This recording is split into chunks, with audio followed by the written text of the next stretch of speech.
Hello. Wow. Wow, wow, wee, wow. Gaming.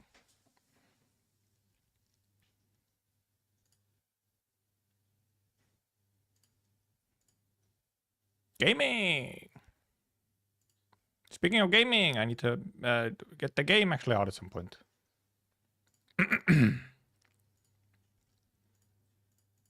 The fuck was it? Okay, no, never mind.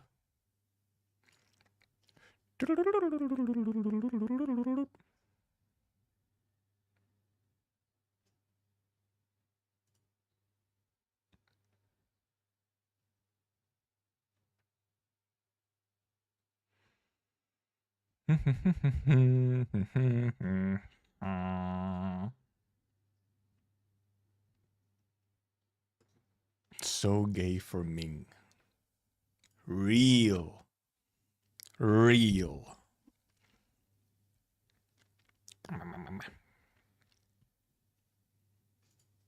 Let me open game. It's gonna be muted and everything and windowed. Also, it's on my second monitor. There we go.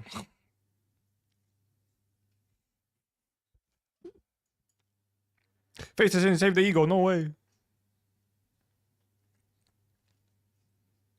Donkey on my loading screen. What the fuck? I just what the fuck? Okay, the second there is the loading screen was a little fucked up.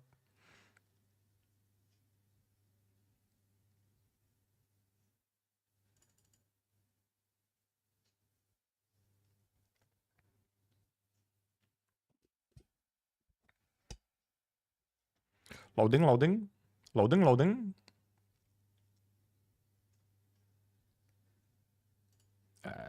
Game graphic full screen, please. Audio on. 죽음께 서겠습니다. No way, audio on.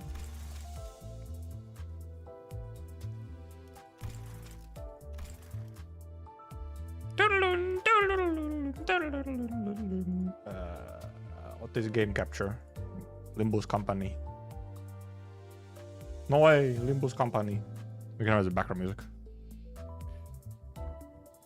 Prof Glitter's lecture. Yeah, we might take a while to get through this if I do actually stop to explain a bunch of things. We'll see.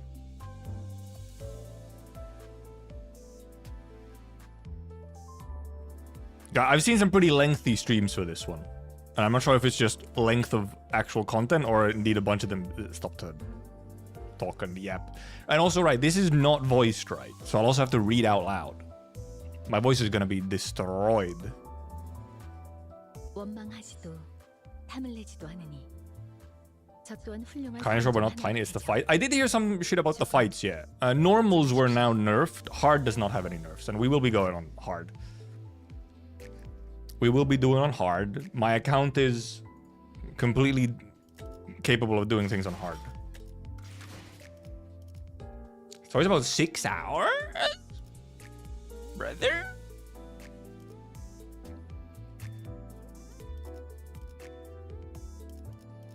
That's rupture. Well, we can use Heishos. I did hear about some of them apparently are like minor Heisho counters, but I also heard sinking is good, and I have some sinkers.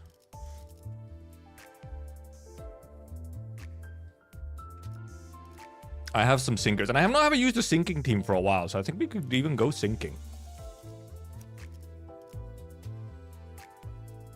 I have not used one for quite a while for like anything. Yeah, it's a lot of it is Rodyago Burr.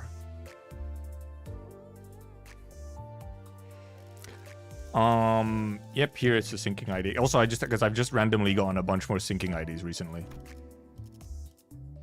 Like Diechimur, Diechihong. No one really in here who's sinking, but...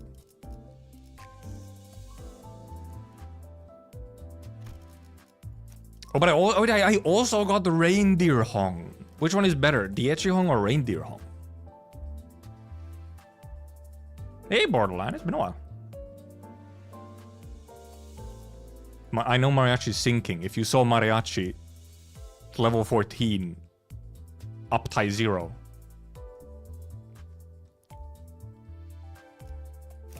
Do we have Hongus? I guess it's mainly just like, I think these two have like at least some bare minor synergy, but Reindeer's probably better otherwise. I feel like I hear good things about Reindeer. I have yet to ever use him. I mean, at the very least, it's a lot of syncing, the application, so.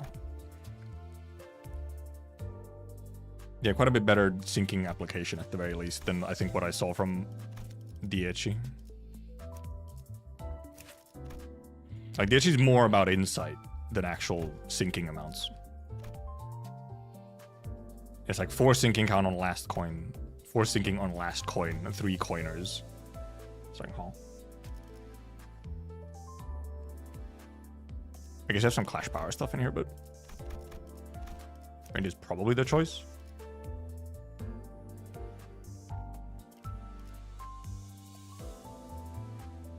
Want to use event characters? What event characters? What event characters? What does this mean? Unless there's only like a specific set of sinners in there. It's not like we have event IDs. And otherwise it's just egos, which I'm not getting. There's gonna be so many questions. Over the next like 6 hours or whatever that we're here for, there's gonna be so many questions. Oh, did you pull? Do you have the egos? Why you don't have egos on? I'm not getting the egos. I'm not getting the egos. And yeah, there is no event characters. It is only event egos. So also that's the entire thing.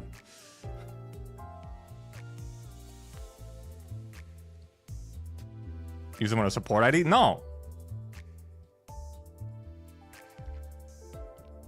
I've checked their kits just off stream. I don't have a really reason to go through them again. I just looked at them off stream and so on. And earlier today I just looked up the like full animations and I looked at the numbers at some point as well. But it's like, okay, at least I know what they do. It is, however, actually irrelevant to me what they kind of do because I will not have them, so. So it's more so just, it's more so I only wanted to know how good the egos are. To know like how strong they made the collab egos, just out of like curiosity more than anything. Because it will not affect my acquiring of them. Or how I really consider them. It's more so just like, it's all just curiosity on, okay, how strong did they make him, huh? How big they make him? Not getting that answer either, no?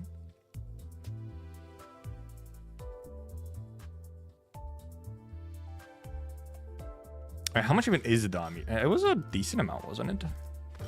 Where the heck? Oh yeah, Lunacy. 2,500, however much that is again.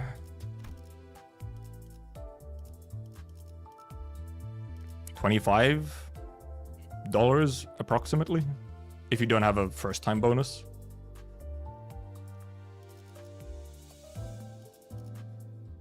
But obviously there's some cheaper ones as well. But with just these and the first-time bonus, it would be like, I guess, well, actually it would be this one, but then a little bit more. Because you can't buy directly, you have to buy paid lunacy, and then with paid lunacy. But then these ones you can buy directly, which is funky. Like these ones you can buy directly, but then this one has to be paid lunacy. No, it's paid lunacy only. You can never buy these kinds of things with free lunacy. It's not a thing. Never has been, I'm pretty sure. You can borrow them from support down the ride. That doesn't matter for me because I will never use them out of principle. Yeah, it is a little awkward that you don't actually have none of these are the amount where it's like you get the perfect amounts for the Amiya announcer. They didn't put like a pack in, which is the perfect amount of paid lunacy for the announcer. It's always like slightly off, so you have to buy like this one with first time bonus and then like this one with first time bonus.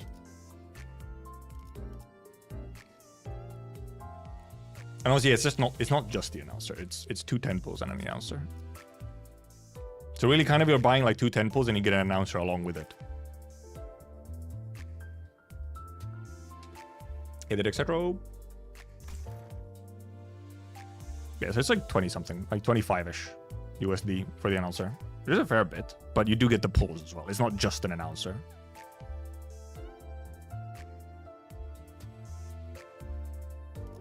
I'm somewhat surprised that they did make it like paid only, and that it's not in, you know, here. But I guess in a way also it's sort of maybe nice that it's not in here, because then you don't have to rely on gacha to get the announcer, and it's also like, well, there's less things in the pool then to get for those rolling. Like you'll get an ego instead of announcer.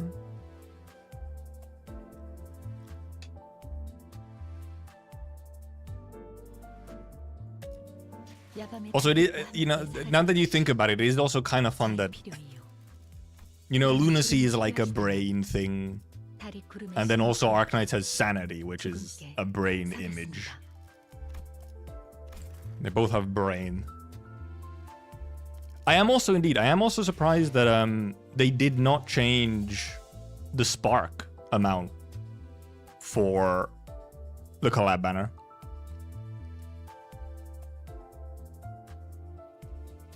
I thought they would. I thought they would like lower the spark for the collab banner. Or do better rates, but I think the rates are the same as usual for egos. And then also spark as usual, just normal. So I was like a little surprised. Oh, Gregor is okay. Gregor is also okay. It's just because it's the first WoW. That's why. Okay, they're 0.2. Yeah, surprised. KGH does want money, yes, but I'm still slightly surprised. Obviously, for those who were, you know, there for the collab announcement way back when, it's been like 9 months or more, like 10 months since the collab was announced. So you could have saved. But I guess there's a fair amount of people who did not hear about the collab until like the first actual like teaser and stuff was posted, rather than when it was announced. Because there was like an increase of a bunch of people essentially being mad that they can't get the collab egos because they don't have enough roles, because they only heard about the collab like more recently. And obviously for people who only started more recently, it's just rough because you have to gather up. Except also you have 4 weeks to gather up roles, and you get quite a bit of lunacy from going through permanent content. So that is an entire thing. That there is a lot of lunacy, perma-lunacy available in permanent content if you actually start playing the game. However, I must say, I'm not a huge fan of that kind of like thing. Personally, like I do not enjoy like having to go through permanent content to get roles, because it's like then you have like you have an external motivation to go through the content rather than like, oh hey, I want to read this story and do this content. It's no longer like an internal like, ooh, I want to experience this. It's fuck, I need roles. I need to like speed run through these maps to get roles, which so easily then just hurts your experience. Or people might just be skipping through instead, like not even actually reading, just clearing, and it's like, oh fuck, which especially in Limbus is somewhat detrimental. If you reroll for a single one of the egos, then you can guarantee the last one too with just stuff you get from story. Okay.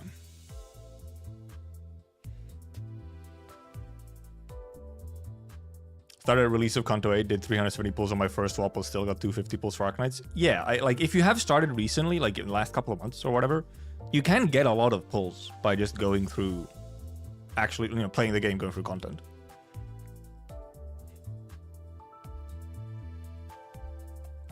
So,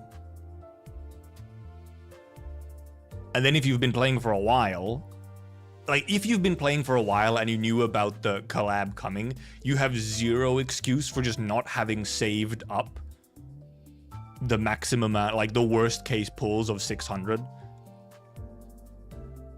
Then it's just like you have no excuse. You should have known. If you just started, it's gonna be rough. And if indeed you did not hear about it, the collab like on announcement, like you're not a Limbus player, like you weren't playing and you only heard of the collab actually coming now once it was much closer because there was a lot more hubbub about it and actual people talking about it more. Then like, yeah, it sucks, it's rough. But that's also, the thing is, that is how it is for anyone who starts a gacha game like right before the thing that they want in the gacha game is coming out. It's not like a Limbus problem. That is like any gacha game problem. It's either like, oh, a character I want is coming out. I will now start the game for this character. Oh, I will start the game for this collab. Every single one of those people will generally have a rough time if they're unlucky. That's just how it is. And the main thing, frankly, indeed, is just, first of all, yes, rerolls. That's one option. And the second one is so much, specifically in this case, so much of like the complaining actually isn't even necessarily from like newer players who are starting Limbus for this, I feel. So much of it is actually older players who are just mad about the content and the egos actually being true limited, like it was stated at the start. And they're like, what do you mean? What the?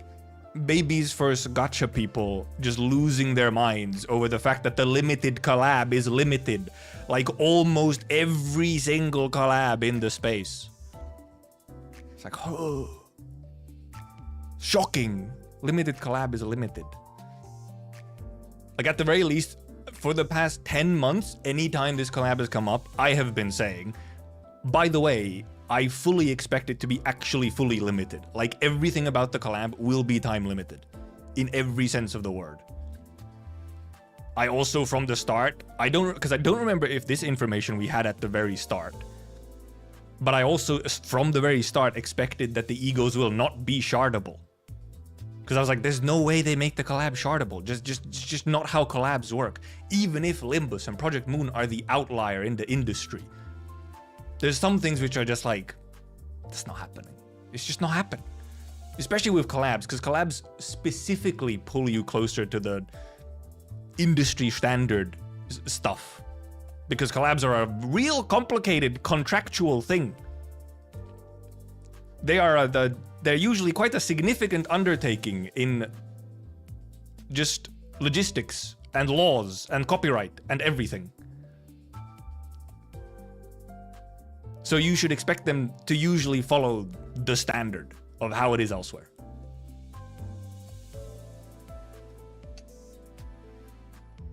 Also, however, yes, indeed, if you have seen the game reached a new peak playership on Steam thanks to the collab. So like, there's some loud complainers. Overall, however, it kind of seems like the collab might have done quite well. It might have done quite well. I think it did quite well, and probably made a fair amount of money just off of the announcer being paid only, and then also people just not having saved enough and then buying somewhere else. And we also did get a 10 extra pull, indeed. We got a free 10 pull off of the new record on Steam.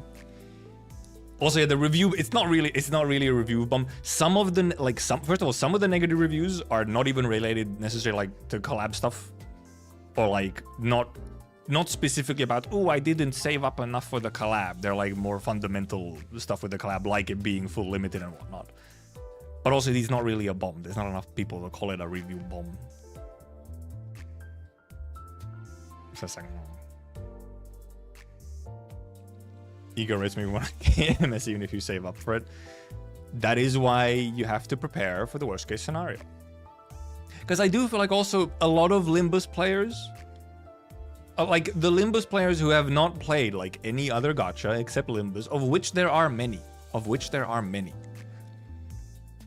they are not used to the sort of self-control mentality that you need, where you always have to save up for the worst case scenario. You never rely on luck. Never in your life do you actually rely on luck. You have to prepare for the worst case scenario. So spark or multiple sparks. Because usually you do not have a convenient backup of, oh, I can just shard it later. I can just shard it later. It's all good. No problem. So then if you don't have like that scarcity brain rot from other gachas, it's very easy to just be like, I need to save, right?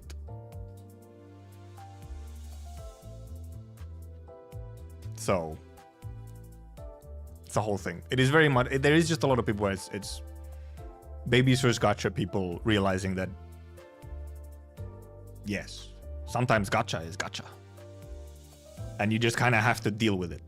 You can complain. I mean, it's fair to complain about it, yes, but then you also kind of have to realize that that's just how it is, and there are reasons why it is like that.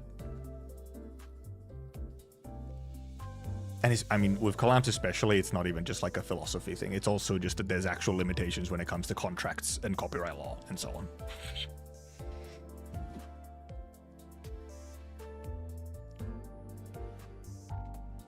Well, because even with Walpurgis, etc., it's like, oh, but I can just shard them next time if I don't get them now, you know? It's like not true limited.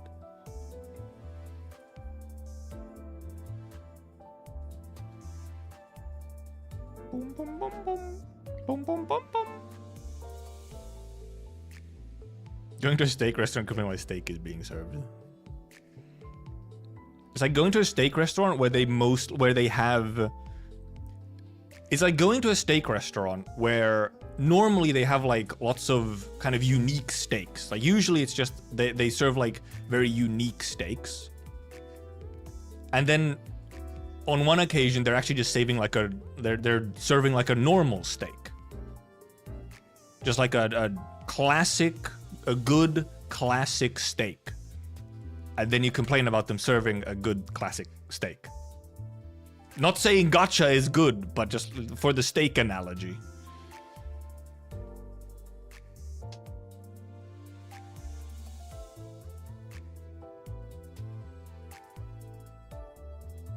Seen people on Limbus side complaining about it being one-sided. Now that's a funky one. That's a funky one, complaining about being one-sided if you're on the side that the collab is on.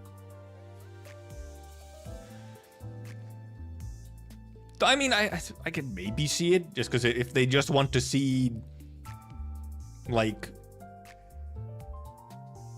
stuff, Limbus stuff in, like, Arknights style. It can just be fun. Like, I mean, that's the value that I'm taking out of the collab, is just seeing some Arknights stuff in Limbus style. You know, because if it's one-sided, you don't get it the other way around. And yeah, Limbus is indeed not, like, officially available in China. Which is a whole other thing, is that Limbus is not officially available in China even. There's essentially fan patches of Limbus. There's no official patches of Limbus for China.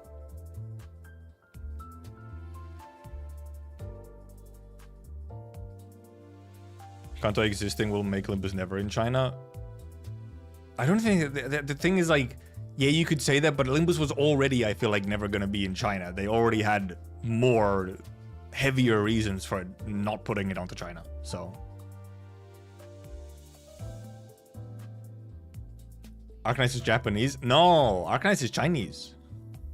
Arknights is by a Chinese dev, Hypergriff. Hypergriff, Chinese. Shanghai. I'm not talking about gore either. I'm not talking about gore either.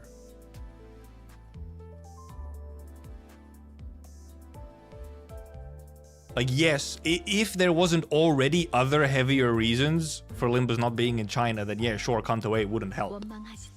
But it's like, there's already other reasons. So Kanto 8 doesn't really add any extra weight on top of it because it's like already at the bottom.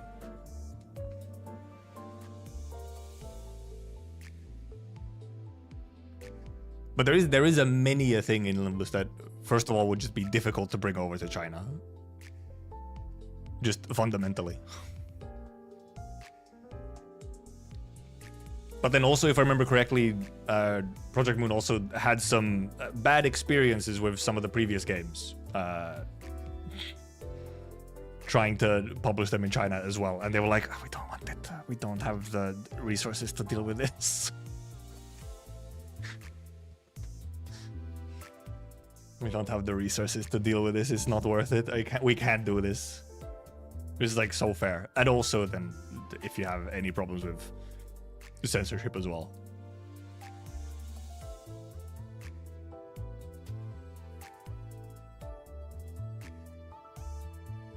Anyway, what's the time? No, it's almost 6. Boop. I've actually not listened to this at all yet. I've not looked at this with sound on. Look at the donkey. No way, Amimi. I have been seeing like all the screenshots of the character sprites, though. I couldn't exactly avoid them easily. Stall was so real. And we had some stuff to talk about.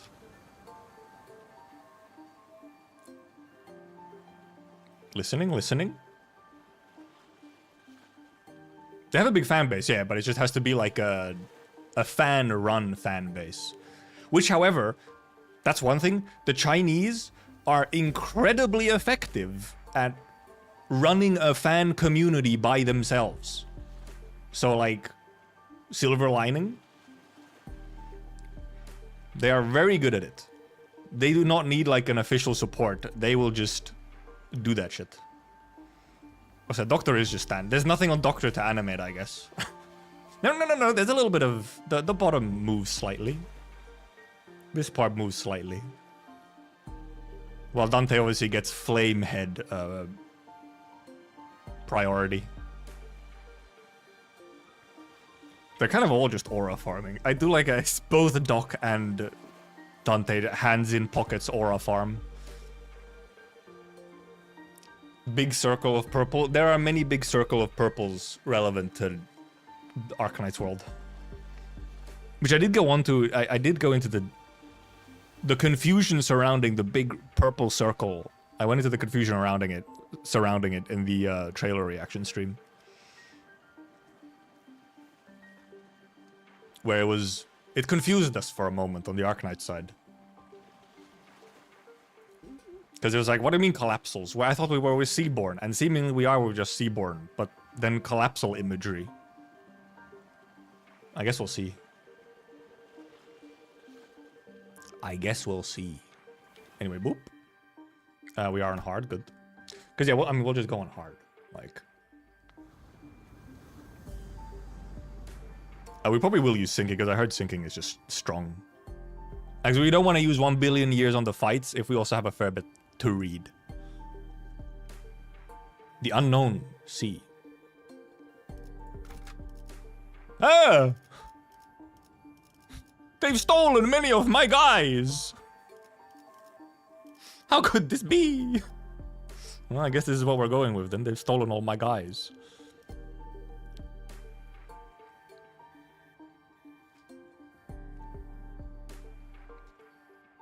We shall go. 여기는 순록. 선멸 지역 진입했어요. Restriction jump scare on first level.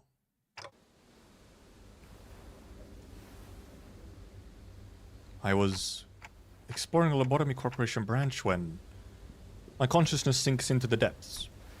The sense of cognition, itself a concept without form, floats into the shadow of an ever-widening river, swept up in its currents to nowhere. When we ran into an abnormality. But Saw told us that Hongyuan's Lobotomy Corp branch should be free of any abnormalities. The abnormality, which had appeared out of nowhere, was more otherworldly than any we'd encountered so far in our journey, and deep blue. It was fathomlessly blue, and seemed to have a pull that endlessly drew us into itself. Just as I was about to recall this abnormality, a myriad of sceneries and a flood of incalculable thoughts crashed into my mind like wild waves before ebbing away from its shores. I was already lost and adrift somewhere within my own consciousness when I realized this. Just how long am I gonna be adrift? The sensation of my own consciousness floating away is quite the unfamiliar one. I floated about in that strange state for a while. Just te. An unfamiliar voice seizes my aimlessly drifting consciousness. Are you Dante? Question mark. The fog of my vision clears as the voice breaks through the waves. No way? And a concerned expression comes into view. Yes, I am. Ah, what a relief. Gregor, I think Dante has come too. So who are... I was about to ask further questions to this stranger with a particularly long animal-like ears, but... I felt the drowsiness coursing back with the terrifying memories of the dream, rendering me unable to speak. I have to get a hold of myself. After an indeterminate amount of time had passed, I barely managed to wake myself from my slumber to get a grasp of my surroundings, only to find myself surrounded by more unfamiliarities. Oh my god, it's a donkey! Donk talk, so cute!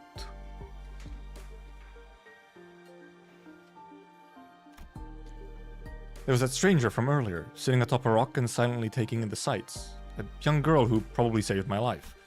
Wait, so were those animal ears after all? Dante, you actually kind of shouldn't be surprised at this point. You've met the Hay shows. They have animal features.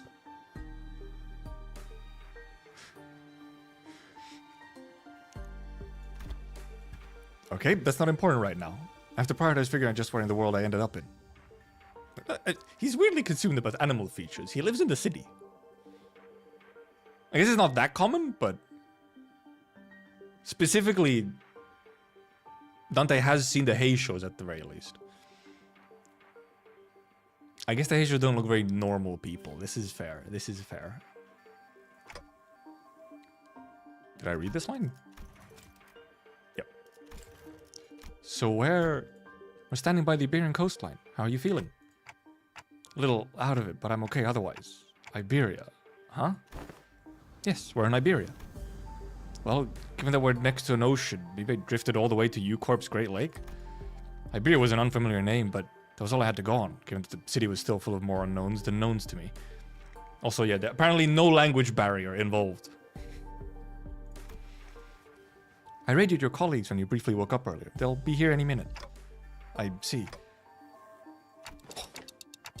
Wait, my colleagues? You must have run into the sinners then. The fog of my mind immediately cleared as soon as I realized that the sinners were all nowhere to be seen. Sinners? I think so. I ran into them earlier. They were looking all over the place for someone with a clock for their head. It was a pretty unique description, so I could tell right away that you were the person they were looking for. So this clock head does come in handy. Manager Bud! Dante! I'd woken up in an unfamiliar place to an unfamiliar face, and in the midst of this all-around sense of displacement, the faces that appeared before me were certainly a sight for sore eyes. Gregor! Hongwoo! Miss Rabbit here told me she found you unconscious by the ocean. Came as fast as I could, and oh boy, I was worried that something bad might have happened. Glad to see you're doing fine. Were you lost at sea? I don't know. Well, I do think I'm fine, though. I guess not having anywhere to drink water is finally coming handy. Was that him, like, knocking on Dante's head? Dante knocking on their head? Sounded very empty. It was empty as donk donk. She's a bunny, but we call her a donkey often. Right, and I said this in... I'll probably get to it, but I said this in the trailer one. Iberia is... The Arknights world is based off of... loosely and sometimes less loosely based off of real-world nations and places. Iberia is the Arknights version of Spain/Portugal, which is why it's, like, very sea-focused. You should go get that, check that out, just in case. Wait, your head's waterproof, right? Gregor takes a moment to steady his breathing, then mutters a casual quip as he lights a cigarette. Well, he doesn't seem that concerned. Maybe we're not actually in that much danger. So, what happened? Where are we? Do you remember entering that lobotomy corp branch she shouldn't have told us about? Yeah. Yeah, we ran into a new abnormality and got sucked into it before we didn't have the chance to do anything. Man, really thought that was it for us. Especially with you getting sucked in there too, Manager Bud. But when we came to, despite waking up with our faces down in some ditch, we were all fine without a scratch. Though there was quite a mess when we realized that you'd gone missing. Wanted to search for you immediately, but it took a while before we got a better bearing of where we were. So we're not at U-Corp's Great Lake? Some of us considered that to be a distinct possibility, but it's unlikely. Ishmael was really certain that we were not in District 21. She did concede that we might be in an unknown area within the Great Lake of the outskirts, but that doesn't seem likely either, given what the rabbit-eared lady there said. Lady! Called her a lady.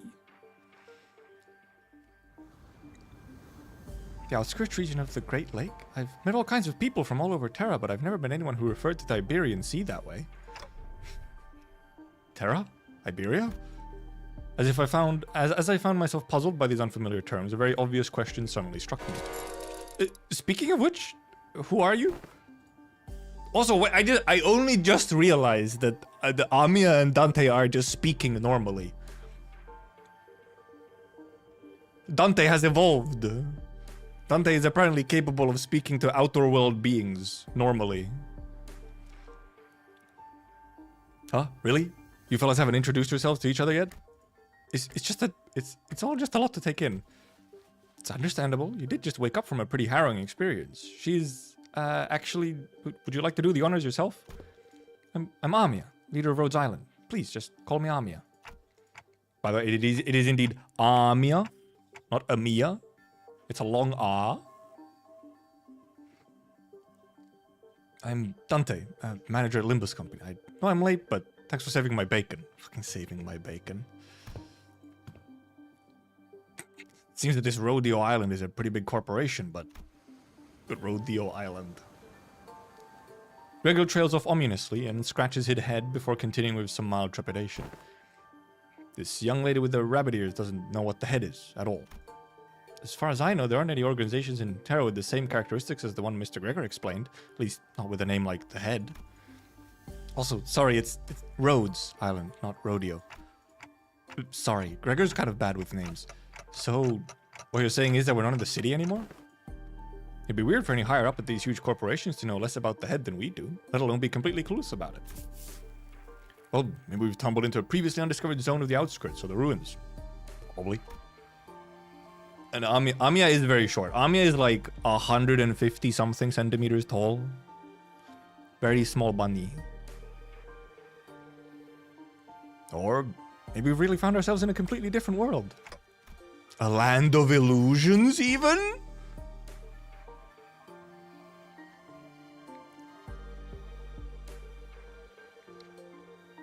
If their conjecture is correct, we're in way bigger trouble than I thought.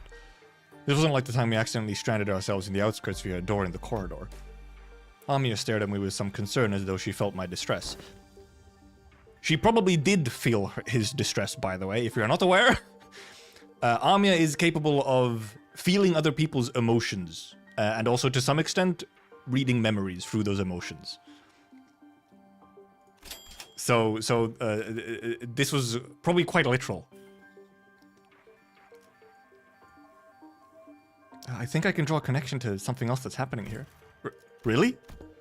Yes. Recently, anomalous signs and events have been occurring in Iberia, ever since a mysterious dimensional door appeared at sea. And it's been said that this dimensional door is connected to something very, very distant, to something that we've never observed before, so it seems reasonable to theorize that the dimensional door is how we managed to cross over to this world. Really would have appreciated Faust's input. Where'd all the other sinners go, anyway? Bit later in the uptake to be gawking around for the other sinners now, don't you think? They're at a settlement near here, where they're all helping out with various odds and ends of the village, while taking turns searching for Dante, of course. Okay, so they are all here.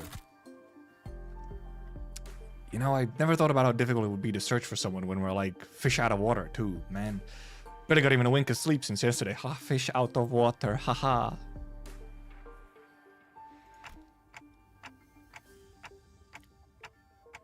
Everyone's got to be really tired then. So it's just you two out here for now? No, Ishmael and Yi-Sung are the other half of the search party. We just happened to be the last group in the rotation. I must be searching somewhere elsewhere to find you, Manager Bud. Got news early thanks to Amiya's comms gear, but the other team didn't. Yeah, we got lucky. The other team, well, we don't have any way to get in touch with them, so they'll probably continue their search until the shift is done. Oh, are we talking about that village you mentioned earlier? Uh-huh. Right, you've not been there yet, huh? It's a bit off the beaten path. Well, we're gonna have to rendezvous with the other sinners anyway, so let's head to the village for now. ... Something seemed to pique Amiya's interest as she fell into a contemplative silence before carefully speaking up. I would like to accompany you there. Sure, I don't see why not. You helped us find Manager Bud, and more importantly, you seem to know a lot more about this place than we do. I don't actually know Iberia that well either, but I should be able to be of some help. I mean, she at least knows something. These guys know nothing. They've closed their borders and practically locked out any foreign influences from affecting them, but I did get a briefing before the mission. Closed borders, huh? How did you get in, Miss Amiya? We followed Dr. Keltz's directions and illegally crossed the country border. That's so Keltzit. That's so Keltzit. Dante, why, Dante, you're so surprised. Illegally? Oh, does that mean you crossed the border without obtaining any permission, Amiya? We had to cross the border somehow in order to investigate how and why the dimensional door came to be. Is it normal for pharmaceutical companies to be doing that? Oh, apparently... Did they actually say Rhodes was a pharmaceutical company at some point? Did I just, like, delete that? Yeah, in the city doing illegal things is indeed scary. Here, though, oh, it's so normal. Okay, they did. How did I miss them saying pharmaceutical company? I just heard like, oh, Gregor was like, oh, it's a big corporation. The fuck? My brain leaking. Yes, Rhodes is allegedly a pharmaceutical company. Large pharmaceutical companies often dispatch their agents for missions. Yes, Rhodes Island is, in its essence, a pharmaceutical company researching treatments for people infected with neuropathy. But we also work to prevent and assist in the management of various situations that occur in high-risk areas. I'm assuming they explain neuropathy later. It is a disease. It is rock cancer. High-risk areas, huh? Wait, what about your companions? I doubt you came all the way here on your own. We were forced to split up due to certain forces that were in pursuit. Wait, stop! Amiya's ears twitched as she came to stop and began scanning the surrounding area. There! As we stood about confused, Amiya, noticing something, pointed toward the seashore hidden behind large and cragged rock formations. What are we supposed to... Huh? Oh, fish woman! There we saw someone wielding a lengthy greatsword, bickering with two familiar faces. Skadi Ishmael argument incoming. Again, move. You're in the way. You needn't worry as you do. We have had ample experience battling monsters who are much like them. Listen, I'm not worried, it's... Come on, better have 3 fighters than 1, right? Besides, you're the first person we ran into out here, so we've got a lot of questions to ask. Yisan, Ishmael. Dante, you are unharmed. Here I was getting ready for a 3 days long search. What a relief. We're already worried that I might never be able to find you. We managed to find them thanks to help from Miss Amiya here. Amiya? Are you two acquainted? Not a good time for a reunion. It can wait until after we take out the sea monsters. Scotty, are those organisms the seaborns Dr. Keltzit mentioned? They're sea terrors, to be specific. The less sophisticated ones among them. Alright, that was a distinction. And they're probably here for me. Right, sea terrors / seaborn are indeed somewhat drawn towards Scotty. For deep lore reasons. Sea terrors? I heard the sticky noise of something viscous slithering against the rocks. When I turned to face the origin of the unsettling noise, I smelled the heavy, wet scent of brine. At the end of my gaze awaits strange monsters, unlike distortions, unlike abnormalities, unlike anything I'd ever seen. It is as though the sea itself is encroaching on the land. I think that's a line actually straight out of one of the Arknights events, is the sea encroaching on the land. So I'm certain we weren't at the Great Lake, but I'm not so sure anymore. Her experiences with the thick scent of brine at the Great Lake must have put her in a wary mood, as Ishmael seemed to be a lot more apprehensive about these monsters than anyone else.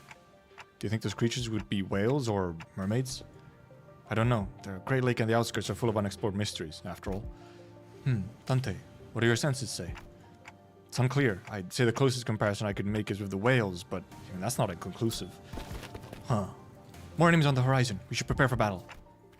Doesn't seem like we can talk things out with them, though. So, let's take them out. Sea monsters. Yay! The hive mind is here!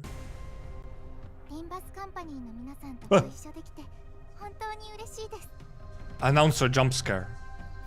Look at these guys. Deep sea slider. No way. Funny guys. Nervous impairment. Alright. Right. I'm so glad.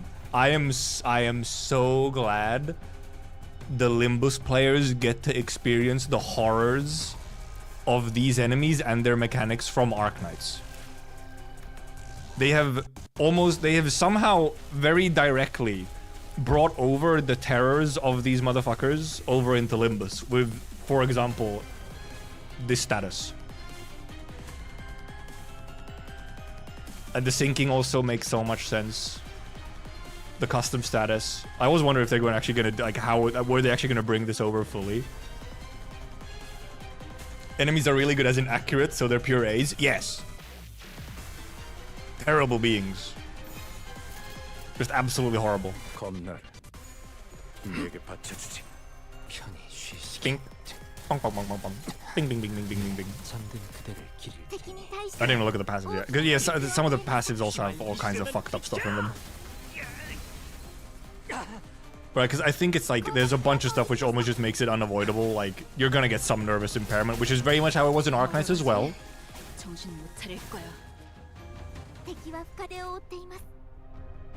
Inflict more single on top of Nether. Oh yeah, because Nethersea Brand as well. Yep, that's a whole thing as well. Which is a fucking area denial thing, like creep. That spreads around and then buffs the enemies and debuffs you. So fun, much fun. Floor is lava, yep.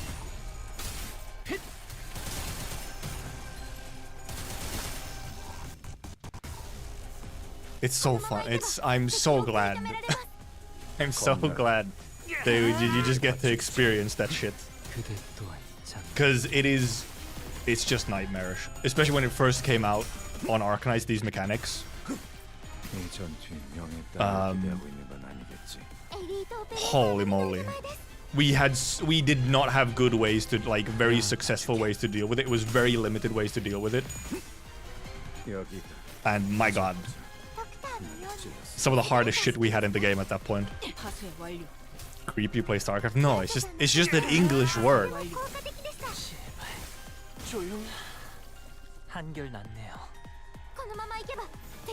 Now, in current day Arknights, we have a lot more ways to deal with it. We have more tools against it. Back then, we did not have much.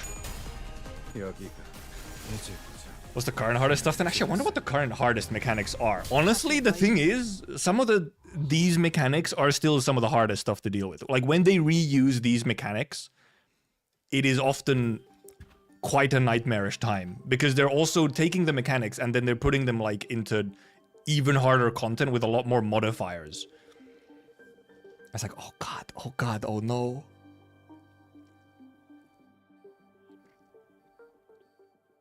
What did I notice something? Did I miss something? Also, yeah, they have, by the way, indeed, I already know, apparently, they have not even brought over, by the way, the nastiest enemies in these events. They've actually gone easy on you, Limbus players. They did not bring over the worst ones. Oh, was there a mission accomplished? Oh.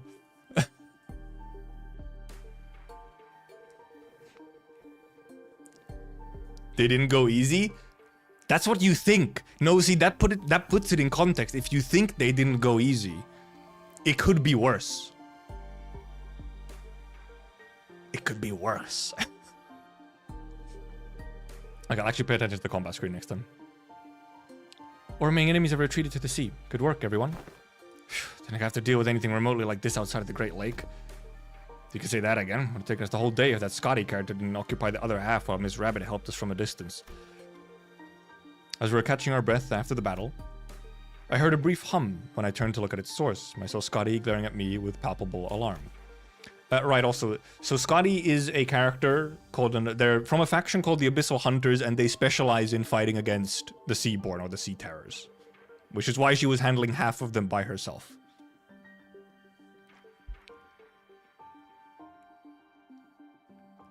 Strange people who transform. Also, she's essentially a super soldier. Like, genetically modified. And has a big hat, yes. And is based off of an orca, which probably a lot of you have heard by now. She's based off of an orca. That's also why she has her thighs open like this, because it's supposed to mimic the markings on an orca. An orca has white markings like that towards the back of them.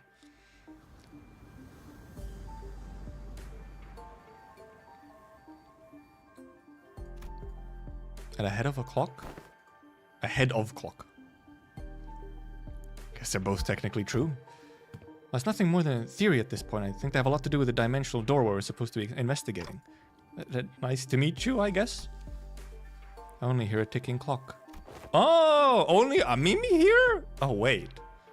Oh, Amimi might be the only one hearing because of her empath abilities. I guess that would make sense.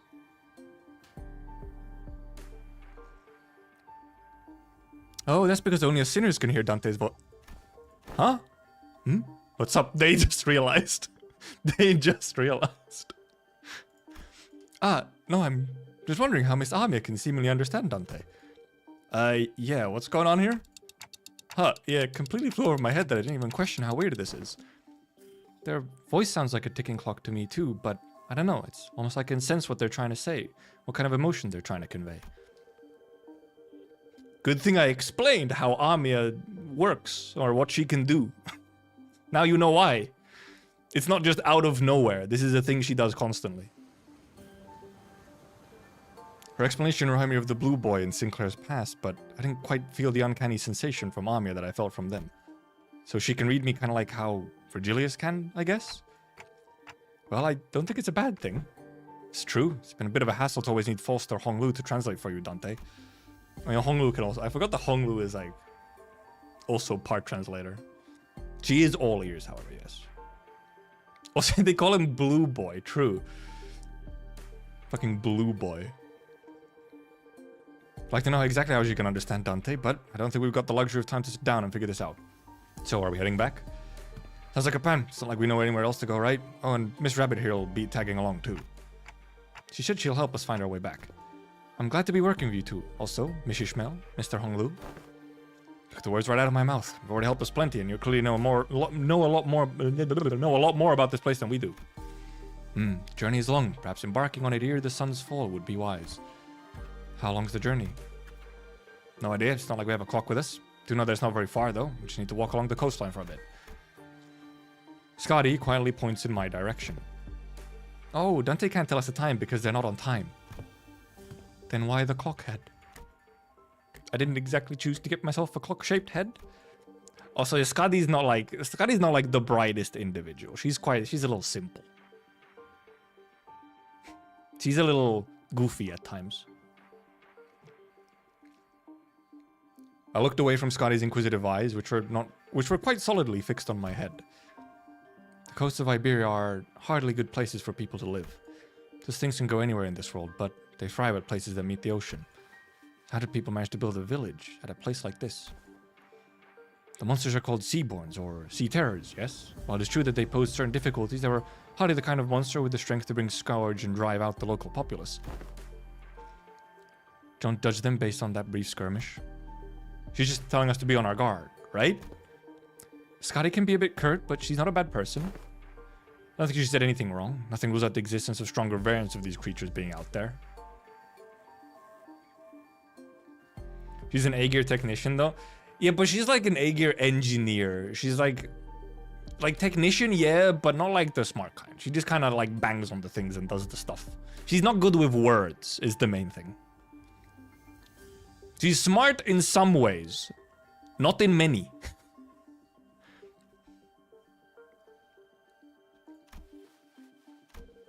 Scotty's concern only served to fan my curiosity, but something about her expression communicated that I probably shouldn't pry, so I quietly quickened my pace as we walked to the village. Right, spoilers, I guess. The Seaborn are a constantly evolving and changing hive mind existence. So indeed, a brief skirmish tells you very little on how troublesome they can be. Village of the Dead Lighthouse. Mention that later. They probably do. I'm explaining things like probably way early.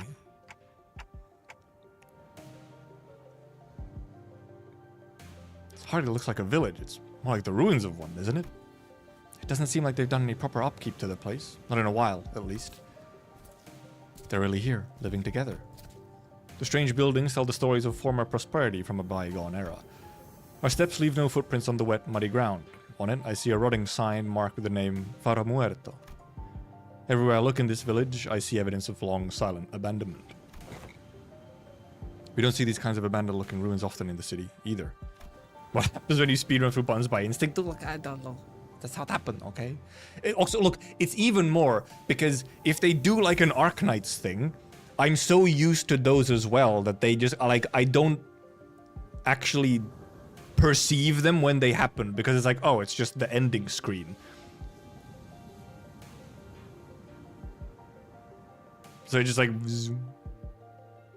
it doesn't register in my brain. Well, yeah, there's always someone or something out there waiting to capitalize on that free real estate. Be it a syndicate or a corporation. Fix it up better than this, at least. So, where are the sinners? Ah, there's a clearing down there where... We were entrapped betwixt a twain of great ships, narrowing winds against our sail. Oh, and that is when young Ishmael boomed her command most resonant. Say no more. Hello, Don. Hello, Don Don. I didn't even have to try to search for them, that unmistakably sonorous and familiar voice echoing triumphantly between the empty buildings. That's Don Quixote's voice when she's sharing her adventurous tales. There she was, standing atop a low podium like an actor on stage, regaling a group of people in rags with tales of our adventures, like a traveling thespian. Answer, ye dogs, oarsmen! 'Tis the moment I, Ishmael, the first mate of vessel Mephistopheles, shall navigate. Stop, hold on, just what do you think you're doing? Young Ishmael, unhand my mouth, for I was just about to regale them with the most fantastic tale of adventures of the great Gasp! Manager Esquire! Verily, thou hast returned with Manager Esquire safely in tow. What? You found Clockhead? A burning clock for a head? When I was a child, I heard a story about a legendary Sarkas with a flaming head. Sarkas is a race of people based on various kinds of demons and ghouls. How would someone like that visit our humble village? While their exterior may carry elements that inspire fear in some, there's no cause for alarm. Yeah, they might look like that, but they're Dante, our manager, and the rest are... Oh, hello. I'm sorry, who are you two? They're two very nice people who helped us find Dante. This is Miss Amiya, leader of Rhodes Island. And this is Miss Scotty, their operator. They'll be coming along with us for a little while. Yeah, with us. We believe that the dimensional door, which we at Rhodes Island are investigating, has something to do with why you suddenly woke up here in Iberia.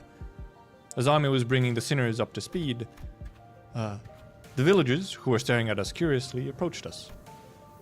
Their conversation managed to convince them that we were not a threat. I sure hope so. Ah, you're friends of our saviors. Saviors? Verily, 'tis quite the grand title. That is indeed the word by which we addressed. To be more precise, by saviors they are referring only to Faust and Otis. Kind of like tieflings in D&D. No, significantly more diverse than that, I would say. Actually, I'm not that familiar with tieflings specifically in D&D.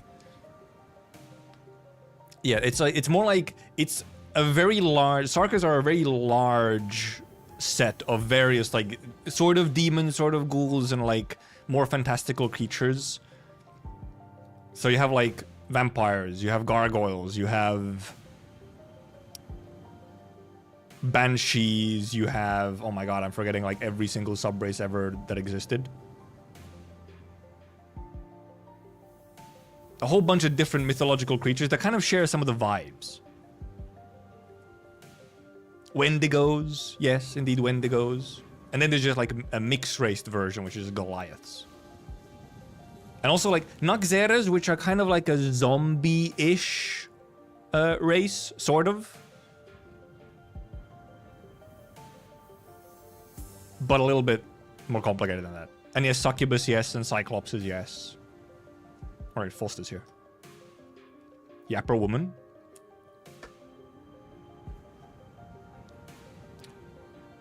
Faust gave me a light nod when we made eye contact, but I could tell that her lips were drawing a very, very subtle smiling arc. So I'm guessing something did happen. They were quite mistrustful upon our initial arrival. What business do you outsiders have here? What if they're from the Inquisition? Oh no, what do we do after all we went through to get here? Calm yourselves, everyone. None of them are carrying what appears to be their scriptures or lamps. Let's first try to see who they are. The Spanish Inquisition. That's a fairly obvious reference. Man, I don't think they're gonna trust us anytime soon.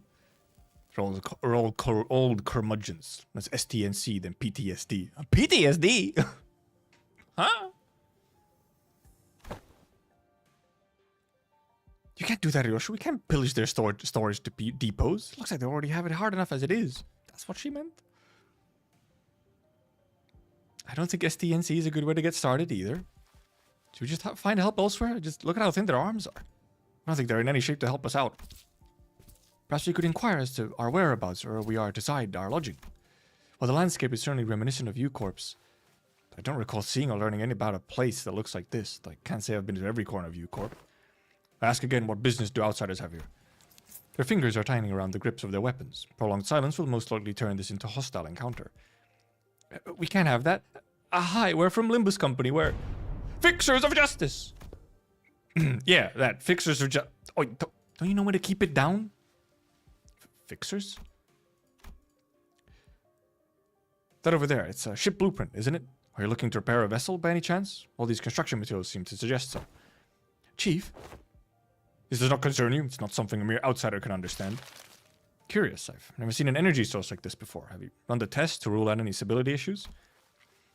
Seems to power the heat exchanger via some method comparable to the utilization of fusion energy. Have you any thoughts on this, Miss Faust? Talking about the Originium engines. Baka, you silly guy.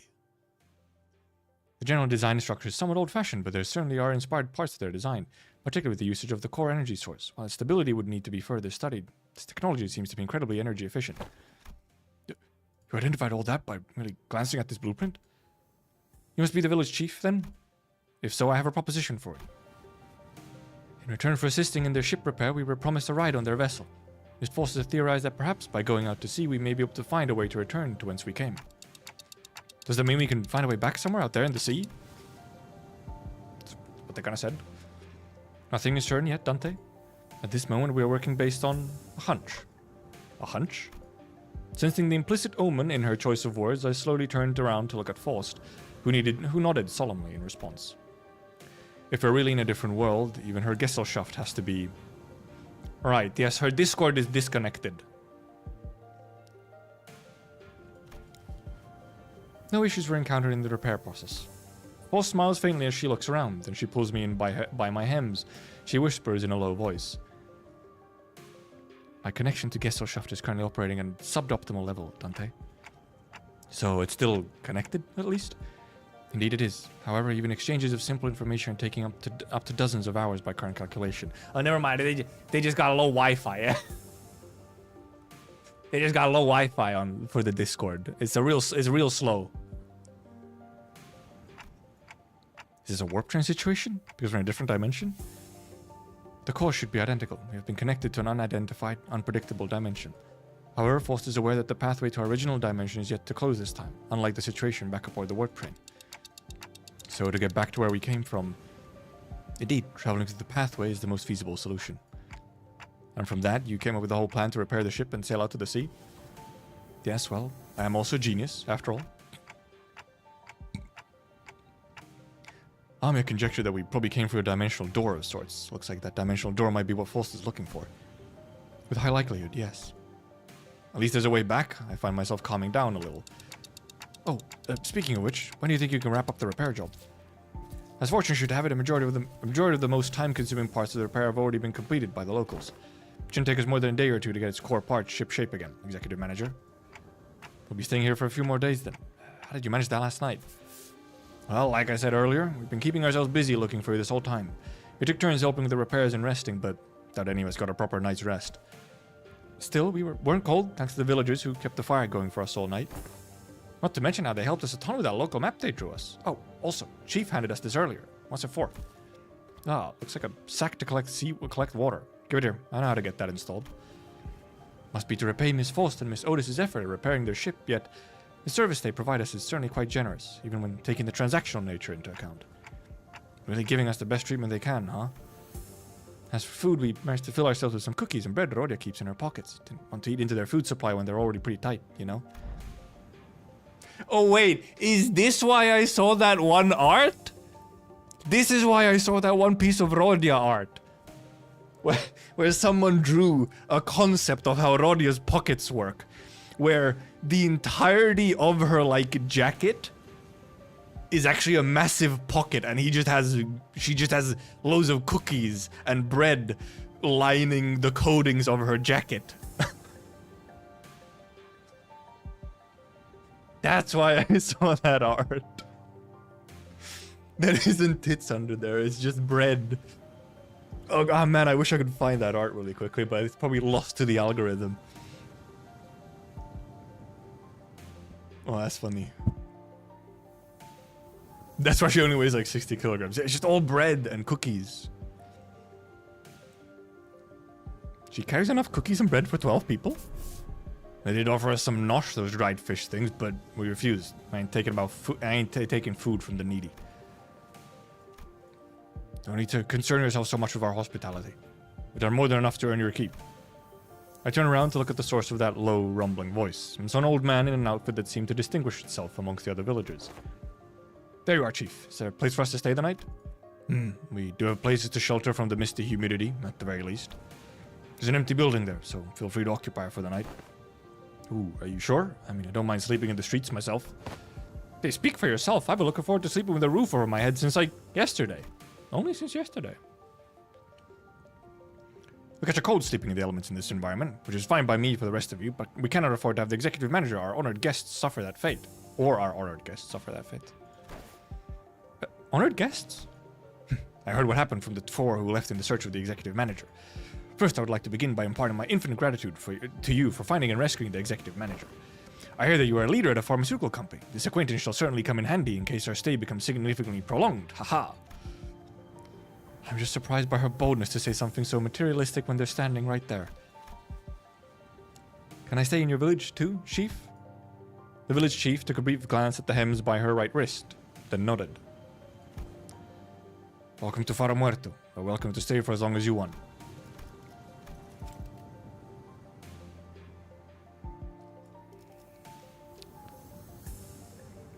Do I explain this part?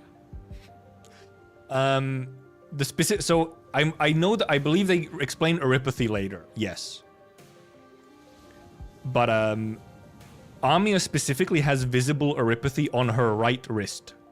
So the village chief was looking at the wrist and essentially making a consideration of, do I let this infected person stay?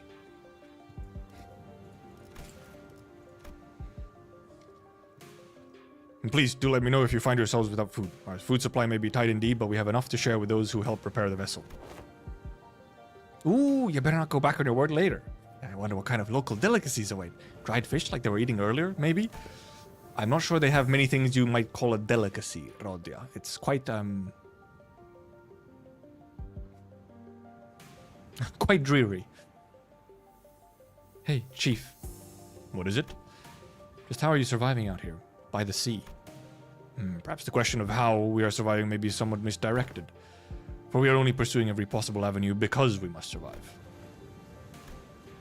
The chief responds to Scotty's perceived hostility with a hearty smile. After leaving some firewood for the night, he left. Scotty accidentally being hostile again. I'm going. Can't learn much more from here. Huh? You going somewhere at this hour? Scotty's just like, yeah, why wouldn't I? Scotty, does this have something to do with the coast? I remember what you said before we got to the village. Something about how coasts are hardly good places to live in. Dante wants to know if this is something to do with the coast. Do you understand the Aegir language? Aegir language? No. Dante, Scotty just spoke in Aegirian. I couldn't understand a word of Scotty and the chief's conversation because I don't speak Aegirian. It may only be that there were enough lexical similarity between one of the city's languages and the language Scotty spoke in for them to comprehend the meaning. Weird coincidence. Anyway, I have some things to look into. Something we're all too slow to see. Aegir is also a race and also a nation. You still have to tell us about it later. Please remember you're not on a solo mission, Scotty. This is a team effort from Rhodes Island. Will do. Scotty nodded lightly before leaping off into the night, out of our sights. I'm kinda worried. She's not the best of people, but she's also pretty thoughtful. She'll be okay. Should we head inside? The sun's starting to get set already. I think it's set already. Look, it's dark. Oh, yeah, we can probably just pick an unlit building and stay the night there, right? Trying our best to ignore the mood that was starting to turn awkward, we made our way into a nearby unoccupied building. Wow. Something tells me Foss is not being entirely honest. Yeah, it seemed like a... I need to explain just something so that they don't question it.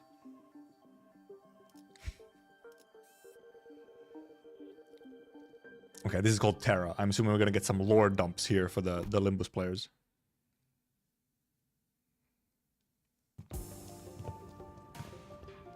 We walked past a few narrow buildings and remnants of narrow buildings before we came across a hall large enough to house all 15 or so of us. Okay, now we're ready. With the curtains on the window removed, the smoke is an exit. Whoa, I thought we were doomed to shudder ourselves to sleep. The soaking wet firewood and all. I had no idea that'd work. We just have to get a small fire going underneath it until the wood dries up and catches fire. The downside being all this smoke. It's good that she has some field experience, unlike some fools I know. I shan't sit here and let her carry the burden of labor alone. Bequeath upon me thine ingredients, young Rodion, for I shall conjure thee a pot of special fixer soup. You're making soup with cookies and jelly? No, you're not getting anywhere near the kitchen again, not after what you cooked up last time. I must admit a certain level of interest, as many of our fellows viscera are off the racked with intense agony upon ingesting dishes of your making. Perhaps it would be wiser that we have saved the occasion for a safer environment. Right, don't you remember? We agreed to leave cooking to Mur or Odie if we ever in a situation like this, remember? Did we? See, I think it's become sort of an unspoken rule after everything that happened. Remember, back during last year's cooking contest at K-Corp? There were only 2 people who managed to get remotely positive reviews. Oh, does that mean we'll get to try Otis's cooking once again? Denied. We still have plenty of high-calorie foods like cookies and jellies here. I find no reason to do something so inefficient. They are, I guess they are high-calorie, yes. Not nourishing necessarily, but... I'm glad to see that everyone's still energetic, given the circumstances. It can't be easy to suddenly wake up in an unfamiliar environment. Well, we're all quite used to getting thrown into unfamiliar places. I guess they would be, yeah. Speaking of which, did you manage to reach your colleagues, Amiya? She shook her head, concerned. They might have lost their comms devices, or maybe they ran into some other trouble. Could they be in danger? I don't know, but I'm sure they're okay. The doctor, Dr. Kelsit, they're both more than capable enough to look after themselves. I don't know about the doctor. If doctor doesn't have someone to do combat for them, they're cooked. They're very Dante-ish in that way. Long have this curiosity lingered within me, thus allow me to inquire. Corporations are, by their nature, organizations in pursuit of profit. Oh, okay, right, now it's gonna be the part where Yi-Sang is like, wait, what do you mean your corporation is altruistic? Yet, the activities of your corporation resemble those of charity organizations as opposed to a pharmaceutical company. Is there aught that might explicate this blurred distinction? Ah, I wanted to know too. How come a pharmaceutical company on Rhodes Island is helping people? That is the most city-pilled fucking sentence. Why is the pharmaceutical company helping people? That's so strange. Why would they help people? Huh? That's such a the city-pilled response and question. That's so strange.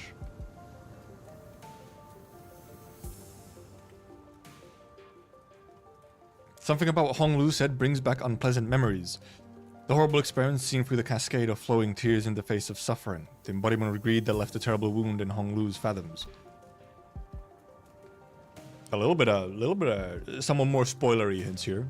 Because it is, you know, past Kanto 8. Pharmaceutical companies I've seen in my journey were corporations that, despite possessing the capacity to heal, choose to obsess over profit it can provide. There are many in Terra who are suffering from a disease. The disease crystallizes you, spreads deeper and deeper into the infected's internal organs, eventually culminating in their death. It's called erypathy. Amiya showed me the back of her right hand, dotted by what appeared to be obsidian crystallizations. Maybe I should read the thing, and then we can go through and explain all the things later. I'm just explaining everything before it happens. Its appearance reminded me of the biotreatments from the back streets, but there was something more to it. Something more restless, more sinister. It's a terrible, painful disease, but there haven't been any recorded cases of full recovery. But there's an even worse problem. Pray tell, what could possibly be worse than an incurable, deadly disease? While it varies region by region, discrimination against infected is widespread across Terra. Those who suffer from it must face unfair treatment. Yi-sung began with a dark expression. Some are quarantined in places with terrible inhumane conditions, and there have been massacres too. I don't mean to be callous, but is this oropathy highly contagious? No, there have not been any recorded cases of infection by contact, as long as the subjects are alive. But when the infected dies, the crystal grows on their body decay and turn to dust, scattering, which is what spreads the plague. Then, barring environments like active battlefields where casualties are to be expected, staying within close proximity of the infected in daily life seems to pose hardly any risk.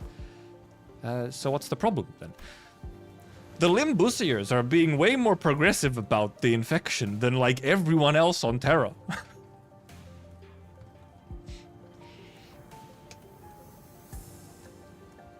We're already past the point of caring about what the problem is. Once people start feeling iffy, all logic goes out the window. Then Rhodes Island's goal has to be... Yes, it is important to develop a cure for oropathy, but I think what really matters is that we change the circumstances for the better for the infected. It's not going to be an easy endeavor, though that is what gives your effort more meaning. Hope you can achieve that goal, Amiya. I really do. He's so kind. What a kind guy he is now. For truth! The city, this world, both live in worlds full of surprises, don't we? What kind of world did you come from? This city? What kind of place is the city, anyway? The kind of place with too many pointless rules. The kind of place where, the moment you think, isn't this too much, you see something even worse. This is so real for the city.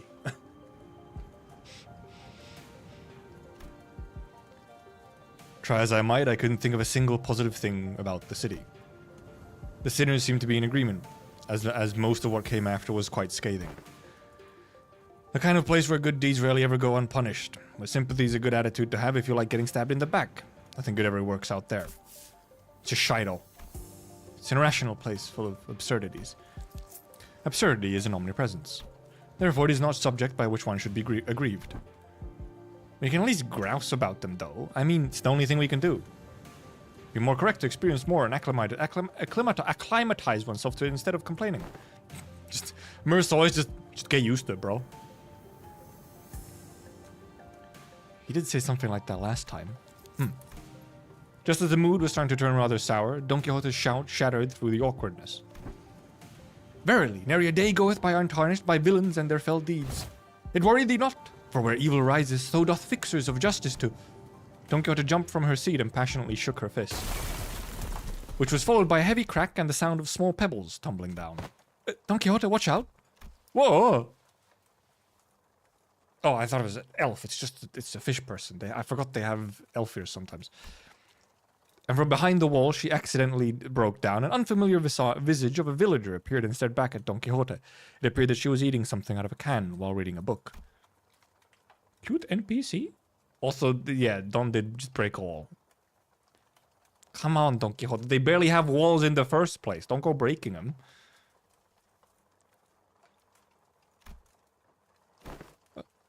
How farest thou? Fairest thy foot? You gotta apologize first. I seemed a tad too hyper today. Apologies, for I hardly expected the wall to crumble with such ease. Art thou unhurt? Any injuries? Two? Pray tell? To what? Forget the apology. I just want to know what happens next. Fixers of justice rose up to do what? Oh! Oh! Hast thou come to hear the tale of fixers? I don't know about coming to us, given how Miss Don Quixote was the one who punched the wall down. Ahem. Oh, is it too late an hour? I don't mind waiting till morning if you want to sleep. Nay, not at all. 'Tis quite an early hour of tales, in fact. Prithee, seat thyself here. You ungovernable fool. Calm down, we don't even know who she is. And don't forget to share those fixer tales over there in the corner to not disturb our sleep.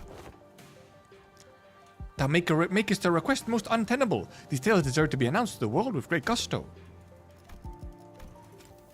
From the center. Yeah, that's the best way to hear those kinds of stories. But we should probably introduce ourselves to each other first. Name's Mayers. How should I put this? Did you meet the village chief earlier during the day? He's my Gramps. Oh, that nice guy? So he had a granddaughter.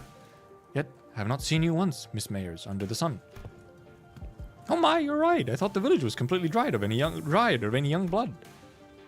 Like Rodia said, while we didn't see Mayers out there wasn't anyone else in the village we could comfortably call young. You're telling me Gramps is worrying about over nothing and told me to stay put inside. Going on and on about the dangers that the outsiders pose and everything. It seems that they do not give full faith to their saviors. There are things you cannot share even with whom you trust with your life, though I would like to know why. Otis foreshadowing suddenly. My, so there are a bunch of other kids who are stuck indoors in this village? No, isn't anyone around my age in the village at all. If that's the case, I guess I can understand why he'd be overprotective. Anyways, it's our turn. We are... I'm good. I heard enough to get an idea. You did? Oh, pray, how didst thou hear us? Via listening device, most secret upon our chamber? Or just being close by and listening? Mayers tapped the side of the wall, the part of it that was still standing, anyway, and smiled ironically.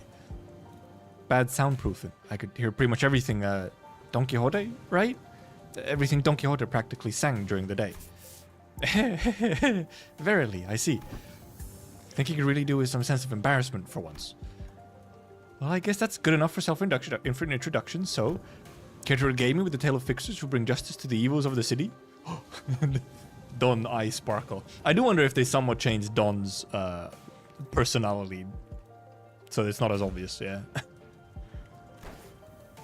Indubitably. Then, this shall do. I shall regale thee with a tale in which the legendary fixer, the Ark Magnificence herself, the Red Mist hath... Is that the Red Mist?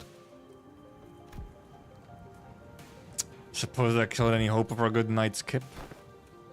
But, don't you usually pass out within a minute of your back hitting the hay, no matter how noisy things are? What? You take me for some kind of hibernating bear or something? Look, even if I have trouble sleeping when there's noise even I have trouble sleeping when there's noise all over.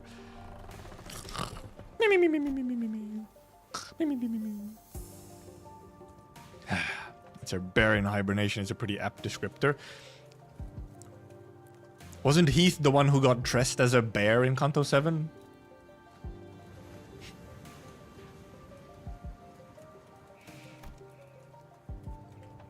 For all that grumbling and moaning, he dozed off before any of us did. Aside from Heathcliff, who began snoring the moment his head touched the ground, some other sinners were fast asleep as well. Merceau had entered sleep in his usual steadfast adherence to the routine, while False laid claim to one of the few available cloth sheets as soon as the close of business for the day was confirmed. The sinners, who had spent the entire last night searching for me in this unfamiliar land, slowly began to fall asleep as well. Meanwhile, the fixer of the Zwei Association's first section... Though the night was no longer young, Don Quixote was still vigorously sharing the tales of adventures without even a single sign of fatigue. She's not determined to do this until sunrise, is she? Oh... I guess it's okay since Mayers seems to be having fun. What a name, by the way, Mayers. As I continued to watch the pair with some mild concern, Amiya, not yet asleep, approached me. This city Miss Don Quixote speaks of seems to be teeming with fixers of justice and exhilarating tales of adventures. It's a very positive outlook on the city. Did you actually experience all of them for yourselves? No, of course not. Don Quixote's stories are usually those of other famous people. But she's telling with such vigor that it almost sounds like she was there herself. Well, I guess, if you really want to get into it, some of them might be retellings of Don Quixote's personal experiences. Ishmael replied uncertainly, thinking back to the plays we were made to watch back in La Mancha Land. Okay, so they do have a decent amount of, like, direct references to, you know, stuff that has happened in the Cantos. Well, I think all those stories, even though they're only partially true, just go to show what a ridiculous place it can be. We wouldn't need fixers of justice to begin with if we really lived in a just world, right? A really good place to live would be a quiet and peaceful one without someone having to force it. That's true. I hope there'll come a day when Rose Island can be a normal pharmaceutical company in the future. It's gonna be a while. Something wrong? No, I just thought Miss Mayers and I made eye contact. Did she overhear our conversation? I looked to her direction as well, but all I saw was Mayers excitedly reacting to Don Quixote's tales. Also, so far no one has questioned, you know, Gregor's bug arm. Oh, what happened then? Thus spake Lady Otis, boldly before the soldiers who stood in our path. Thou presumest to stand in our path, servants of a master most unworthy. I, Otis, shall educate ye on how manner maketh. I don't think Otis was speaking like that. Don Quixote was now retelling the stories of Limbus Company's adventures in Hongyuan, and Otis, who could no longer stand Don Quixote's an unintentional alteration of the story, jumped to her feet and shouted, "Damn it, what kind of nonsense are you feeding her? I never said anything like that. Verily, certain aspects of this retelling may have been exaggerated. It's tales of adventures for you. Things are bound to get a bit dry when a story is told too realistically, and it is, right? Not the ones that happen in Limbus Company. You can tell those as are. You know, nothing, not even anything resembling a proper record or a book remained once the profound silence swept through this village. So I've always had a craving for these kinds of stories. Okay, profound silence mentioned, will be good explanation. But Iberia doesn't stop Iberians from emigrating, contrary to their tight immigration control. Have you ever thought about leaving this place? It's still a challenge to cross the border, especially since we're going to have to pass through larger cities that are managed by the Inquisition. You don't seem particularly fond of this Inquisition. Why is that? It's because this village was formed by people who grew tired of living under the Inquisition's rule and fled. Sorry, but what kind of organization is this Inquisition?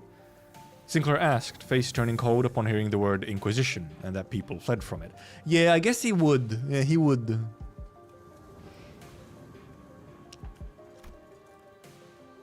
Yeah, the Nagel and Hammer we saw back at the Collab. Is that a typo, or was that how it was? Collab? Aren't the kind of memories that are so easily forgotten. According to Dr. Keltsit, the Inquisition is what filled the power vacuum once Iberia fell into chaos. That its Inquisitors are the rapier and lamp-wielding protectors of Iberia's cities from lawlessness. That alone kind of makes them sound like good people, though? Yeah, they are, but there's the Church of the Deep. The Inquisition will go to whatever lengths to deal with incidents related to the church that worships Seaborns. Fee! An organization that worships those monsters? Seems like cultist fanaticism is a plague wherever we go. I feel like people with all kinds of wrong faiths and beliefs are so common. See, the Seaborns are the ones that messed Iberia up, so following their logic, apparently it's okay for them to arrest anyone who seems even remotely connected to them. Are you saying that Iberia is like this because of the Seaborns? Amiya's only learning this now? It was Cal? Funny. I forgot the font. That was a funny town name, must say. The thing from earlier? I guess they were kind of troublesome to deal with, but they didn't seem that strong. Anyway, it's just what I heard from Gramps, but the Inquisition executed many innocent people too in their crusade against the Church of the Deep. For those who proclaim to be on the side of justice, they seem quite fond of committing such villainy. Seems like a reasonable policy decision to me. But must pose a clear danger to the daily lives of civilians. Yeah, I heard I was the only survivor. Everyone in my family died. Must have had to endure such a long period of pain to be able to say something like that with such composure. For Iberia, they are heroes who will bring the land back to its glory days. But to Gramps, they were just oppressors making his life difficult. That's why we all come here, fleeing from the Inquisition's gaze. Yet, wherefore hast thou decided to settle at a place that is so, run down? Indeed. Yeah, I know, it's not so bad once you get used to it. Besides, we managed to find a new path thanks to you guys. A new path? Well, it's getting late. Will you be repairing the ship tomorrow too? This place really has no soundproofing at all, huh?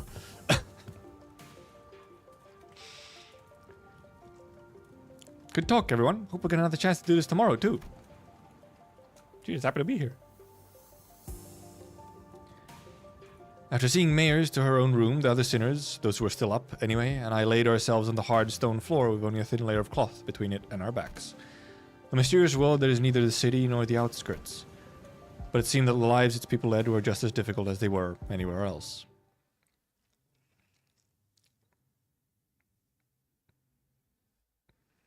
High-key cringe at Seaborns. The double plural kind of gets to me. Specifically the double plural. I feel like they usually just say Seaborn though, and not Seaborn. Maybe they do sometimes say Seaborns. Did they say Seaborns? I feel like it's almost always. I feel like I just remember Seaborn. Oh, there's Vessel Massas. Masas mentioned. Seaborn in the USA. Yeah, I feel like usually it's just Seaborn. And then Sea Terrors, yeah, which is different because, you know. Also, I still almost always write Seaborn the same way you write like Bloodborne. With an extra E at the end. Just because it's cooler. It has more vibe. Not born like that. Not wrong born. Not with an extra U.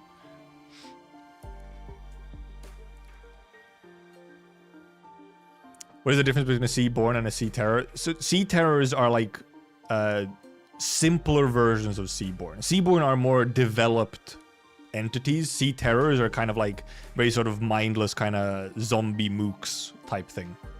They're fodder, yeah. It's Jason Seaborn, no way. Okay, we have actual fight again. All right, we have full team now. We can put the funny guys in. Actually, let's see what order we do this in. 관리인가. 다들 102. 사냥 주먹으로 매만지. I do like this. 부르신 예술을 보여주지. 저를요? 다음 5창까지는 돌아오겠습니다. Lebron, Seabron. Higher in the food chain, yeah. It's so big. Big ship. No way. But yeah, Seaborn aren't like super developed. Well, because Seaborn is a very wide gamut of development. It's more so just that Sea Terrors specifically are like the lowest version of them.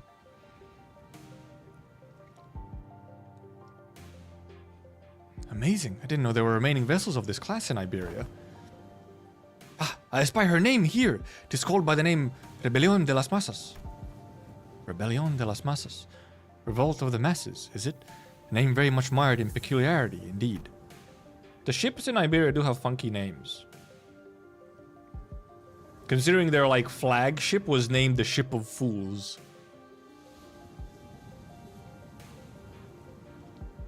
Honglu chimed in that he was rather fond of it, with its size being about the same as the boat from his home, while Ishmael quickly jumped in to correct us that its size alone wasn't anything special at the Great Lake, but it was still pretty big compared to Mephi or the Indigo Elder's skiff. I thought it was going to be somewhere around Mephi's size at most. Are you sure you can get this ship fixed in a day or two? As I briefed you yesterday, the great majority of the time-consuming repairs had already been completed by the villagers. The extent of our repair efforts only concern a few components within the vessel that the villagers could not repair, which shouldn't take us much time. Unless parts that are unfamiliar to Faust are also malfunctioning, such as the core engine, remaining repairs should be sufficiently managed by Faust. Despite Otis's confident declaration, I could not help but feel oddly unsettled as I looked at the ship.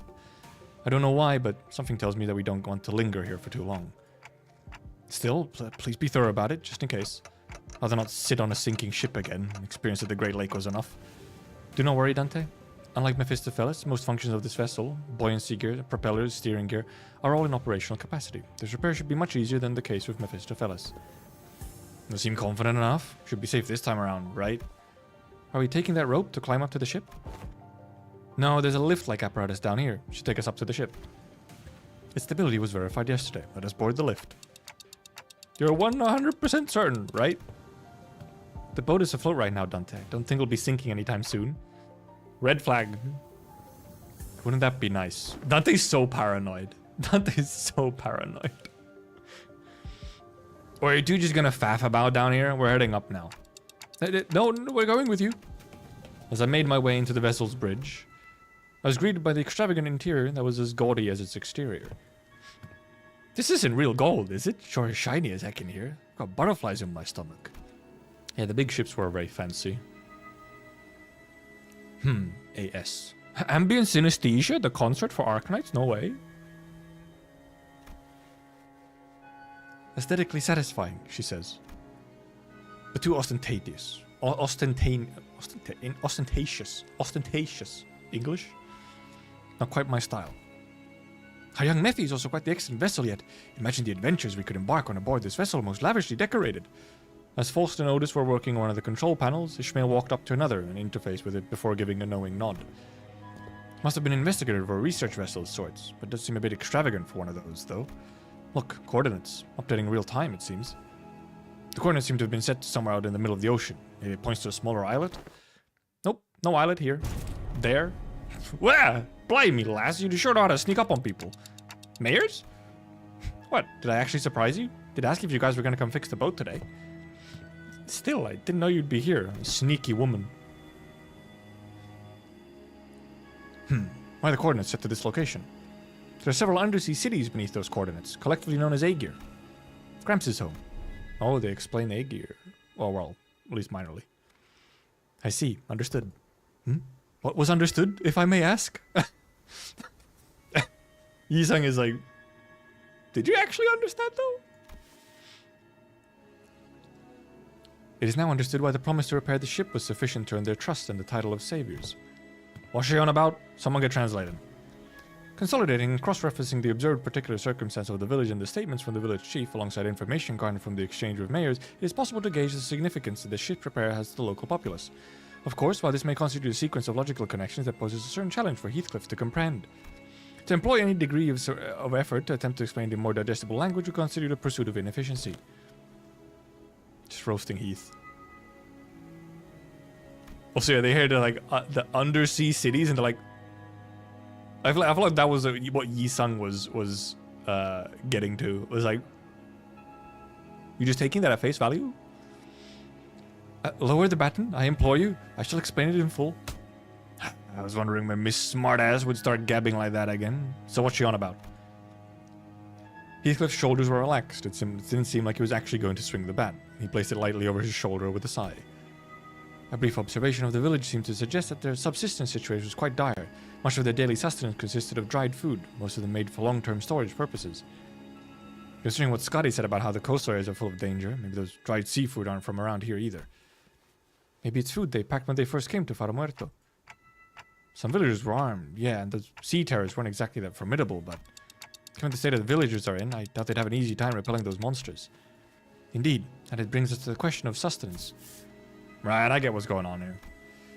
The lass and her granddad are about to visit their hometown and they're trying to get some food supplies from there to feed the villagers. To convince them they're planning to use the fact they're from the same neck of woods, or sea, I guess. Oh, so we're not just repairing their ship, we're repairing their food supply plan too. Huh? What's wrong? It's, While the expressions were rather crude, Heathcliff's summary of the situation was clear, to the point, and easily understood. The sinners stared at him with mild surprise. And I did, too. Oh, they're like, huh? He explained something well? What's with them annoying looks? Wait, oh you sods. You don't think I'm that dim-witted, do you? Top-notch intuition. It's just that it's been a while since you've shown this side of yourself. Thinking back, Heathcliff's intuition's always been excellent, and he'd often put together surprisingly accurate conclusions with impressive speed. You know, when you really think about it, it's kind of your fault for I've been too soft on you lately, haven't I? Oi, get back here. Now, with those fools out of the conversation, was he correct? Otis looks away from the usual chaos and asks Mayors. Honestly, I'm surprised. He was on point. Yeah, food's been running low in the village. This rate we won't last another year. But the Aegir will. I'm sure they'll welcome us with open arms. I don't want to come off like I'm overly worried, but do you think they'll welcome the others, too? Unlike Mayors or Chief, they're not Aegir. I believe they will. Iberia suspects and hates the Aegir for no other reason that we're from the sea, but our home cannot have fallen so low as to abandon a group of starving land dwellers.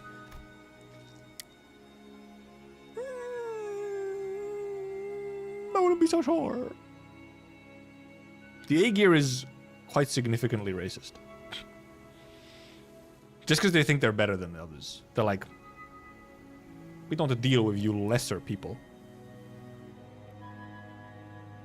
Prithee, might thou explain to us who the Aegir are? I had initially thought it to be a reference to a region, and it also seems to refer to an affiliation of sorts. Maybe there's something like nest dwellers? I don't think I've heard of a nest that accepts back-treats people with open arms. Or maybe they used to be some rich folk? If they call them Nesthoff's Aegir, then does that make the rabbit-eared lass Aegir too? Wait, in the world you came from, do they not distinguish between races? No racism! That is not entirely true. Delineation between races is a concept that does exist. They only saw them in the fathoms. There were those terrifying things called cuckoo spawns. However, as a general rule, it can be said that humans are, excuse me, humans should be the only intelligent life forms in the city. The people of Terra have slightly varying appearances depending on their race, like my Cortus ears. I've got pointed ears because I'm an Aegir. That's not characteristic every Aegir shares. The closest idea to what they're discussing appears to be, Don Quixote seemed to be struggling to finish a sentence. Oh, that hits close to home. Mersol stopped in to continue. Stepped in. By context clues and the manner of word usage, including the means of classification, the closest example in our world would be blood feeds. Similar external appearance to humans, different natures, comparable sapiens. It is of my belief that blood fiends are ostracized due to their nature that maketh coexistence with humans difficult. It may be that the Aegir are also... I'm sure some of them do possess qualities that make coexistence with us difficult, but they're probably rare. Then wherefore are they made of subjects of suspicion and hatred? That's... Well, the language is new, but the idea itself is pretty familiar to the city folks like us. Think of feathers of falling windmills. Kids born in the back streets. People replace their body parts with prosthetics. The form differs, yet in its essence we find the thread. Something about how we keep finding these similarities in the ways of our lives, despite finding ourselves in a distant world with different rules, races, and humans, felt oddly discomforting. The point is, you guys are doing us real solid by fixing up the ship. Let's move on from those gloomy conversations, okay? I want to show you cooler parts of the ship. This way. The ship tour may have to wait. The repair is almost completed, but an issue has arisen. Issue? Oh, wow, that's not reassuring at all. Multiple life forms identified ahead, assumed to be the Sea Terror horde. The ship's radar system seems to suggest that the vessel is surrounded. They're the same monsters from yesterday. Executive Manager, please order us to prepare for battle. Are they the Sea Terrors you encountered? They look a bit different, but yeah, probably. There's a lot of them, but if our last experience tells us anything, we should be able to handle this. Amiya, please support us in battle like you did yesterday. Canst thou fight, young mayors? Don't put the child there! I feel like I'm just gonna get in your way. Then, guys, find a place to keep mayors as far as possible from the battle.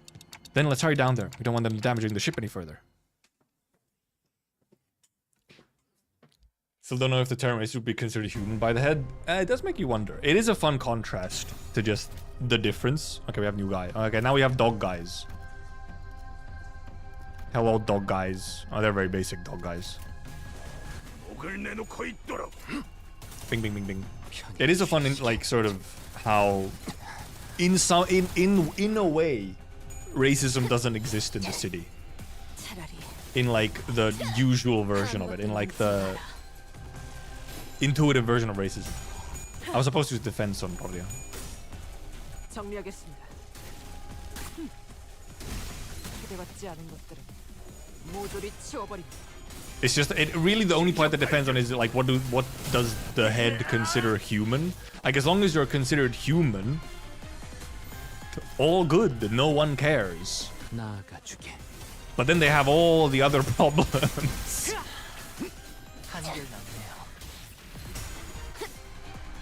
Then they have all the other problems.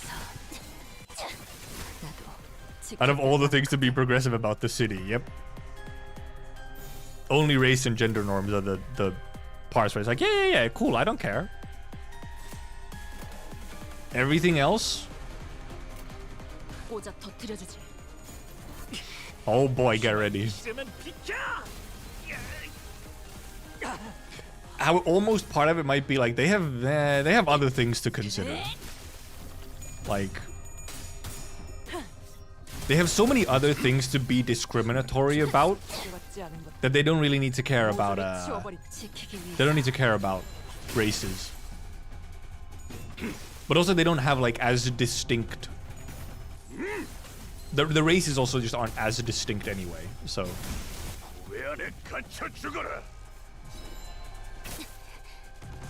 get stabbed, Rodia. You will actually use defense again because I need to go low SP.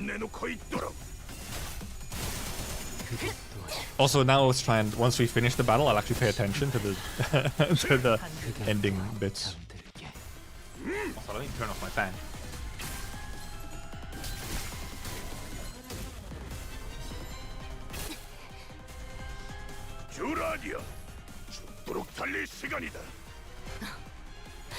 잠든 그대를 길이 잠든 그대를 Yeah, Kaku spawns are like a very, I feel conceptually quite a bit different. Well, otherwise, like, indeed.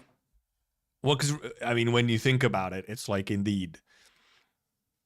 Oh, your skin is darker. Oh, yeah, okay, well, there's the music.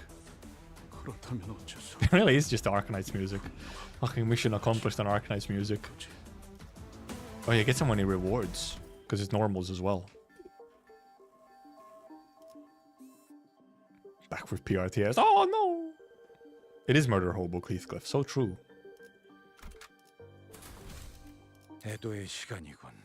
Cope listening that way. Does it continue? Does it remix or something?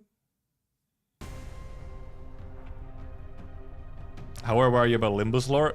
I am caught up. I've been playing Limbus for over a year. Oh, fuck, not you! Okay, what do you do, huh?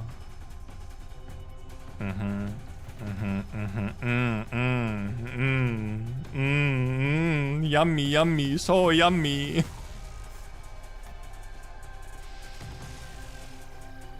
Oh yeah, there's not, oh yeah. Okay, they have the standby as well. Yeah, these enemies also indeed do not aggro in Arknights until you hit them.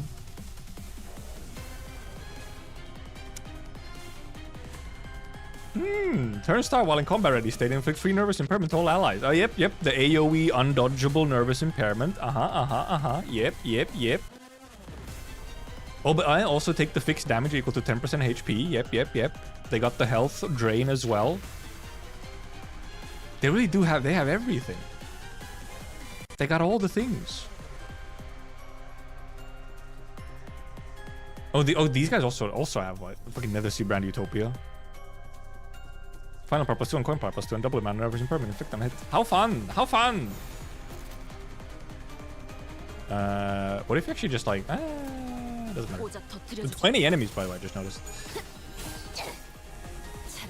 Yeah, they are, however, easier to ignore, yes, because you don't accidentally hit them. You can actually control if you hit them. I haven't actually come across actual Nether Sea Brand yet, though.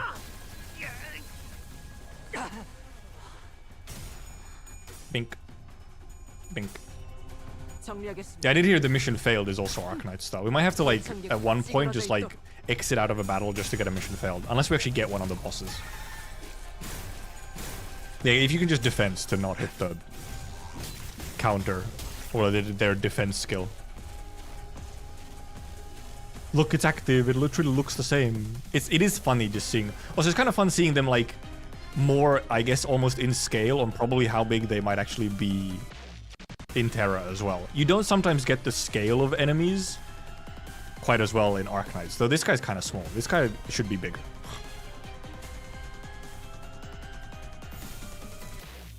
That guy should be bigger. I was using Fire Speaker who kept putting them on fire. Funny. Who says you're not naturally gonna lose? I did say unless the icky bosses or if the bosses cause issues. Apparently the mission failed is there as well. Allegedly.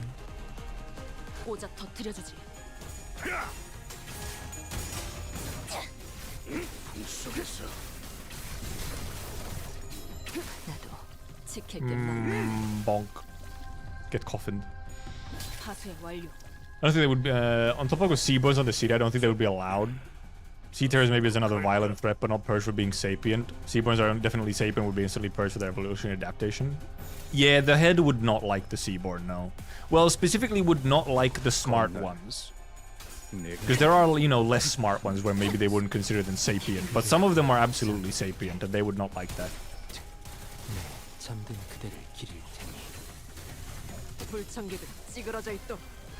But then also, I mean, kind of by just by extension, the Sea Terrors go as well. I mean, it's just a slightly different name for them. Beep, beep, beep.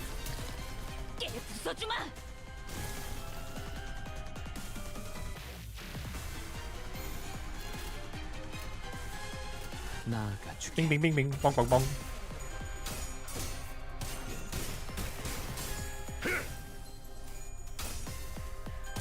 Ding, ding. Ding, ding. Chickens exist. 한결났네요. Also, indeed, also, yeah, they could easily just be like, by the way, if you're an otherworldly species, you are not allowed. Yes.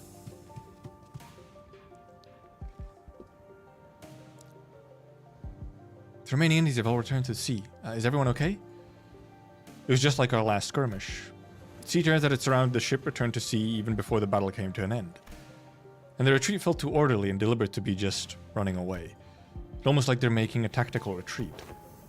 They're doing peachy, but what about the ship? Fow, is the ship okay? Minor damages to the hull, but nothing that will impede the ship's operational capabilities. Phew. So I noticed during the battle, I might be wrong of course, but I think I noticed how around the end of the battle those monsters were starting to go after the manager. You're probably right, actually. They are starting to realize that they are not so simple. Wait, Twitch has the instant playback now? You can go back in the stream? That's a thing now? What the fuck? Huh? Since when? I don't even remember hearing this being a thing like that was coming along. I guess it's A/B testing or something? I haven't made no changes, so.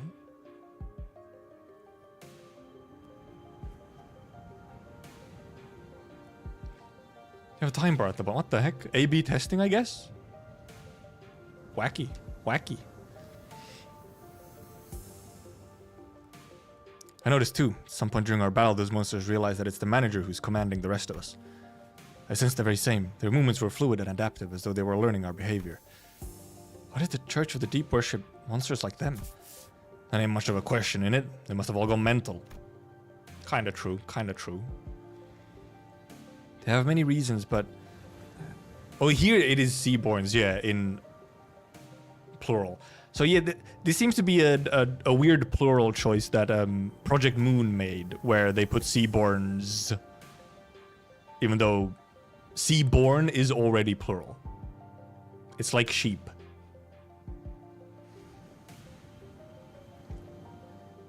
Seaborn are beings of infinite potentials, so much so that there's no superlative big enough to properly convey the scale. We can go into, after the event and stuff, we can go into some of the end game of the Seaborn, by the way, because there's some really cool stuff in there. As organisms, they can endlessly evolve and adapt. Every time they encounter a new environment or a new element, they transform themselves in other Seaborns. Maybe that's their draw. That fascination may be an attitude most befitting a researcher, yet transformation of fascination into idolatry is, if I may be frank, not entirely positive. I find them pretty uncomfortable. They just remind me of whales. Then can they adapt to learn a language to communicate with us? Yes. Oh, yes. What? By everything we heard, I think they sound really smart. Mayer's eyes went around at Honglu's suggestion. She brought her hands to her mouth, surprised. It sure was something. I heard that there was a Seaborn who could talk. If non-humans speak the language of humans, regardless of its testament to their intelligence, I can only think of two possibilities as to why they would. One, to communicate with humans. The other, to deceive humans. More often than not, it's the latter. But what about distortions? Some of them already know how to speak. Distortions are phenomena in which humans transform into monstrous forms, first observed after the White Knights and Dark Days incident. Therefore, the example is irrelevant to Otis's supposition. AK Stream was spoiling Limbus frogs on AK lore, instead of telling them to play it yourself. True, I should just be giving you teasers and say go play it. White Knights and Dark Days. And yeah, they're doing a decent job of actually like explaining stuff from both sides. So like, no matter which side from you have come, you like get to know something. And obviously at the very least, because you have to at least go through the tutorial of Limbus to be able to do the event stages and the event story, you, for example, are at least introduced to the sinners. She whispered quietly, but as we were standing rather close to her, we all caught on to the hint of joy in her voice. Oh, yeah. The pillar of light in the city. Did it really? How have you come across this knowledge, Miss Mayers? Oh, that's... Ain't it obvious? We've got the culprit right here. Storyteller lass who's been gabbing on with no end. Yeah, she's been talking non-stop all morning about all kinds of stories, hasn't she? Oh, and I have not gotten that far. You again? You didn't get so lost in your own stories that you babbled all about our company's secrets, have you? Nay, fie, I would simply not. As Don Quixote was subject to yet another round of scolding, Amiya stared out toward the sea, wary that sea terrors might start crawling to the surface once again before turning towards us. I wonder which of the two the Seaborns are. I know which one of them. We can... deep lore. Their sense himself is really, really faint, so I don't think they'd be in either category. I think it's possible that they learned human language out of instinct, that the power of speech might help them survive. It appears that you, Miss Mayers, are quite the expert on the subject of Seaborns. Your knowledge of them goes beyond what fear of one's survival may yield, thereby suggesting a different means of acquisition. Do you, by chance, worship the Seaborn? I don't worship Seaborn. Seaborn don't have any hopes or wishes, just desire for survival. Yes, indeed. That is the only thing Seaborns care about, is surviving. Miss Mayers, does that mean if Seaborns were somehow able to hope? Maybe so. Is that so? The repairs are complete. As we were conversing, Foss descended from the ship with a neatly organized set of tools borrowed from the village. Repairs completed. I'm guessing repairs are done? Yes, the ship is ready to set sail. Did you have a departure time and date in mind? I would prefer if we could depart as soon as possible. We don't have a set time or anything, but I think we should be able to set sail this late afternoon at the earliest. That's soon. As you've seen, we don't have a lot to bring with us. By the way, how far out to sea do you guys need to go? We need to find this dimensional door of sorts. I could see the dimensional door's light from the beach at night. It was faint, but given how the light's strong enough to break through the sea fog, we should be able to determine its location somewhere around the coastal waters. So, we can go back tonight? First order of business is to relay this news to the villagers. Yeah, back to the village for now.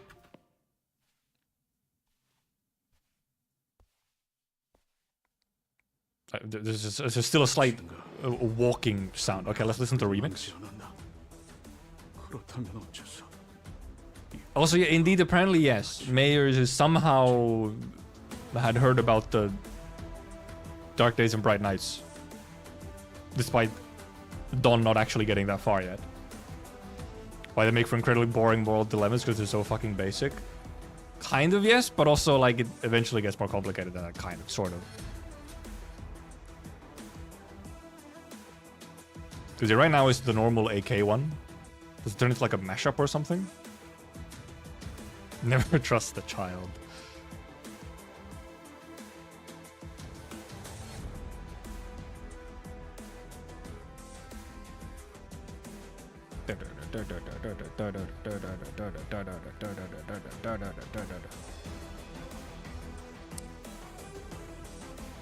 This is so far just the one in Arknights.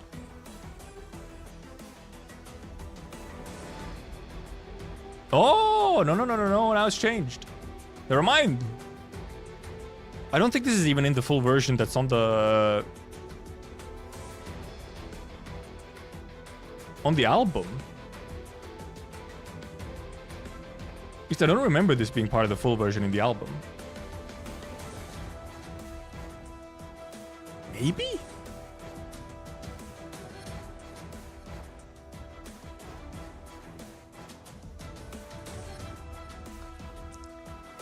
We might have to go search for it later, just to see. I think it's a fairly short track on the album, so I feel like it is. It's also, I feel like it's just so much longer than the one that I've heard, even the full version.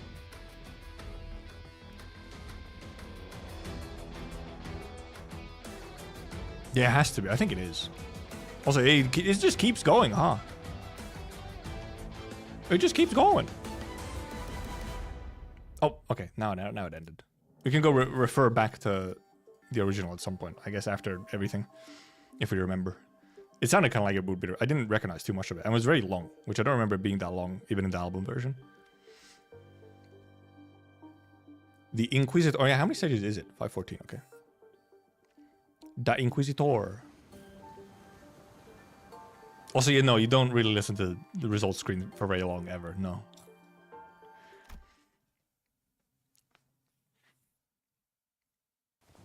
Oh, why? Oh, right. Is this where we get Bird? Bird woman. There's something going on in the village. Yeah, I hear it too. I'm hearing people shouting and hollering. When we returned to the village, ship repairs completed, we were welcomed by a rather hostile standoff. A quick count told me there were approximately 20 people assembled at the village square. Considering its population, that was pretty much the whole village. Whoa, who's that over there? Inquisitor. I think we've been found. The Inquisitor, dressed in a well-kept uniform, was about the same height as Don Quixote. The sword and the lamp hanging from her waist sits in stark contrast with the more run-down, ramshackle village. Irene, my beloved! Five-head woman. She almost looked like a fixer from the city. So the Inquisition has discovered our village. Did you really think that you could forever stay out of the Inquisition's gaze, citizen? It's a naive dream. Fabius disappeared from the Inquisition mid-interrogation under charges of suspicion of membership within the Church of the Deep. Well, no, it's Irene before she came around to being, you know...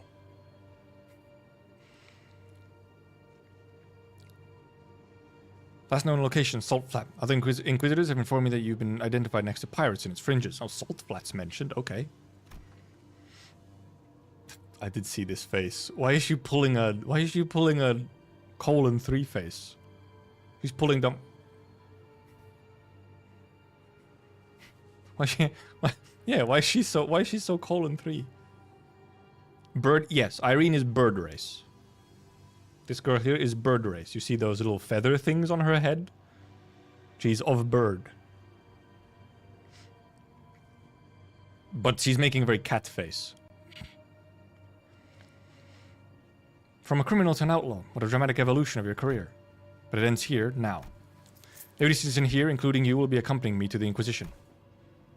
They've never broken a single law, nor are they outlaws of any kind. They are not like me. They've disregarded the Inquisition's authority, evaded the gaze of Iberia, and found this southern coast to lurk in. Tell me I'm not supposed to find that suspicious. This truly is the hard-ass Irene still, huh? What are you talking about? You can't just start arresting people left and right with a tenuous suspicion like that. You shouldn't. We only wish to live a quiet life, ma'am. Is that so? Then you might find yourself returning to this village one day, as long as you're telling the truth. Which is not an option for you, Fabius. Mayors, was Chief really a pirate? Well, yeah, but as far as I know, he's been out of the game for a while. And even when he ran with the pirates, all he ever did was share fin beast jerky to villages. Or carry Agerians between them. Even if you're telling the truth, Mayors, I doubt the Inquisition will be lenient. Well, what now? I have but one question to ask. That Inquisitor, is she following the proper legal procedures? That's what Otis cares about. I don't know much about the laws of Iberia, but Dr. Kelsit told us that the words of Inquisitors were pretty much the law here. It is likely that she is following proper legal procedures. The procedures are precisely what the villagers have fled from, after all. Then it is decided. Otis quietly dragged me to the side and whispered outside Mayor's earshot. The sinners who were right next to me seem to have picked it up, though. Executive Manager, we best immediately return to the ship, take command of it, and sail out on our own. It is unwise to involve ourselves in this conflict. What? You seriously suggesting that we just let him arrest the villagers? Did you hear what the Inquisitor said? It seems quite cut and dry to me. This is just standard procedure. With no local laws broken, we are no place to involve ourselves. Best hope is to take the ship before they impound that too. They're so law-abiding because they're so used to dealing with the craziest, shittiest laws ever in the city and just having to take it on the chin. Meanwhile, an Arknights? 80% of the populace is law-breaking.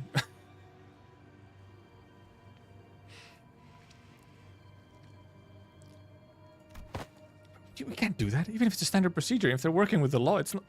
You stayed up to hear Mayor's story too, didn't you? Do you know the Incorp Inquisitors were working within the law too, when they came for the village? That was standard procedure too. If anyone had stepped in then. I know what you went through, but I still rather not take a risk in an unfamiliar environment like this. I'll try my best to figure out how to sail that ship. If I cannot, then I have faith in Ishmael to quickly learn its controls. I can't say you're wrong, but I don't know. Neither you nor I know anything about the ocean currents here, Otis. We can get the ship going, but I can't guarantee that we'll reach the dimensional door without any trouble. Do you know anything about the sea currents in this region? Not much, but I know the coastal sea somewhat. You can't find the Inquisitors directly here in Iberia. Fleeing with the ship might be the better option. Damn, even she's like abandoned Gramps.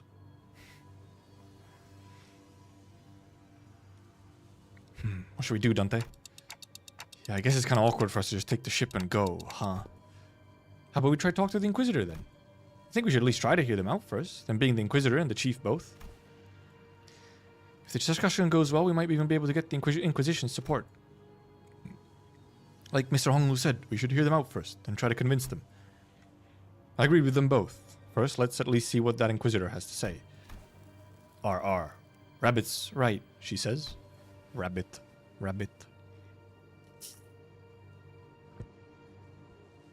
Are you certain that translation was accurate, Sinclair? Right, there's no way Russia would choose anything other than violence, right? Idiots. It's because the other options are pointless. Inquisitor's seen us. We're already under suspicion. She'll doubtless try to stop us if we flee now. So talk first, lower her guard, then attack. Very Ryosho of you. Pretty sure that's not what Amiya meant. Well, if she's already onto us, then we shouldn't give her an excuse to attack us by running away. True. I was wondering what you were doing there, lurking in the background. Clock-shaped head? You're from the Colombian Union? That's the assumption, they're Colombian. They're wearing a clock for a head due to reasons, but they have nothing to do with the Colombian Union. Due to reasons. Listen to that full mission success BGM, it is like 1-to-1. Okay, never mind. I guess I just did not remember how the full version of it sounded. Yeah, a weirdo with a robot head. Clearly it must be American. Yeah, the Colombian Union is America in Arknights, essentially. What's the Colombian Union? TikTok. What? Which language are they speaking? Regardless of whether you're from Colombia or not, you're clearly not from Iberia, let alone this village. You're not wrong, but I think there's been a bit of a misunderstanding. I'm quite certain you don't know enough about these villages to stand between me and an Inquisitor. How long have you been staying here?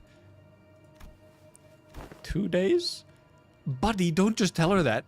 2 days? Alright, enough of this chickenery. Get out of my way, outsider. The attempt appears to have been made on quite the unstable ground. Please lend us your ear for a minute, Inquisitor. I'm Amiya, leader of Rhodes Island. Yes, I'm aware of Iberia's closed border situation. Alright, she came in illegally. I felt hope swelling within me as Amiya began with confidence, unlike Sinclair. Alas, it was short-lived. Thanks to the Inquisitor's quick retort, I couldn't help but place my palm against my forehead at the exchange that followed. Oh, so not only are we dealing with outsiders of dubious origin, we have a legal entry as well? We had to, because the issue demands urgency, and I've been briefed. Brazenly crossed the border, didn't you? I don't know how urgent that issue could be, but I doubt it's anything more significant than the situation at hand for Iberia and its Inquisition. The High Inquisitor is handling the Rhodes Island issue. Stay put and await the consequences while he and that chatty med doctor of yours talk it out. Do know that your treatment may depend on her negotiation skills. I guess this is... Okay, this is post-Underties, then, yeah.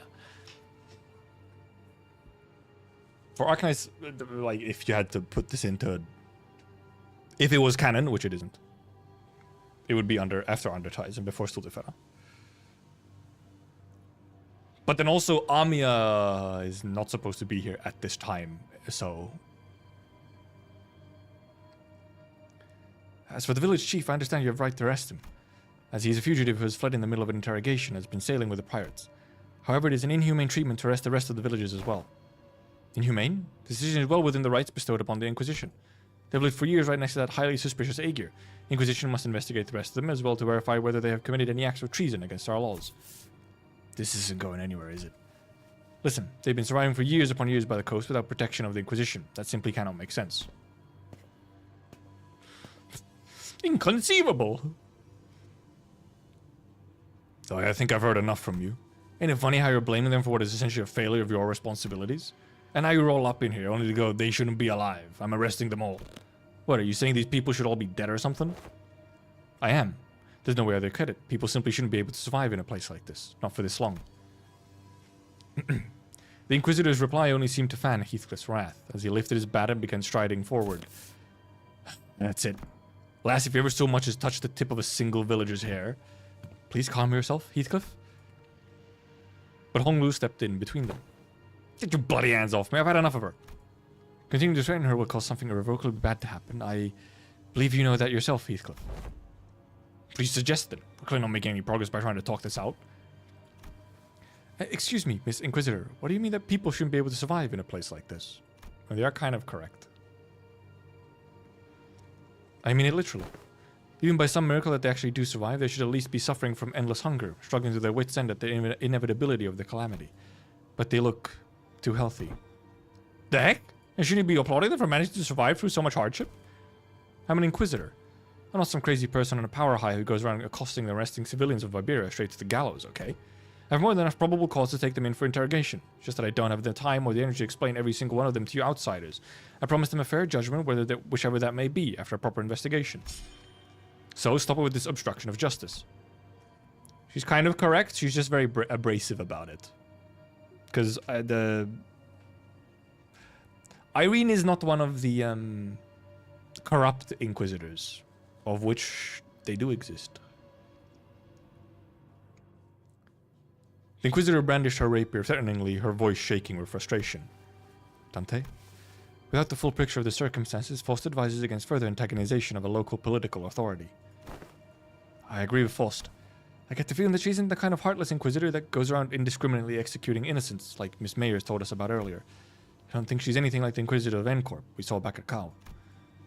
They were right. We didn't have the full picture of the circumstances. Getting in the way of an Inquisitor who was clearly a rather significant political entity in the area was most likely a bad idea. It isn't the Inquisitor's job to answer your questions. Continue to obstruct me, then. As the standoff was showing no signs of ending. Miss Mayers? I can answer your questions, so for now let's do as the Inquisitor says. Mayers. Mayers, who had been hiding behind us ever since we returned to the village, suddenly stepped forward. Yet, what of thy grandfather and the villagers? It's alright. I'm sure this is happening only because the Inquisitor doesn't know. What do you mean you'll answer the questions? About the profound silence. Mayer's response to Otis was but a single concept. I didn't quite grasp its significance, but it seemed to surprise the Inquisitor. That's what they call the calamity that destroyed Iberia. Okay, here we get the explanation. Well, okay, apparently on the next one. No, not on this one, next one. Oh, music change. Oh, no, is it music change? Spinning clock. I'll go to the bathroom real quick. Okay, we will get a profound silence. I had a feeling, because it is hard to do anything in Iberia without explaining the profound silence, which we apparently are going to get next. So be right back.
Wahoo! Chair gaming, so real. And the child does seem to... Mayers is quite knowledgeable, huh? Who the heck is Mayers? Who is this sassy child? Oh, this one has like a warning on it. I just realized. Spinning clock. Spinning clock. clean my glasses a little.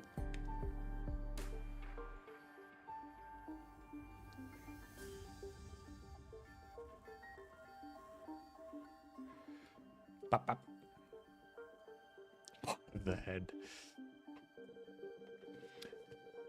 So, okay, probably indeed how I'll... I mean, I've been doing that now more. I'll comment on some stuff as we go through, but then for longer, deeper explanations of anything that might come up, I'll probably wait until we've actually read the story fully, because obviously there are some things they explain directly, and then we can at the end discuss, and you can ask questions of everything, and I will explain as much as I can. Okay, next one. Spinning clock. Spinning clock. DH의 교리에 따라 행할 뿐. They never leave us. Write down things in a notebook so remember what to explain.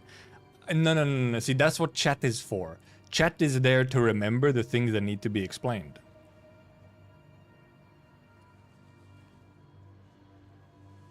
You. Decades ago, a great wave ravaged through Iberia. It wasn't long before the seaborne carried by the waves diminished Iberia's brilliant civilization to this. The waves. The profound silence that must have reduced the village to its current state as well. Is there any reason it's called the profound silence? Doesn't seem to be the most appropriate moniker for a calamity like that. It's because the sea went dead silent before the waves came. The silence then claimed ships out at sea, then the cities of Iberia, then the Iberians. No one could say a word in the face of the ineffable calamity. What? Just what are you? No average Iberian citizen should be privy to any of the information you're sharing. And the Church of the Deep is really capitalizing on the pandemonium that followed the profound silence. They pretend to be Aegir from the sea, delude the citizens of Iberia, and are sowing chaos in their lands. So that's why they're arresting the Aegir left and right. I can see the thought process, but... Huh. So it's understandable why the Inquisitor would want to arrest us.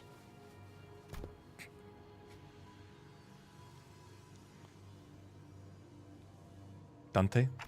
Yeah, because I thought, yeah, indeed. Because there's obviously little details that, like, you don't necessarily connect because as kind of good storytelling, they'll show a thing first, kind of hint at something, and then they'll explain it later. Like the village chief checking Amiya's arm for infection before we actually get the explanation of what an infected is.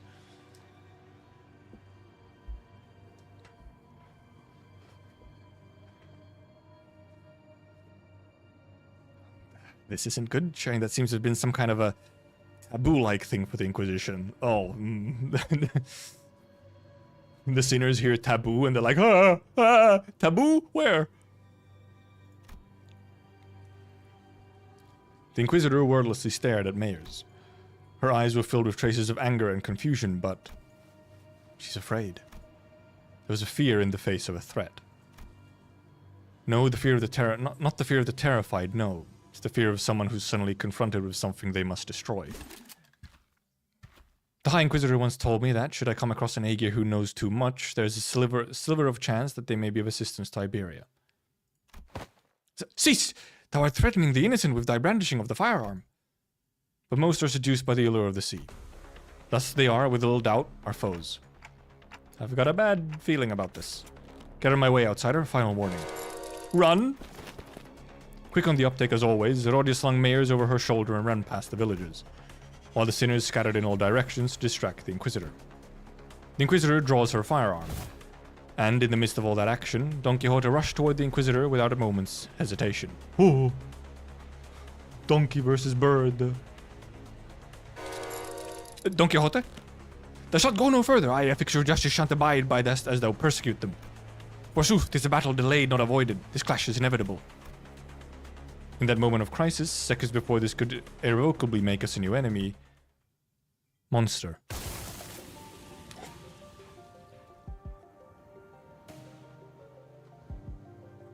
Green woman! With monster.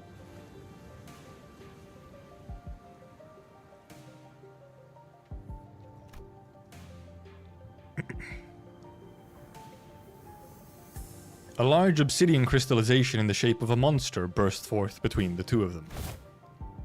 And yes, it is typed M-O-N, the number 3-T-R. It is pronounced just monster.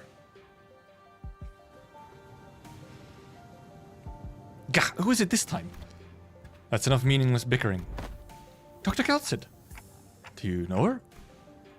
Yes, she's Dr. Kelsit, Rhode Island Medical Department's... Ah! Dr. Kelsit, behind you. They didn't... it was kind of... I wonder if they have the monster sounds.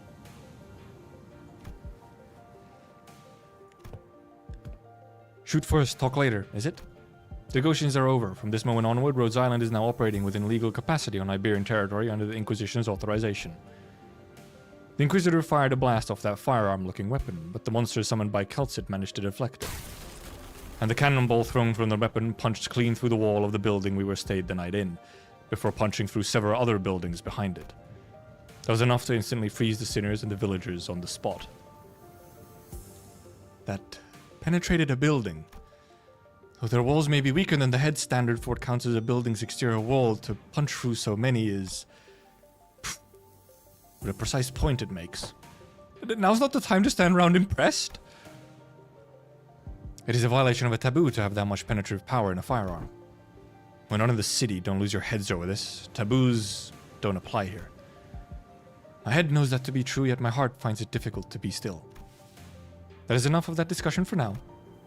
It is advisable that we carefully observe and grasp the situation at hand instead of deliberating on a taboo the jurisdiction of which does not reach this far. This is just fun little trivia. The gun that Irene, the Inquisitor, has is actually called a hand cannon. It is not just a gun, it is specifically a hand cannon.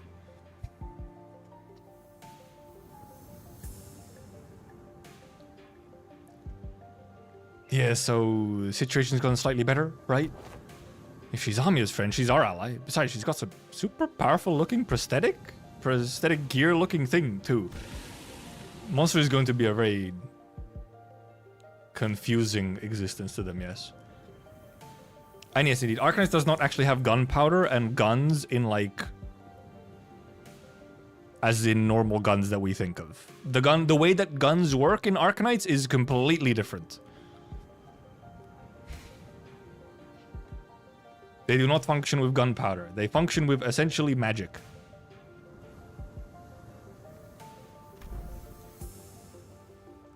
Is that what you think? I apologize for the disappointment, but I'm not on anyone's side. In other words, your particular denomination, ally, might not be entirely correct. However, if I must define my allegiance, then let me inform you that the closest label would be that I am Inquisitor Irene's ally. Dr. Kelsit? Amiya, outsiders. As much as you would like to deny it, the Inquisitor's suspicions are true. While it can be said that the process by which she reached that conclusion was unfair, the conclusion itself is, without a doubt, correct. Yapper is here. So they're actually connected to the Church of the Deep? Yeah, guns are either you have a gun that works like a magic wand, in which case it probably doesn't actually shoot bullets. And then you have guns which are magic wands but also shoot bullets that have magic on them so that they can shoot bullets.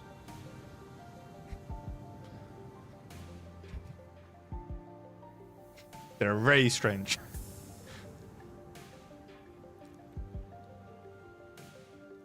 That is one way to put it. To be more precise, they aren't connected to the Church of the Deep. They are the Church of the Deep. Perhaps the village itself is the dilapidated church of their congregation.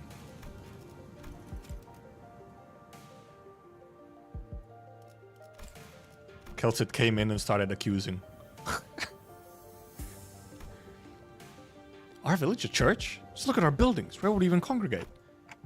Your thoughts, Faust? There are not many resources by which we may analyze the decision. Yapper versus Yapper. However, the fact that Amiya's colleague has made the same argument as the Inquisitor brings the accused defense into question.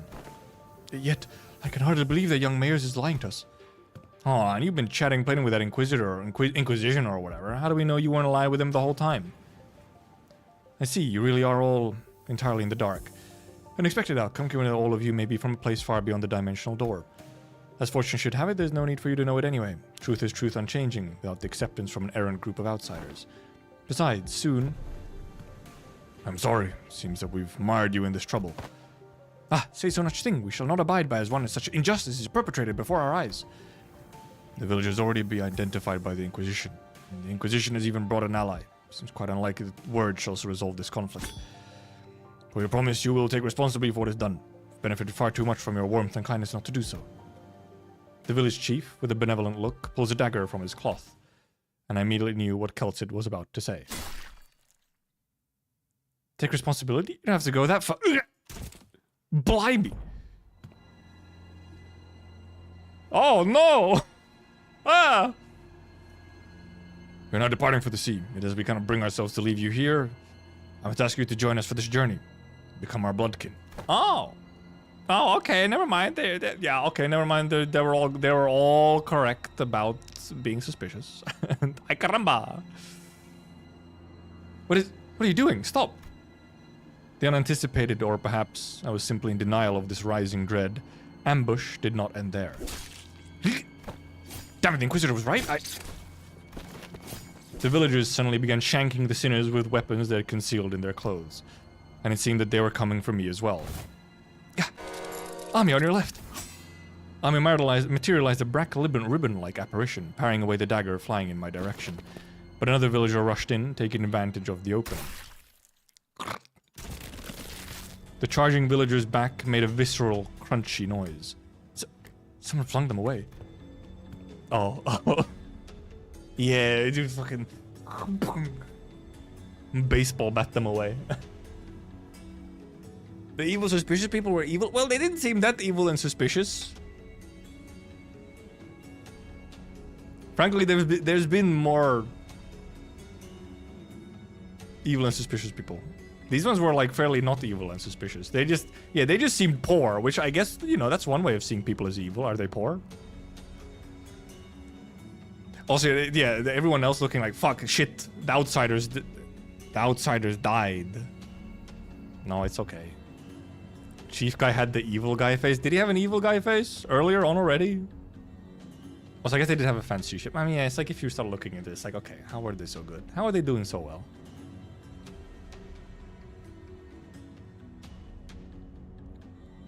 Didn't mean to be this late. Also might have explained why Scotty also did not actually stay around in the village. Scotty, let me catch you up to speed. I know the situation. This fishy smell was what I went to investigate earlier. But what about the sinners? Unlike Amiya and I, who managed to survive the initial ambush, the sinners weren't doing so well. At least you had a silver lining in that the Inquisitor and Keltsid's quick understanding of the situation and the subsequent retaliation led the villagers away from the sinners. I didn't notice any hostility or aggression. But an odd thing to say. Why would we hold any animosity against you? Why would we intend to kill you? We're not trying to hurt you. We're simply trying to give you a form better suited for the sea.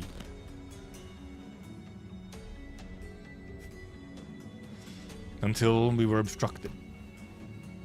I apologize for unfamiliarity has caused you trouble, Inquisitor. I won't make a big stink about what happened. What's truly unforgivable is that the heretics tried to take advantage of the ignorance of outsiders to flee the Inquisition. And, if you are outsiders, any lives lost on Iberian soil are my responsibility. It's my fault. I'm sorry it came to this. Wait. Lives lost? We're still alive, you know? We can shake off a stab wound like that. Fuck. We can shake off a stab wound like... This is most unfortunate, outsider. Huh? What?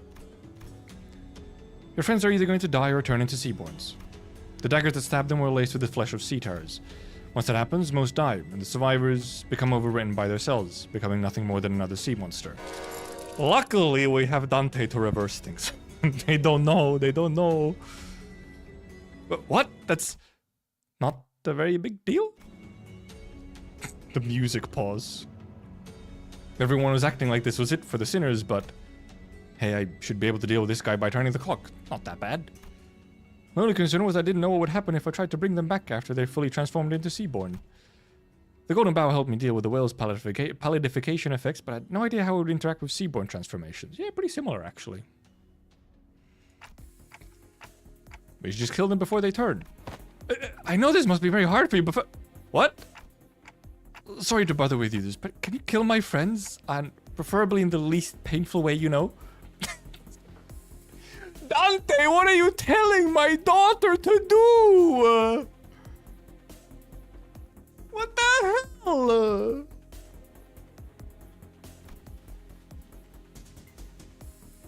It's so normal for the Switty Dellers. What? What are you looking? You made my daughter and my bunny be so concerned. Oh, sorry. Was the last part kind of too much to ask? Wait, don't give up already. If we bring them back to Rose Island, we should be able to do something to help them. How should I explain this? Guys, can you... Dante, I know what you mean, but... I just can't right now. My strength has rapidly deteriorated since the ambush. It's kind of tingly too. Maybe they use some kind of paralytic cocktail? Trust me on this one time. I can show you that I'm not just giving up on them. But... Amiya, can you understand the outsider's speech? Yes, it's just that they're making a pretty difficult request. They want me to kill all of their friends before they transform into Seaborn. Okay. Thank God we have a simpleton here. The Kelted will also possibly do it very quickly, but... Thank God Scotty was here to just instantly fucking smack him.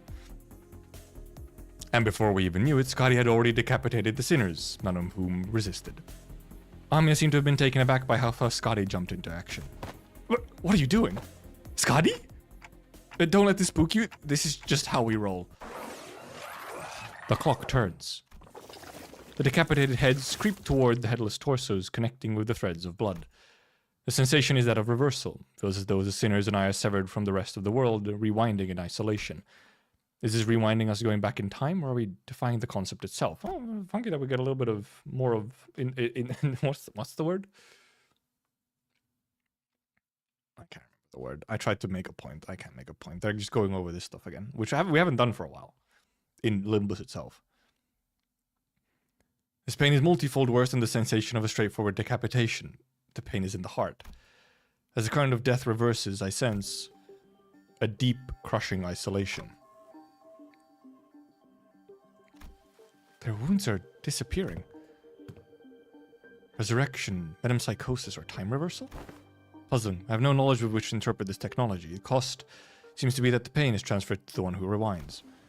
That seems to be too small for a price for such a great power. The discussion of whether this can be categorized as power should be explored later.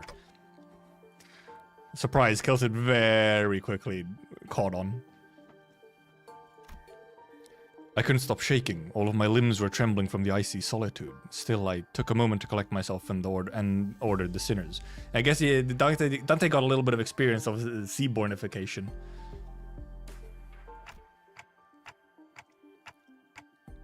I don't know just what they're thinking, what they were thinking, but we should be able to find out once we take them down. Like, Mercel fixing his tie. Don, what's up with your face, Don? What is it, Don?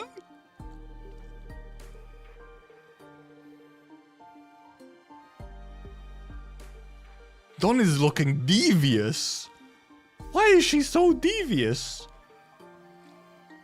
With a thumbs up as well, yeah. Everyone else just looks like slightly annoyed, as usual.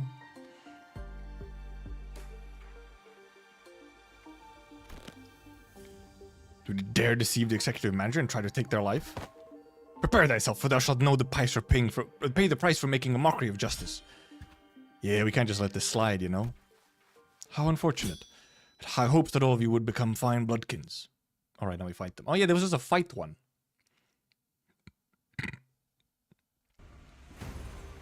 Oh, the normal human. Oh wait, humans? Oh, they got SP at the start, I see. Listening? Listening? Ah, okay. That's why. That's why. That's why. I didn't even notice that there's a hints button. Oh, it's a... I didn't realize it was a... What's it now?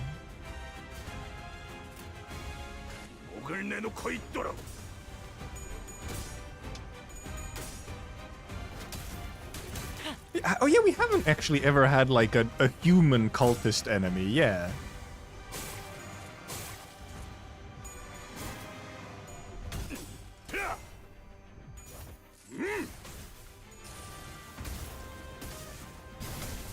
Oh, we've only ever faced a cultist by the point that they've already like transformed and gone full Seaborn.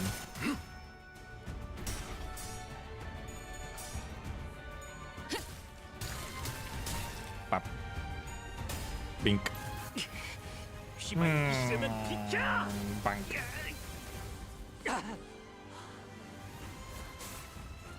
Alright, unbreakable. I guess there was 2 types of them. And then also the boss guy. Swift cult is steadfast. Okay, that's why. That was another one. Well, same passives. Same passives. Horse guy. What are you doing, horse guy? Get your horse. 내가 충전. Bink. 그대 또한 잠들게. Oh yeah, I guess the IS3 mini boss, yeah. Sort of. But that's also like they were like kind of far gone. He has like another side that's like already Seaborn. Gregor claimed their balls, or what do I say? Hunt their nightmares? 지키기 위해서 Bing, bing, bing, bing, bing, bing, bing, bing, bing, bing. 죽겠지만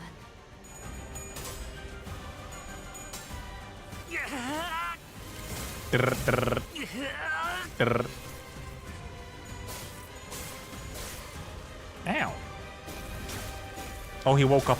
Oh, tentacle! How fun. 정리하겠습니다. 불결한 Tentacle guy. 주라디야, 죽도록 달릴 시간이다.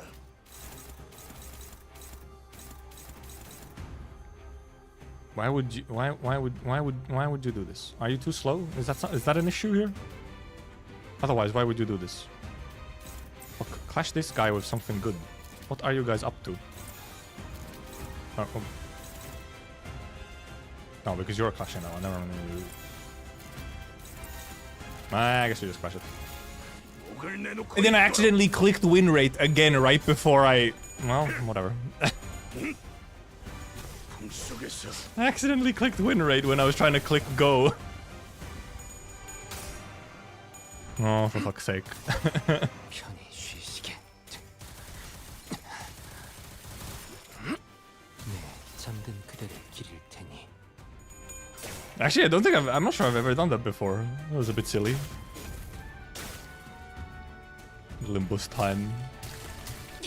I'm win rate pill though, because for most fights, even a lot of focus encounters, you can actually just win rate, and then at most you adjust something. He's getting a lot of one-sideds. 나도 지킬 게 많거든. Oh yeah, we haven't actually got... I did also see there was indeed lines about, like, oh, how are you changing your fucking, like, entire identity? What is it? What's up with that? We haven't got that part yet. 날카롭고 What the heck, Heath? So many heads, Heath! 풍과 함께 사라져라. Bap. 잠든 그대를 기릴 테니. It's Scotty quickly, but not like a proper one yet. But that's because Scotty's not good at questioning anything. You know? 깨 부숴주마. Okay, get Rodiad. 차라리 He was at like 16 SP once he was actually rolling coins.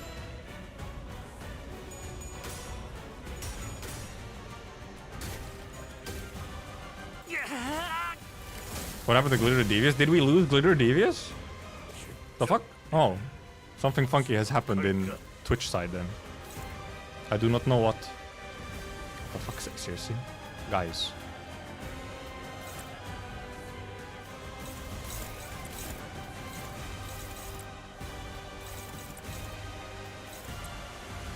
You guys are too slow? Or do these have a targeting thing? Yeah, no, they're just too slow. That's all. Why did these target? Oh, they both targeted Hongus. Okay, that's why. Hongus. I mean, wow, Hongus, you have fucking nothing apparently.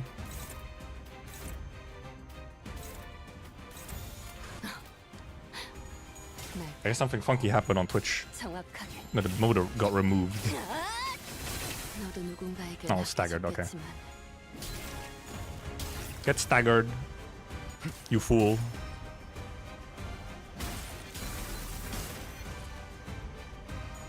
Oh wait, no, Baka. I think actually I think the emote is still there. I think your sub ran out.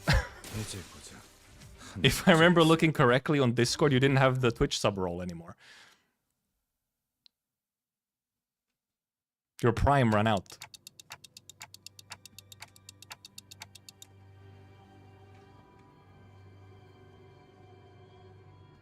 Wait, I think they're heading to... He's running himself into dead end. Are they seeking refuge at the sea? Wait, that's where the ship is. That's where they're headed. They're trying to board the vessel Masas. Wait, but we never told them the ship was repaired, so how? And it's obvious, the whole village is in on it. And I'm surprised that they'd send someone to spy on us, or they know a way to get the ship floating even in its broken state. Vessel Masas? Vessel Rebellion de las Masas. That ship is moored at the port in that direction. Wait, it can't be. Thank you for the prime. Then got the emotes back. Like, come on, I have to put the funny emote, the best emote behind paywall. Irene, who was preoccupied with battling the rest of the followers of the Church of the Deep, who were in hiding, quickly gave chase. But Fapius and the villagers were already aboard the repaired ship, slowly departing the harbor with a horde of sea terrors between us and them. How can a vessel of that size become operational this fast? The exterior, the name, must have been constructed during the golden age of Iberia. But how are we supposed to chase that? What if we built a raft and rode after them? Mate, come on. Seas full of sea terrors won't get very far before it sinks. You see something, Amiya? You keep looking in that direction. Oh. The vessel must have soon disappeared into the mist, and... the village was left empty with nary a sign of people ever having been there, as though this gateway had all been premeditated. Except for mayors! Leaving only mayors, and yeah, Golden Age mentioned.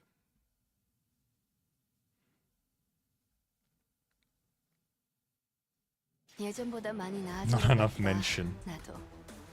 그러고 보니까 그 환상체 이제 가을을 내려준 아이가 없어졌지. 다시 Three-way 관리를 맡겨주시고. agreement.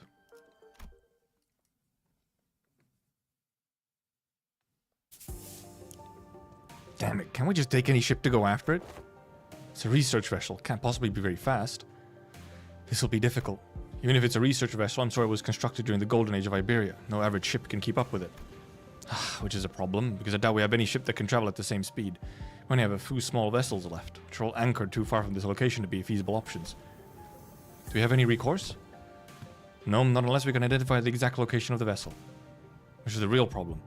We find ourselves a ship to go after them, yes, but most eyes of Iberia, the lighthouses, were lost during the profound silence. Wait, when you say most, do you mean that there's some left? Just one, as far as I know, the one in Gran Faro, but Gran Faro is the actual location for the next Arknights event in this theme of the Seaborn. Like chronologically. It's the second Seaborn event, it's the location for that one. I said that's so bad. Confusing. That lighthouse cannot be used at the moment. There's another. There's a lighthouse you can use. Ka-ching! Really? Are you really going to give one of the villagers of the benefit of doubt? Yet young Scotty hath already confirmed her to be safe. All I confirmed is whether she's a Seaborn or not. Can't know if she's a cultist. 'Tis true, yet... Like senses, have a good night. Have a good bed. Once we saw that Mayers was left all on her own, we decided to have her accompany us all at all times and keep her within Irene's eyeshot. We couldn't possibly blame her for what happened, given Scotty's confirmation that she doesn't have anything to do with those sea monsters. Besides, they'd all left her behind. They really did. The Grandpa did not give a shit. But Irene still seemed to harbor a bit of suspicion. The problem with the Aegir is that she simply knows too much. Where could she possibly have gained access to all that information? See, she can't even answer that question. But let's think about it this way. What if we were to ask her what we don't know? The location of that lighthouse, for example. They're ticking rapidly. What did they say? Yeah, because Irene also can't understand. Dante says that we should approach it differently and ask her what we don't know, like the location of the lighthouse. Seems like a reasonable suggestion to me. Or does the Inquisitor have an alternate solution to this conundrum? No, but... Fine, let's hear it. I want to interrogate you about how you have access to things that even us Inquisitors don't know. At least not right now. Paro Muerto. Dead Lighthouse. That's our village name. Somewhere a little ways off from the coastline, there's an intact Eye of Iberia on the sea, though it was almost destroyed when the profound silence swept through. Off the coastline? Is it not connected to the land? I think it used to be, until it sank. We should be able to procure ourselves enough wooden material from the village to build a raft. Okay, apparently Kelsid is still on the raft idea. Okay, agrees with raft idea. Is it near enough for a raft to be the means of access? The weather's not great today, but it should do. It's not very far from the coast.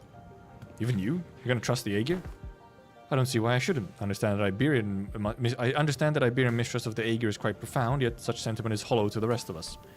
Inquisitor Irene, what did you feel when you saw the Rhodes Island operator? If you're talking about the Cortes, nothing in particular, other than slight annoyance when she accused me of being inhumane. So you didn't harbor any hostility nor disgust, not that you would have felt any sense of sympathy or empathy either. I have no history of feelings for or against the Aegir. Such must be the same for the outsiders. What's she on about?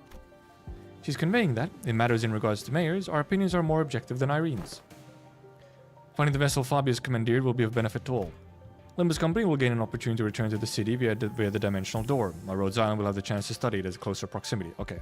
Kelsid was brought up to speed on everything, it seems. And the Inquisition will gain possession of the vessel in which the technology from the Iberian Golden Age is contained. What, you're gonna just hand that over to the Inquisition? Why should we covet what was once Iberia's?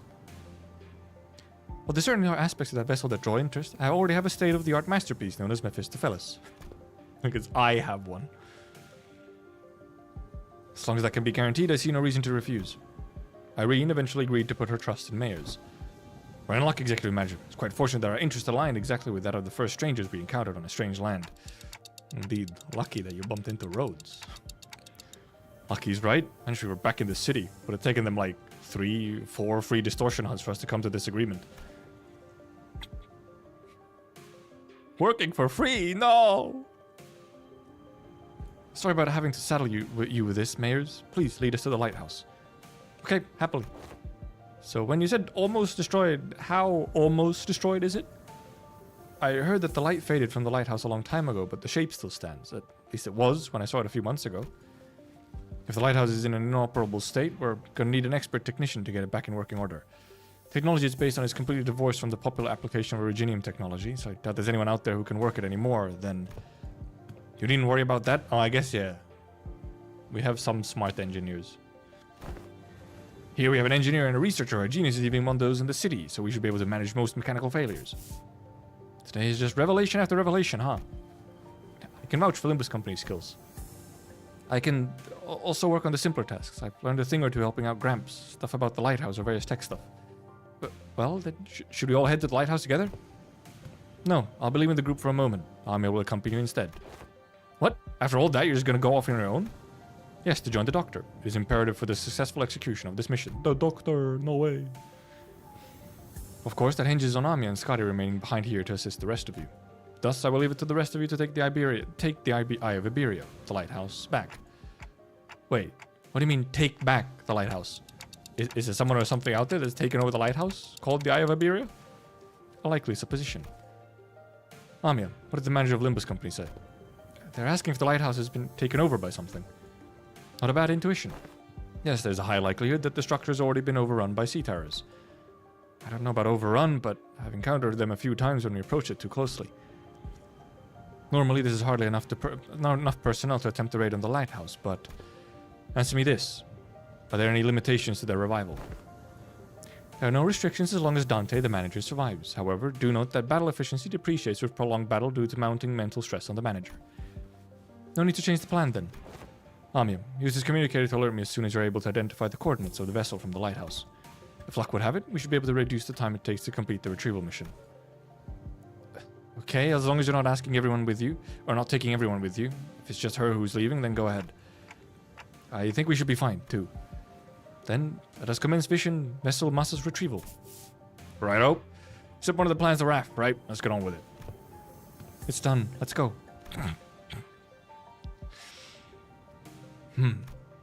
What? Why are you looking at us like that? Is it something bothering you? Must you ask?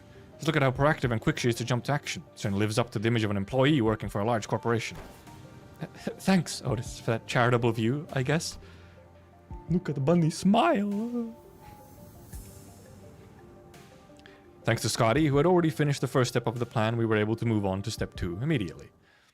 Scotty was already just building a raft.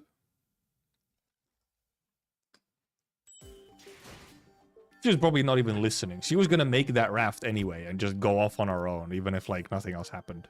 It's a coincidence that she happened to make a raft.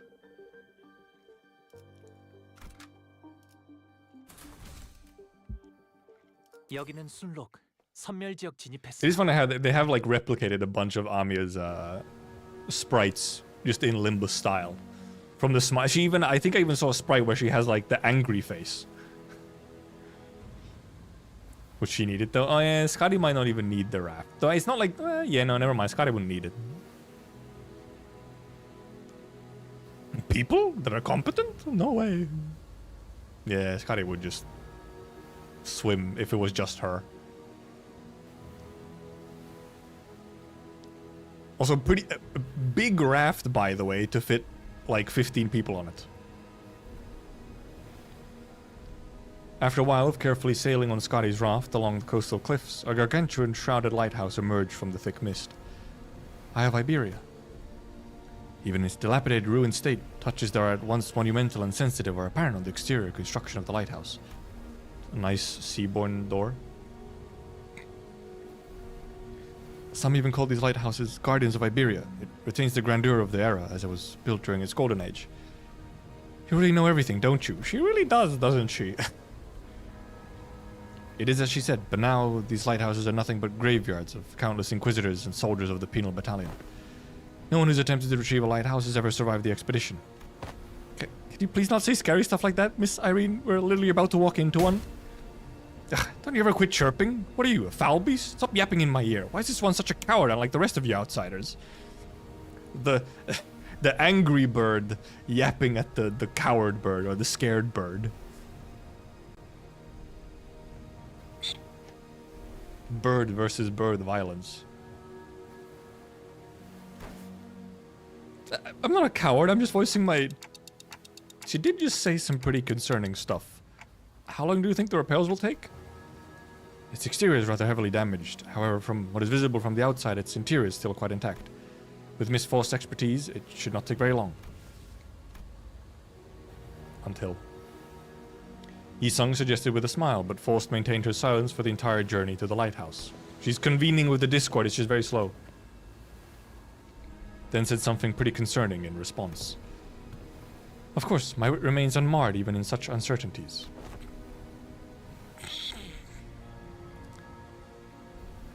The currents are pretty wild. Someone's gonna have to stay behind and keep an eye on the raft. Can't just leave it here unattended, but I don't know if we can carry it either. I'll stay here and protect the ship. The ship, not the raft.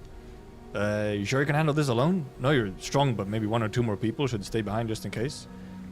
No, don't need them. Sea terrors will swarm the island if I go with you anyway. So this has nothing to do with you. So what she's trying to say is that she's worried about you not having enough people to take on the lighthouse when she can handle this area alone, which is why she's okay with staying behind alone. Also, she would just like... Scotty would indeed actually just gather even more sea terrors because they're attracted to her. Not in like a romantic way, in like a magnetic way. Ah, thanks for explaining. Some people just can't help but hop through an extra hoop, I guess. Well then, let's trust her. We'll be back, Scotty. Luckily, we didn't run into any sea terrors on our way to the lighthouse gates. The problem was that the gates were bound shut by strange blue tissues. Oh boy. What could it be? Yeah, this is before Siltifera Navis, yeah. Reminds me of that L-Corp branch back at U-Corp, though that one was white. Yeah, this is just blue version. I didn't think of that, Baka. Well done. I don't think I can do anything to force it open myself, so... Guys, can you pry open this door? Well, I move over, I'll pull from the right side, you grab the left, and... We'll pull together at 1, 2, 3. 1, 2, 3. Huh? Something's off here. What are you doing? The door is firmly secured in place. This flesh tissue regenerates almost as soon as it is torn. Perhaps you need to tap into a wilder form of art to get this opened. Well, what now? The strained flesh tissue growing on the gates is sea terror. On the gates is sea terror. Reacts to the lamp, but it's grown too much to be affected by it in any meaningful capacity. Scotty might be able to open this door with her incredible strength, but should I go fetch her? But I think she's already fighting off the sea terrors from sinking the raft. So we're all on our own. Maybe this identity card or ego I could use to get through this. So which one? Huh? Huh? Just as I was pondering a familiar question, a faint black glow came into view, then devoured my sight. It's no intuition or inspiration. It's different from those sudden flashes of realization. And it's not the star of that day that I think of from time to time. It's not the horrible door that I see every time I turn the clock, either. The formless black space in which I'm not permitted to see, a faint noise, a whisper, cuts through it. And through that opening, I see light. I reach out to the opening and see Scotty, born from a very, very warm gaze. Scotty? Powerful imagery crashes onto me like the waves. Are they actually just going like, oh, this is how he got the egos? Scotty, the staggering dancer wielding a blade. Scotty, who flaunts her flowing locks. And Scotty, the singer, humming in a low voice. Scotty's a singer, yes. Beyond the fringes of condition, Scotty's existence has become engraved. The sinner who can wrestle and control this oceanic tidal power is... Dante, are you alright? I'm good, and I don't think we'll need to send for Scotty. Huh? What? Hey, Ishmael, I've never used his ego before, but I need you to trust me and accept it. What? An ego? I nod quietly.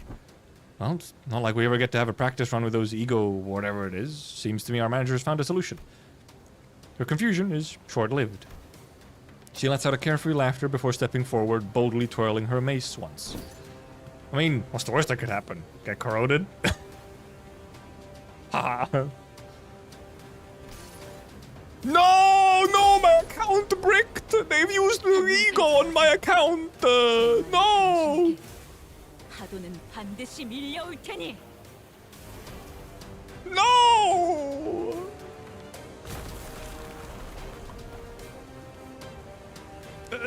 Cracks on the lighthouse are growing. I think she destroyed the door instead of opening it. Can't believe they've bricked my account. Sorry, I didn't think it'd be this strong. Well, the door's open. What are we waiting for? No, I mean, what was the part where you... What, the part where I suddenly changed into a different outfit and equipped a different personality? Yes, that! That is... This is most fascinating, that an ego could be drawn here in lieu of the mirror of Mephistopheles. I think I connected to Amiya's subconscious mind. Wait, the cerulean blade is actually just an ego? What? It was this strange, unfamiliar light. I saw Amiya's emotions attached to her memories and experience, so I just reached out to them. My subconscious mind? I just had this feeling that it would work. Sorry about peering in without asking first. I didn't see anything other than the things about Scotty. All I needed were memories and emotions that can be used to understand the being that is Scotty. It's okay. I also have experience with gaining power from others' memories and emotions to overcome difficult situations. Yes, you do! Yes, you indeed do! They're both just pirating skills, man. They're downloading. Maybe that's how you're able to draw something from me as well, Dante. That is the most appropriate assumption, especially in a situation in which delving into its principles is impossible. Mayors is like, huh? So that's called ego? She's being suspicious again. Verily, of course, Limbus Company's ego is quite distinguished from the other kind of ego, which are bloomed from within oneself. That is enough. No further information is to be divulged to outsiders. Yet it matters not where young mayors and young Amiya learn of this. I agree with that fool this time. The Inquisitor used an artillery projectile that penetrates the outer wall. Several of them, in fact, of a building. And the head did not pursue her following that breach of taboo. It's clearly not the city. Ain't it better to let her talk her heart out than to hear her moan and whine about not being able to say anything? What is this? What is this Heath face? I am convinced. Alright, this we had to convince Force to let Don give lore. Do as you will then. Force's reply sounded almost sulking, but Don Quixote immediately began to expound from upon Ego to Irene and Mayors anyway. But everyone was too busy to pay attention to her, as the wet slithering noise from a distance had put everyone on edge. Can we do that later? We've got some cleaning up to do. So there were more sea-turds past the door. Are you surprised? I think any sea-turds from the sea are all converging around Scotty, which means our only roadblocks are the sea-turds still lingering around the lighthouse. Let's go. Let's take this lighthouse back. Alright, there was a fight here. I forgot. There was a fight.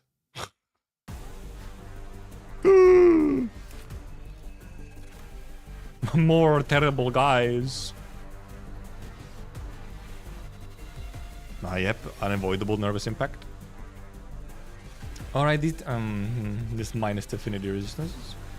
Oh yeah, on death generate, never see brand in the allied unit's territory next turn. How fun! They do it! They do the thing! They do the thing! They generate nether sea brand when they die! They do the thing!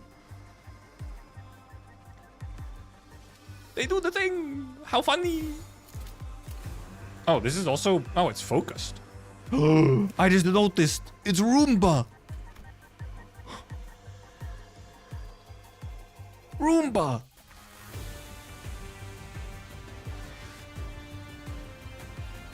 We actually have Roomba. No way. So, this Roomba is also it is a mechanic from the Arknights event as well, and it is indeed used to clear the Nethersea brand. So they really have the entire thing. They got everything. They've got everything.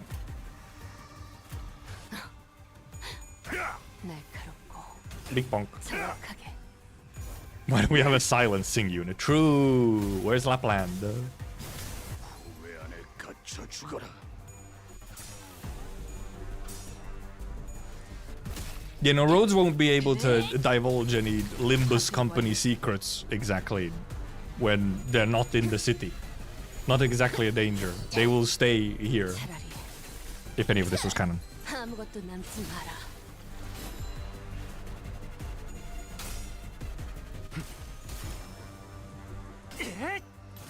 Oh, the Roomba takes no damage from secondary sources. Oh, okay. No AoE, huh? Has to be direct.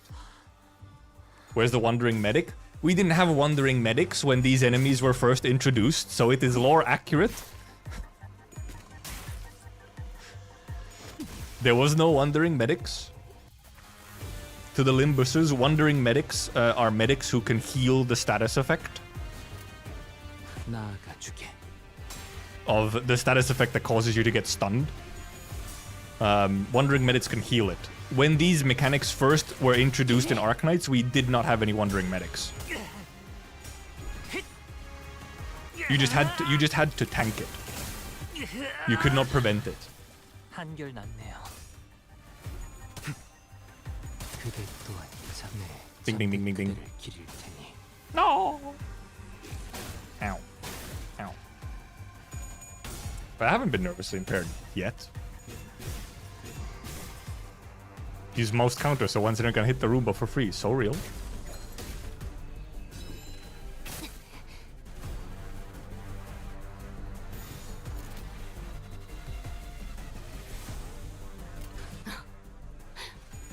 Pink, pink. Pink, pink, pink. 정확하게. Oh yeah, you do have you did have the towers. Yes. You didn't, however, have the towers in Stultifera Navis. 너도 누군가에겐 아껴서 You had the towers in Undertides. You did not have them in Stultifera Navis anymore. 그대 또한 In Navis, you had to specifically just constantly like clear it. In some like you couldn't 하수의 완료. completely prevent it.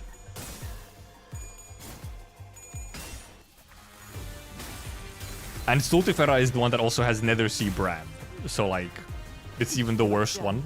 You get more nervous impairment in Stultifera Navis, and you also don't have a way to remove it on original run.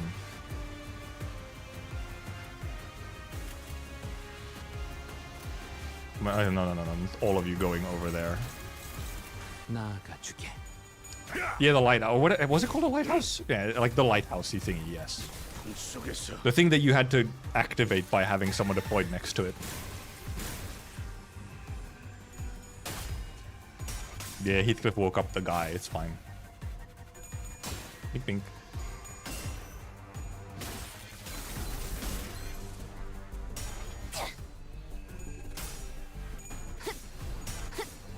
I see double heads at -5, -40. Ma'am? What's wrong with you?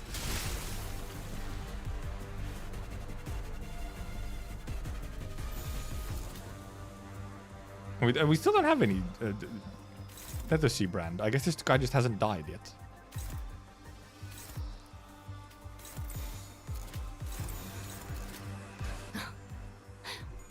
날카롭고 정확하게. 여기가 Bing, bing, bing. 이제 보자. 하나를 Guessing in focus encounter, you can indeed just avoid killing the guy as long as you can, but 또한 잠들게. and then you just don't get any.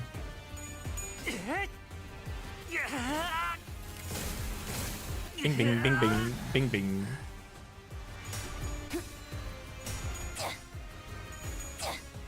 지키기 위해서. Fuck, didn't quite stagger. Have to take the unbreakable. Oh, it's dead now. Okay, now we have another Sea brand. 정리하겠습니다. Bing, bonk. 해왔지 않은 것들을 모조리 치워버린다. Now we have the thingy, but also we have another one of these guys. Okay, where exactly do I see the Nether Sea brand?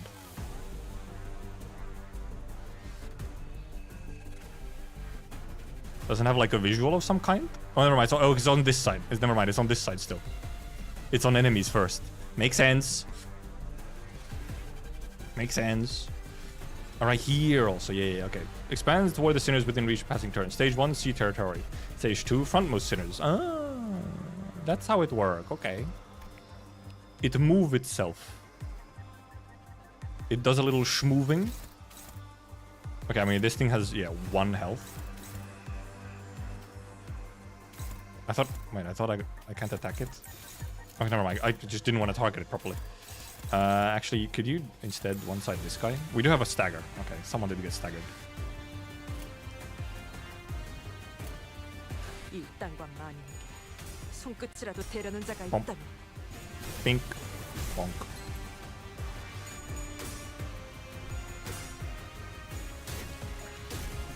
Oh yeah, I guess if if you remove the Nether Sea at the start of the round, these guys don't get the buffs from Nether Sea. Right. That does make sense.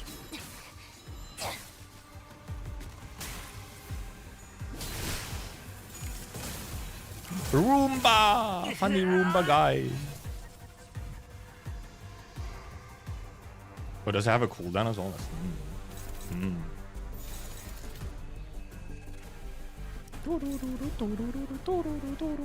Actually, kind of want you to take care of this guy. So could you? Actually, maybe you should take care of this guy.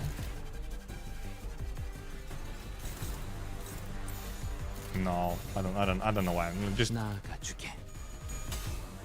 win rate. Why am I tempted? What am I like? Just trust in the machine. Until it doesn't work. Until proven the guilty, win rate always works.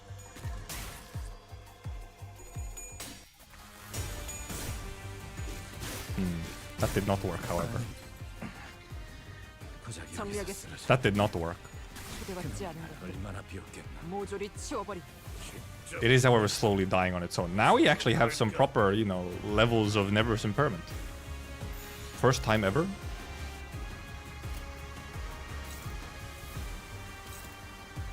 Are you actually just gonna die on your own? Maybe. 꽂아 터뜨려주지. Never trust win rate. I have gone through 8 cantos and all the intervalos with 90% win rate. I will trust win rate. 휘말리기 싫으면 비켜. I trust in my best friend, win rate. 한결 낫네요.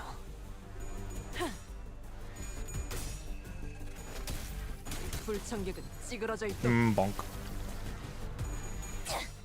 Bonk.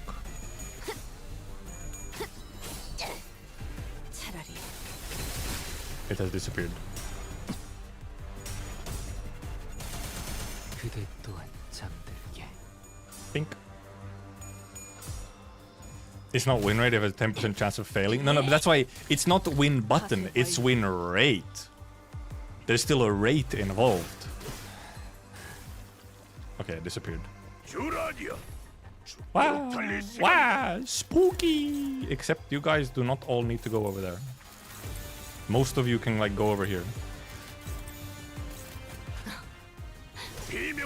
Oh, never mind, he might just clear it. 정확하게. Never mind, he cleared it right away. Mission accomplished.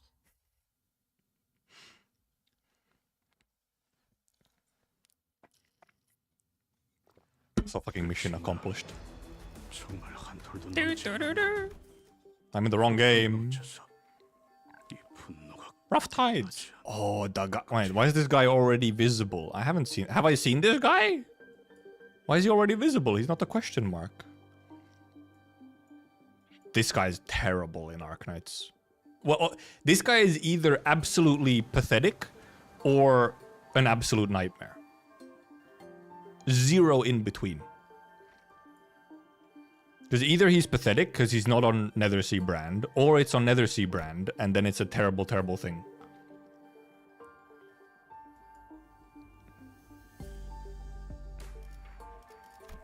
Horrible being. 다음 5창까지 Yeah, it's perfectly translated. Well, I'm assuming it's... Yeah. They have really translated like almost pretty much everyone here. They've translated them very well. It is like shocking how well everything has been translated. 날카롭고 정확하게. Thank God he had a bunch of coins. When you think about it, it's kind of funky that these guys have SP. Wait, do they?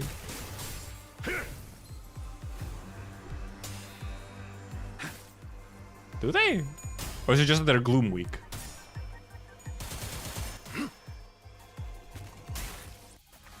They don't. Okay, it was them being Gloom weak. Never mind. So they just get destroyed once you have some sinking on them. Bonk. 청객은 찌그러져 있도. Stab. Okay, they don't. I think they just Gloom weak. Well, I don't have enough information on them to know if they're Gloom weak. Never mind, I'm not clicking on the thing. I have to click on body. Okay, yeah, it's because they're Gloom weak.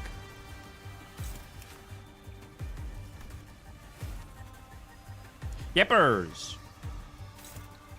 This guy exists. So does this guy. Okay, well, this when everyone's fucking staggered, then you guys don't really function as you should.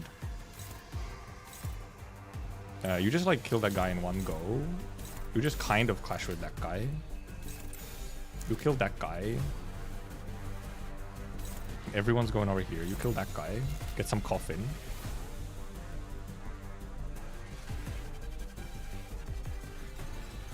꽂아 터뜨려주지. Ping ping ping ping pong pong.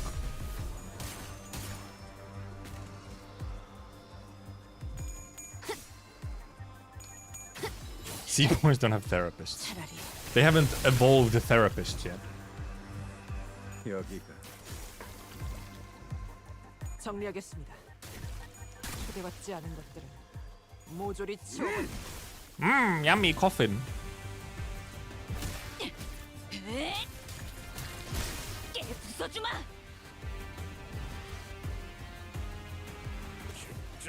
Yum yum yum yum. Coffin coffin. Yum yum yum yum. Yummy yum yum. Such yummy. Everything clashing? Yeah. 꽂아 터뜨려주지. Think. Being weak to gloom is very funny because it implies loss and depression kills him real hard. It is a bit funny that they are like weak to gloom. Because like they would be the gloom ones, considering they have sinking and all that stuff, you know. Bap, bap, bap, bap. Bap, bap. 조용히. Oh goodness, almost. Oh goodness, almost. Oh goodness. Oh, I guess she has 0 SP. I understand now. She somehow won. Okay.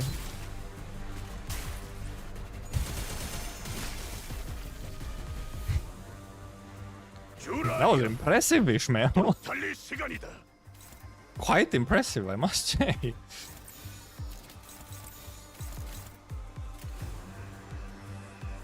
나아가 주게.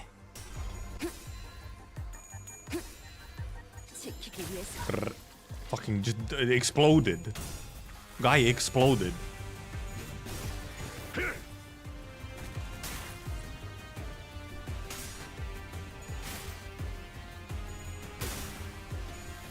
Bing bing bing bing.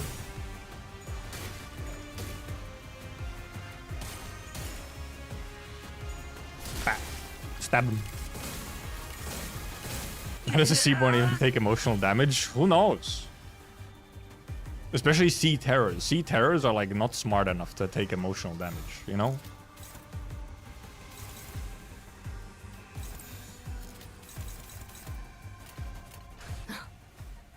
We might accidentally AoE the guy, yes. 정확하게.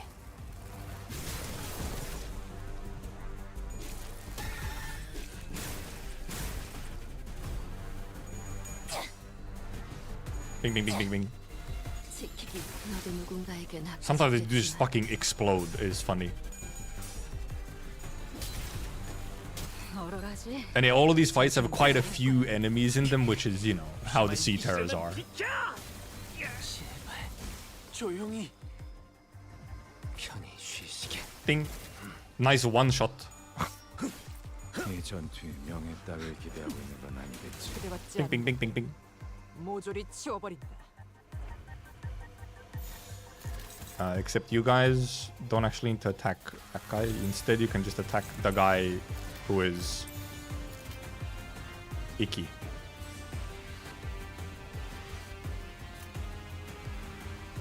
이 땅과 만국에 손끝이라도 대려는 자가 있다면 We can buy bullets out here. Thank God. Thankfully, there are also magical butterfly bullets. All right, I need to Roomba. Whoops. I killed the guy. Nether Sea.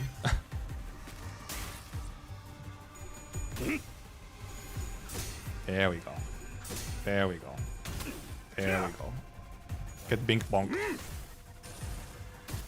과 함께 사라져라. Nice. Brr, spin. 깨 부숴주마. Pap, pap, pap, pap. 불청객은 Nice dagger. 찌그러져 있도록. Okay, now let's take care of Roomba. 나서도록 할까? I guess you will just insta Roomba clear for us. But everything else will happen except we will insta Roomba clear this. Why you guys could instead stack guys, you have a more valuable target. Have you noticed? One of you could maybe just actually clash this guy. Never mind, you can't clash this guy. You're too slow. Cool. Okay, we will just take it then. 날카롭고 정확하게. 무차 참다. Oh, nice. I think we cleared the staggered guy.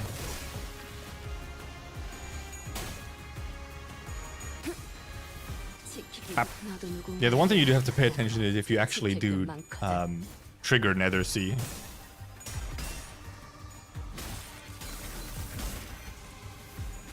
Because I feel like the effect on the ground, like a little bit, like sort of blends into this the floor. It's not like very extremely obvious that it is currently active. 기대받지 않은 것들은 모조리 치워버린다. Because the contrast between like this existing floor and the Nether Sea brand is not as obvious. Holy moly, guys, are you serious? What if you, like, a bunch of you just focus over here? One of you guys can do this. Everyone else just, like, go all in on this guy. What the fuck? I thought you were clashing this. My guy. 나아가 주게.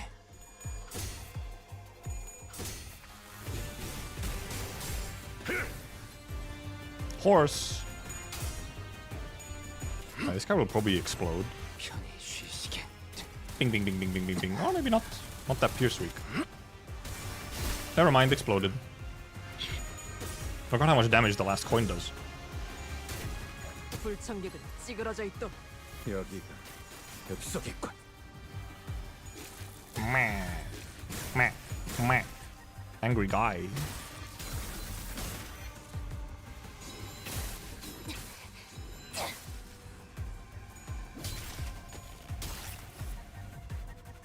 What is this guy? How did this guy get buffed being on Nether Sea? Did he have a buff for being on Nether Sea? Yeah, okay. Yeah. It's, oh yeah, it's like the one that pretty much every single one of them has. All of them have that one. Really, guys? Guys? For real, for real? 나아가주게. Nice stagger. 차라리 아무것도 남지. Holy damage. 파쇄 완료. 한결 낫네요. Holy damage. Rodia.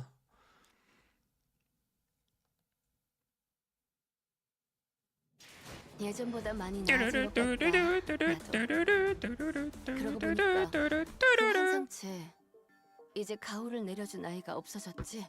Where were we? Oh, here. 다시 Oh, 관리를 맡겨주실까? single guy? Oh, we're already at 11. Okay. Okay, yeah. So this is the mini boss that I have heard that is the problem. I've essentially heard that the mini boss or like the mid boss is the difficulty, and then the last boss isn't even as bad. Also, I think I know what this is. Oh wait, it literally says the Fabled Knight. The Fabled Knight. Also, yeah, EX is just clear stage. Okay, okay, I know who it is. I know who it is. It's the guy. It's the guy. It's the guy. Wonder what that means. Who could it be? But I'll go to the bathroom real quick, and then we'll get to the guy.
Wahoo! Hello, guys. It is time for the guy. The guy. Emphasis on the. When I see him, I will involuntarily kneel. Because he's that guy. He's the guy.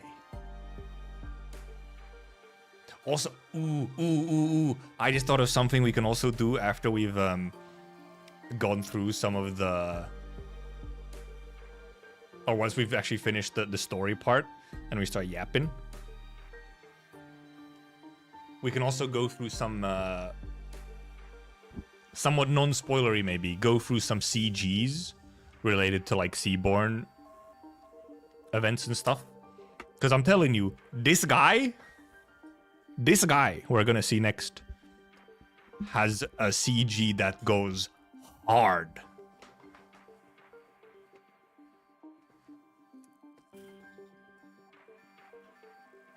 We might even go look at that CG after this node. Because it's hard. Also, what's going on? Oh. Wait. I think I see the guy. The guy is coming over. The guy. Okay, the Fabled Knight. Also, yeah, this is probably going to be one of the... This might be one of the few, like, Limbus contos and stuff, where I'll go look at some streams from others and stuff to see some of their reactions to things. Mainly, like, people who, for example, don't know Arknights as much. Just to see what they think about stuff. Should we look at CGs until after? We might, yeah. To not break up the flow here. Also, yeah, AK streamers who don't play Limbus. That's another one, yes. There are more sea turds than we expected near the lighthouse, but thanks to Irene's lamp, the light of which paralyzed their nervous systems, paired with the rather narrow passageways, we were able to handle them without much trouble. Also, as the control room was, unlike the exterior wall, mostly undamaged. Yeah, the wall looks a little rough. Force shared the good news that the repairs most likely won't take very long. Hisang was right. Fortunately, the inside is barely damaged. How are you progressing, Miss Faust? It is almost complete. We best prepare to leave. Then I'll radio the doctor. Let's... A tremor shakes the building with a loud boom, and debris begin to fall from the ceiling. The lighthouse's precarious floor suddenly collapses from the shock. The floor is gonna go away. What's going on out there? Something rammed against the eye of Iberia. I see ore shattering through the ocean's surface, the sheer explosive force turning water into mist.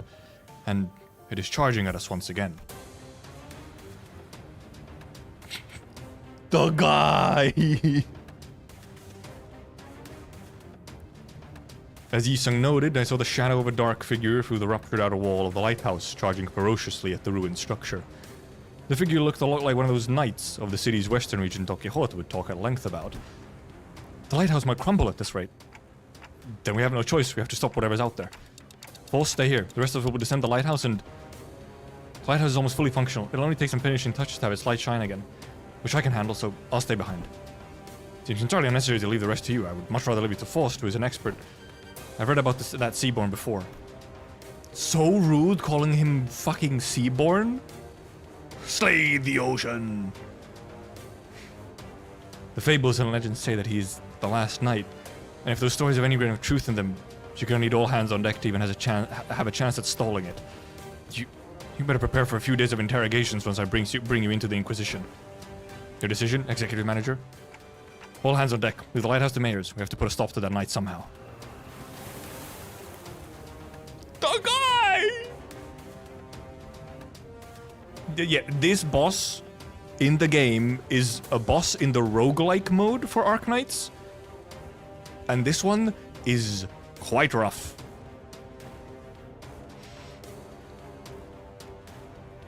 Waves crest high and violent behind the spear-wielding knight. We have to protect the already precarious lighthouse against the knight. The knight begins to charge at us, his steed splitting the very sea, and I instinctively know that this isn't going to be easy. I will trade into battle.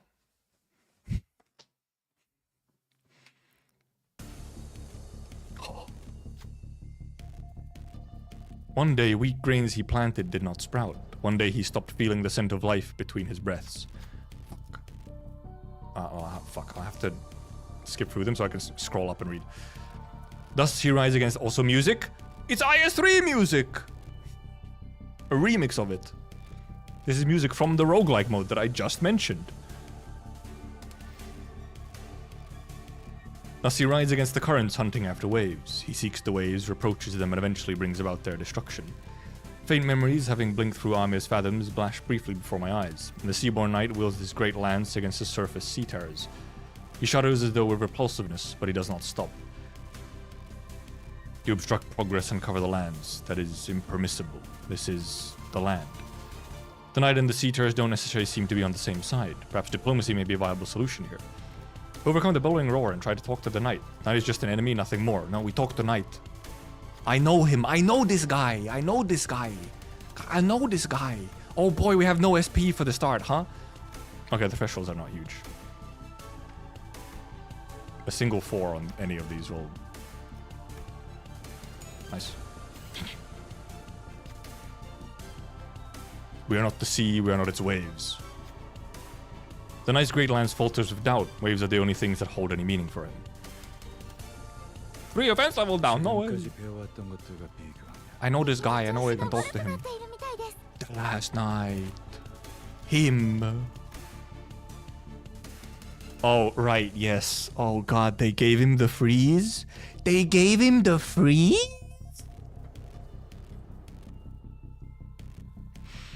Lose 1 speed for every cold stack if the unit hits 3 stacks after skill and take 20 gloom damage and 20 SP damage and gain 1 frozen this turn and next turn. Cold stack expires after all effects are activated. Turn if this unit did not attack the last night, expires. Ah, I see. It really is just like in game. Oh yeah, it is indeed just question mark. Base power +1 for every 2 enemies with cold. Mind take out as cold, gain attack weight, final power +1 with cold, and target oh, they deal damage dealt by the skill can stagger the target. Oh, and clash lose, right, because it has a... And then a bunch of things that we can't even see yet. One use gain 2 haste next turn, once per turn. Clash win heal 15, clash lose 10 SP. When hit, inflict 1 cold against attacker, once per skill. Combat star gain protection. If the unit has low morale, half the amount of protection. That's why sinking is good, huh? Takes damage that brings our HP to 0, nullify the damage, then this unit is healed back to 100% HP and SP and gains new pattern once per encounter. Because he gets his fucking horse. Oh, 175% more damage. Okay, cool. 6% enemies with cold gain clash power up. Start gain misery and calamity. Okay. Minus. Okay, yeah. Mission panic resets SP to 0. What the guy? Funny guy. Funny guy. Right, and okay, so yeah, I mean, the mechanic is you need to actually sometimes just not attack him. Need to actually just not attack him sometimes. Wild idea. Actual defense skill usage? No way.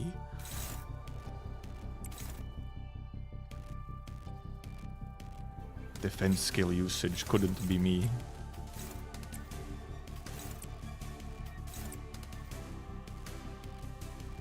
Well, you kind of want to use this just anyway.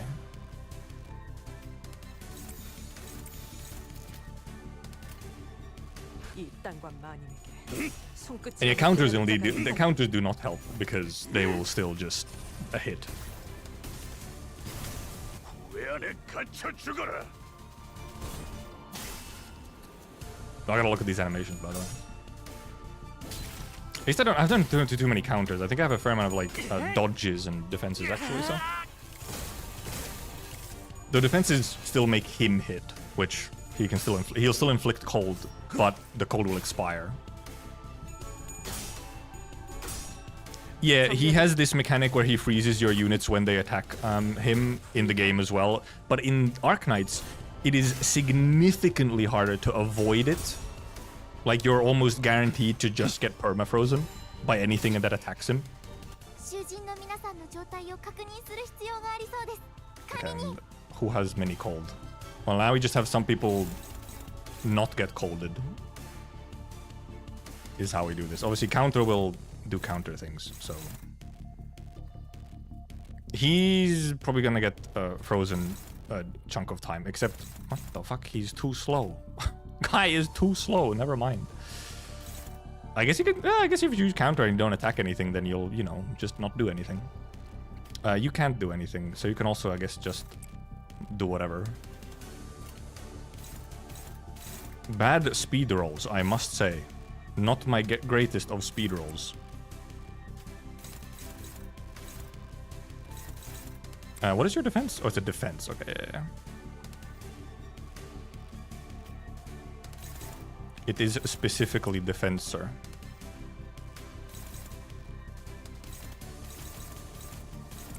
Some of these I'll have to just, like, take, though, which is fucked up.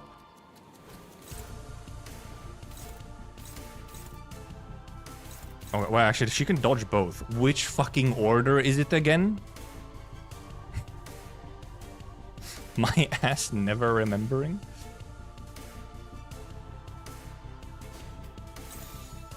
No, this one. Offset it, please. Thank you.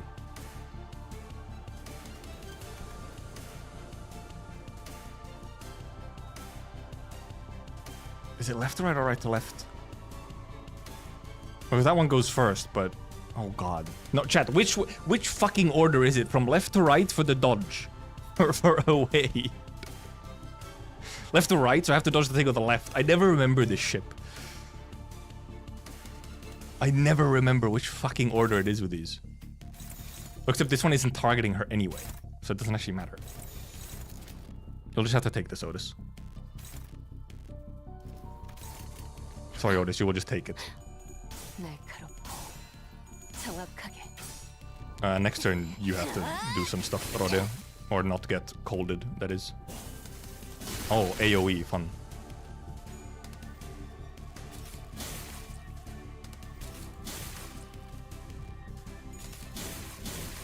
Oh, that was also AoE. Okay, many AoEs get evaded. I didn't look at the names for these attacks, by the way. Tide Piercer Lance, Tide Breaker Lance, Tide Hunt.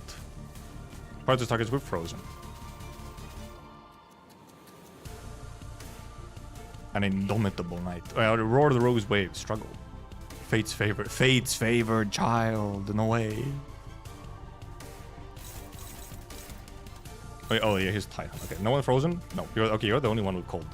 You get to indeed take a break this turn, Rodia. Except you have a counter. Uh-oh. You have a counter right now, so you would just go over here. Never mind. I was gonna make you do something. Almost. Are you just struggling on anything? Well, you're struggling with everything. Not great for you, must say. Favored. Favored. Well, you... Okay, never mind, because you can then do this.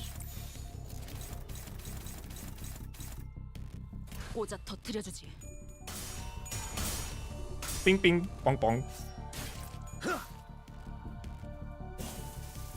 Bap. Oh. Suddenly all tails. Yeah, I know it doesn't. Yeah, it needs to reach 3. So yeah, so you could do 2 turns of attacking. Then you can also be safe.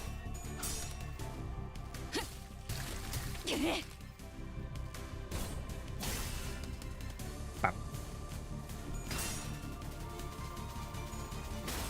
But I just don't want to get into a situation where it's like, oh, I have everyone at like 2 stack suddenly. Okay, our sinking is stacking. Oh, is he? Oh, this is just obviously for SP because he won't take gloom damage. She's all good now. Rodia is good to blast away. We'll actually just... You're on low SP anyway, so we'll actually just have you blast with S3 for this turn, and then you won't do anything next turn. I guess you always have this so that you can like actually offset from this and not attack with... Even if you have counters, you could just direct them here so they don't work. Unless you have normal counters, of course. Use your big attack since you have a big attack. You could just like reload for fun. Use a big attack. You guys can do one hit. And then don't do anything next turn. Or just evade or whatever. 나아가주게. Fuck, oh, I forgot you need 15 SP. I haven't used this guy in so long. He won, but... I forgot he needs 15 SP to use S3. I haven't used this guy in so long. Yeah, clashable guards indeed can get tricky here. Clashable guards are a problem. Like anything, well, clashable guards actually shouldn't as long as you direct them correctly. But otherwise they do like hit, yes. If you actually block directly with them. Which is why you also like have to just do them as an offset instead of the full attack. Okay, stagger, okay. Well, stagger except we can't, who has 2? You have 2, 2, 2. No, fuck, he's staggered and most of my guys have 2. Heck. At least, well, we have 2 big damage ones at least. Everyone else, however, I'd rather you guys not freeze.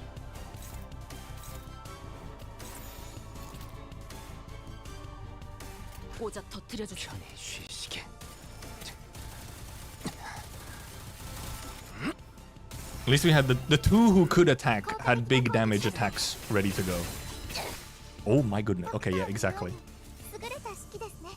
The Sinner's relentless assault upon the knight begins to slow. Fuck. I click too fast. Though we don't have anything in common with the knight. Ooh, the guitar! Yes! Cold, cold loneliness rides his bellow, insidious under the faint light. Are we waves or rocks in his eyes? The sea wets our hems, giving us no time to answer the question. Once I have to stand the ground next to the petrified sinners, we have to charge at the knight. This one for sure? Sure, this one? Okay, seems easy enough. Bing, bing, bong, bong, bing. Sinner notices warmth reignites the fire of determination in the rest of the sinners. In that moment, Irene raises her lamp, showering the night with its light. Iberia's flame illuminates our path. Unlike the night, we're not alone, so we did not have to endure the chilling loneliness by ourselves. The last night. Remove Frozen from all allies. Oh, it didn't matter. No, no, I could have done. Well, it didn't. It still didn't matter. Still didn't matter because I got to the phase anyway. And yeah, Arknights doesn't have a... I just saw PC version mentioned. Arknights doesn't have a PC version yet. It is coming at some point. But there is also an official emulator. If you're lucky and in one of the countries which has Google Play emulator, then there isn't like an official Google emulator you can play on. Oh. Oh. Slay the ocean. Slay the ocean. Yes, my guy. Slay the ocean. Kill the ocean. Unclashable. Unused. Deal +5 damage for every enemy with cold. Inflict 5 sinking. Inflict 1 sinking. Heads hit again 3 offense level once per turn. Inflict unclashable. Oh. I guess I just do this then. Also, it's 15 speed as well. Some of us might at least be able to evade this a little bit. Wait, this says it's... I guess it's defense.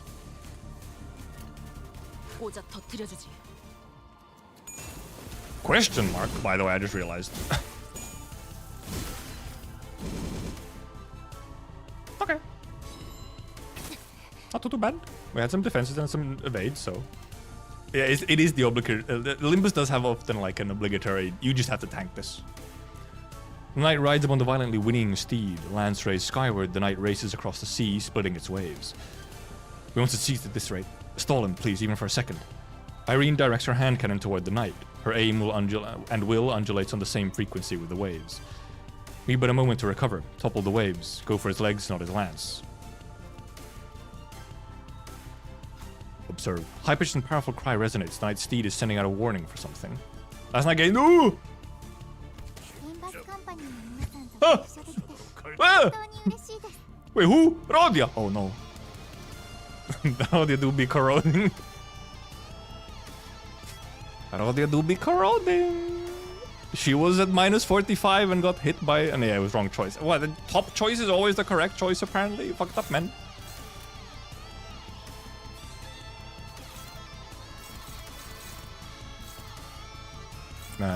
Oh, you are not on high SP. You are? Dude, the guitar, though. It's fucking going off. This one's a neutral, huh? That's a dominating, though. And what will you attack? Oh boy, you will attack. Well, Otis, and then everyone, and then everything is on night at least. 집속불 뇌파 충전. Uh-oh. He was dominating, but it wasn't enough. Go for his legs, you don't go for his legs. I thought maybe we had to observe his legs. You know, observe leg.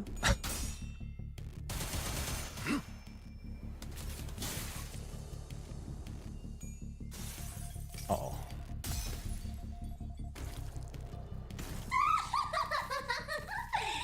Don't do much. Okay, it was just Otis is gonna take some fucking 부르는 물소리가. damage here, but...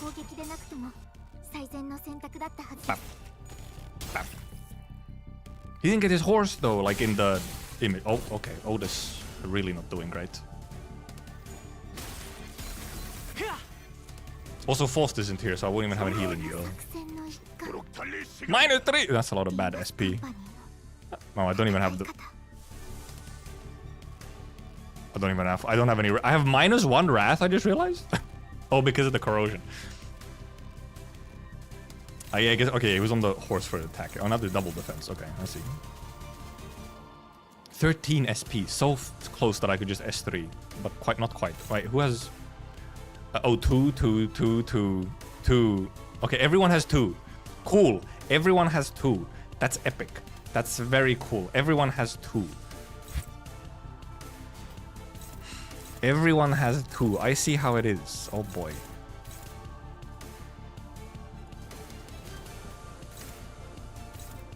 Are you too slow? Okay, but you can defend this one.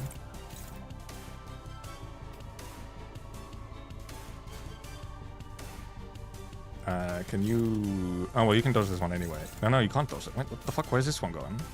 You're too slow. Never mind. You're too slow. And nothing is attacking you. Nope. Okay, well, you just don't do anything then. Cool. They're all too slow! I kind of don't want to stagger you, actually, in case you, like, take a lot of damage. Bad turn. Rough turn. Wait, huh? I thought... Oh, wait. Are you getting attacked by 2 different things? Defend that. Defend that. Defend that. Because you can't evade anything because you're too slow.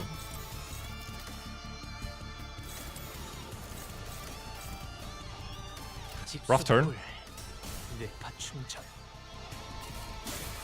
Oh, nice one. Stagger at least. Oh, the AoE on Gregor was not great here.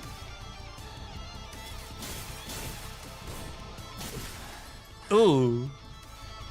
Icky stagger. Okay, but we're back to 1 stagger and no freezes. Oh, hi. Oh, you're still unclashable? That's cool. Okay, I see. That's cool. You're still unclashable. Okay. Cool.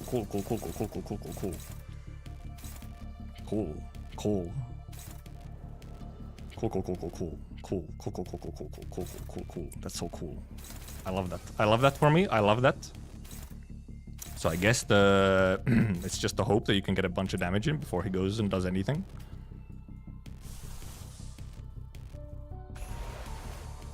Would you like to ding ding ding, my guy?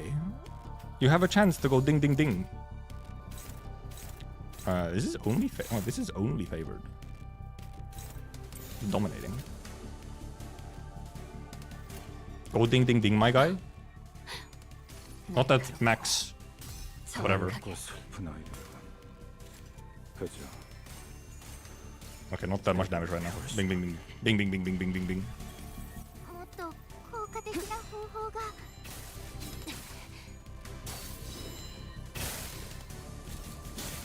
Many sinking damage. Oh fuck! Wait, did he just exploded? 저는 Why did she explode? Also, he does have. Why does he have protection? I won the first check, yeah, and he has a bunch of sinking, so he shouldn't have protection. What did he? Oh yeah, Rodia's. Oh, Rodia's corrosion bleed.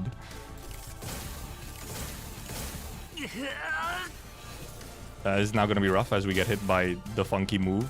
He's. I think. Isn't he close to stagger?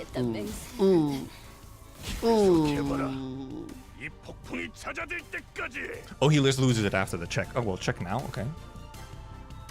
The knight rides upon the violently winning steed. Oh, I just get this again. Oh, I get it again. Okay.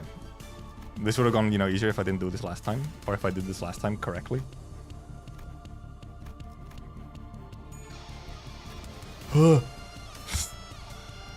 Knight's fierce charge briefly wavers when Sinnoh Rodian jumps in his path. Inquisitor quickly capitalizes on this momentary opening. A biting spark flies from our hand cannon and the knight is thrown off his steed. Slay the Ocean skill becomes clashable. Oh, yeah, that really didn't help me, huh? 배신하지 않아. Then Shadow pulls on the lone knight.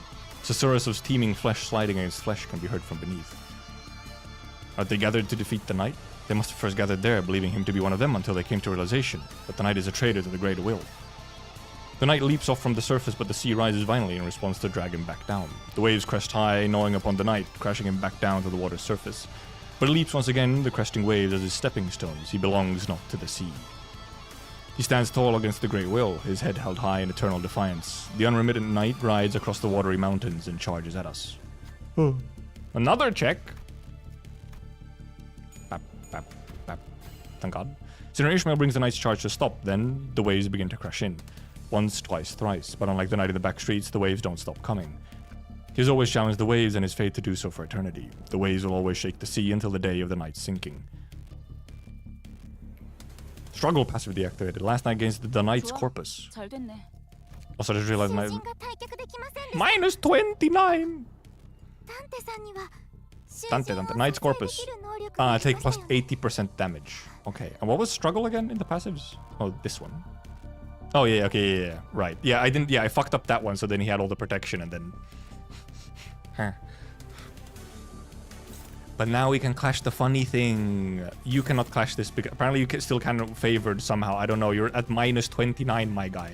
Have you noticed that you are minus 29? I guess it's because he's at minus 45. That helps. No one's... never mind, you have two. You have two. Oh, never mind, a lot of you have two. Do you have two? You also have two. Okay, never mind. You don't want to clash it then. Oh, hi, Diechi Honglu. I didn't see you. There's so many twos again. Except, how close is he to stagger? Never mind, he doesn't have a stagger. Never mind, he don't have a stagger. I guess you'll just take this then? Just because... Yeah, it's just because he's at minus 45. Everyone else here has to do this. You have to go over there. I guess you can still dodge something, except you're too slow apparently to dodge anything, so it doesn't even matter. Can you dodge something? Nope, nothing is targeting you, so you can. I guess you can just go. I guess I just put these here in crazy. Well, yeah, because the unbreakables will still go through. So.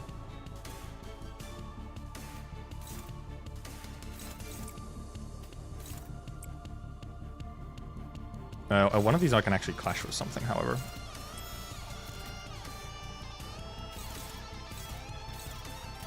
검날 내게 바쳐주지. 편히 쉬시게. Wait. Uh-huh? It clashed with a different thing? I fucked up somewhere?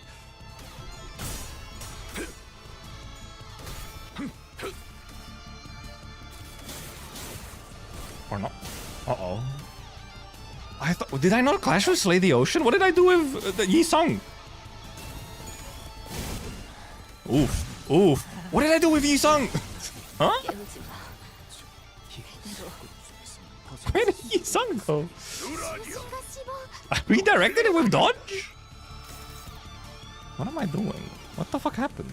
Now I'm beyond confused. Well, more substitutes, it's fine. He always finds a way. Streamer man always finds a way to make this shit like... it's so close. like way closer than it should be. Hi, literally basic ass. Rodia, funny woman. Anyone with 2? Oh, you have 2. I guess you just do this then. Even though we'll probably do quite a bit of damage on this turn. 예술이 뭔지 보여주지.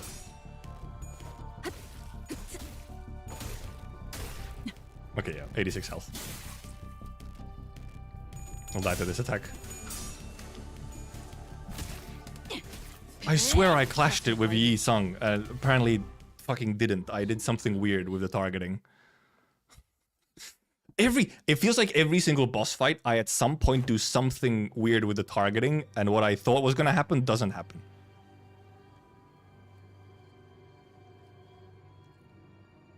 I'm out of rounds. The lamp's almost out too. Holding it back for now, but we won't last much longer. A little bloodied. No BS. I can last. The lighthouse, not so much. What difference does that make? Sinners were reeling from the battle against his enemy, who is more like a force of nature than human. Without giving us much time to breathe, the knight fixes the spear and begins charging at us again.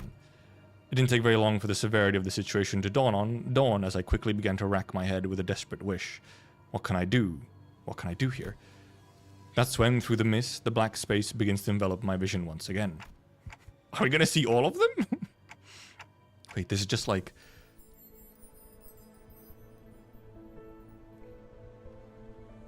gold? He's pulling the gacha? And from the dark, light shines again. Wait, okay, so how... I was gonna say this when... So the first encounter check I did with Gregor, and Gregor won it, and I was gonna be like, haha, cause, you know, Kazimierz and Moinar and Kazimierz and the last night and Kazimierz.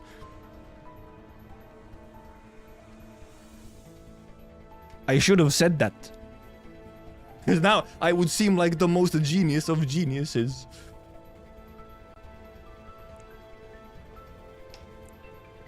However, yes, bricked again using Collab egos. I reach out toward it and see, unlike in the earlier phenomenon, which focused entirely and powerfully on Skadi, a single individual, what I saw this time was an unfamiliar place called Kazimierz. Poland, this time. This one is Poland.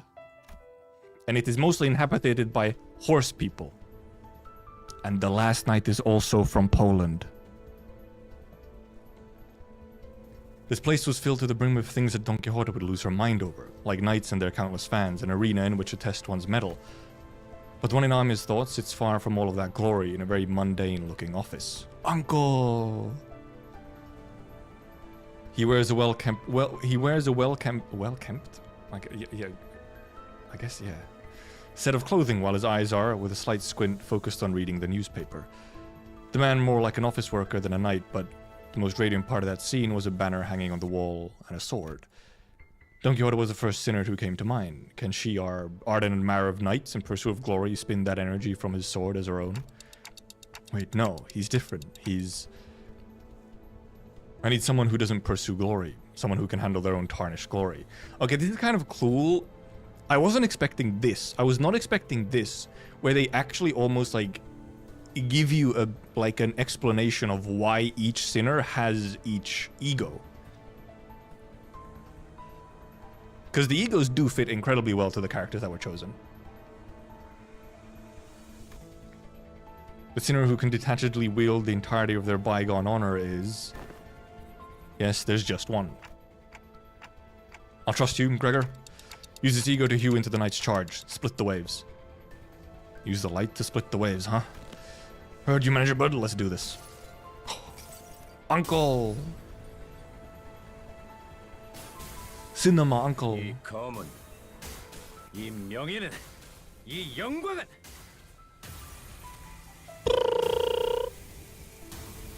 빛바래지 않을 테니. Flashbang. The incandescent golden blades of light surge forth, cleaving through the darkness of the sea. The knight withstands and parries each of those lights away, but he comes to stop when the last of the golden radiance cuts across the sea and looks in our direction as if to admire it. And finally, The lighthouse makes a low, resonant creaking noise before firing a bright light toward the ocean horizon. Mears has completed the repairs.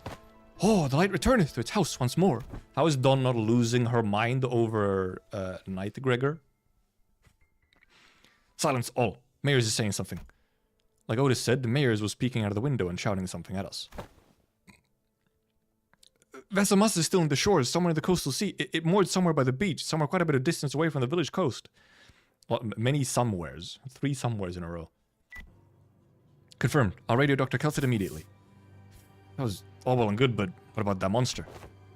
Yeah, what if it charges at the lighthouse again and destroys it? I heard it talk during our battle, but I don't think that creature is capable of actually communicating with them. This'll be a problem. Don Quixote? Wait, don't get too close to it. It's too dangerous. Before we could stop her, Don Quixote had already approached as close as she could to the Seaborn, her eyes twinkling. She takes a brief moment to admire the knight and his steed, before asking in an energetic tone. Right, of course. This part, however, I do have to explain right at this moment. The last knight in Arknights is also a Don Quixote reference. The last knight is specifically a reference to Don Quixote, the book, the guy. So this was kind of an obvious moment that there had to be a Don-to-Don communication. Slay the ocean instead of slay the windmills and all that.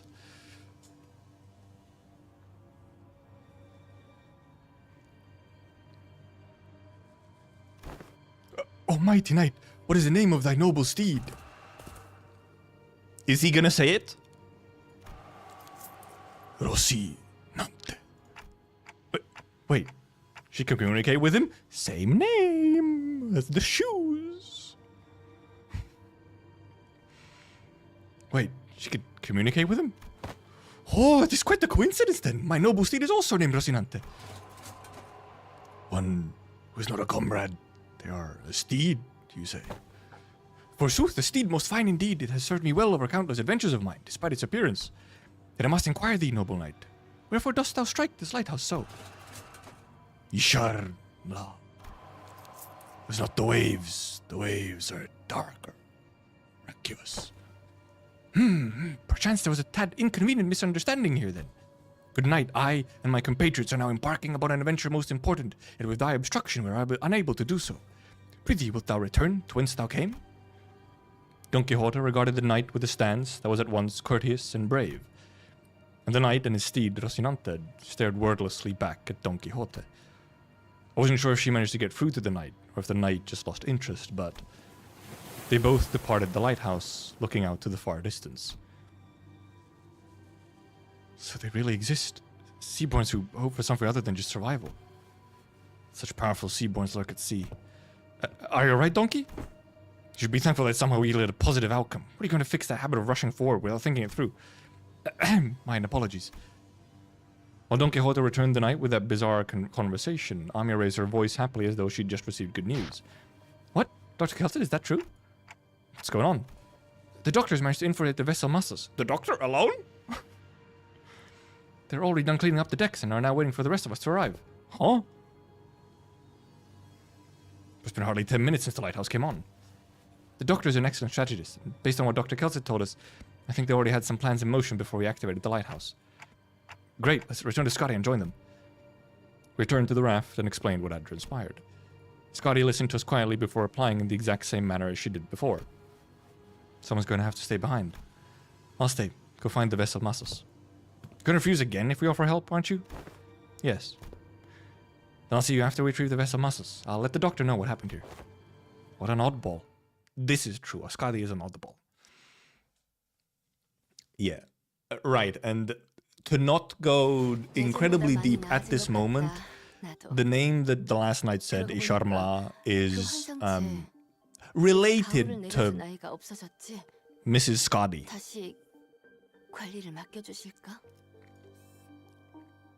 SCP-12, Rhodes Island. Oh, now there's these guys as well. Also a question mark.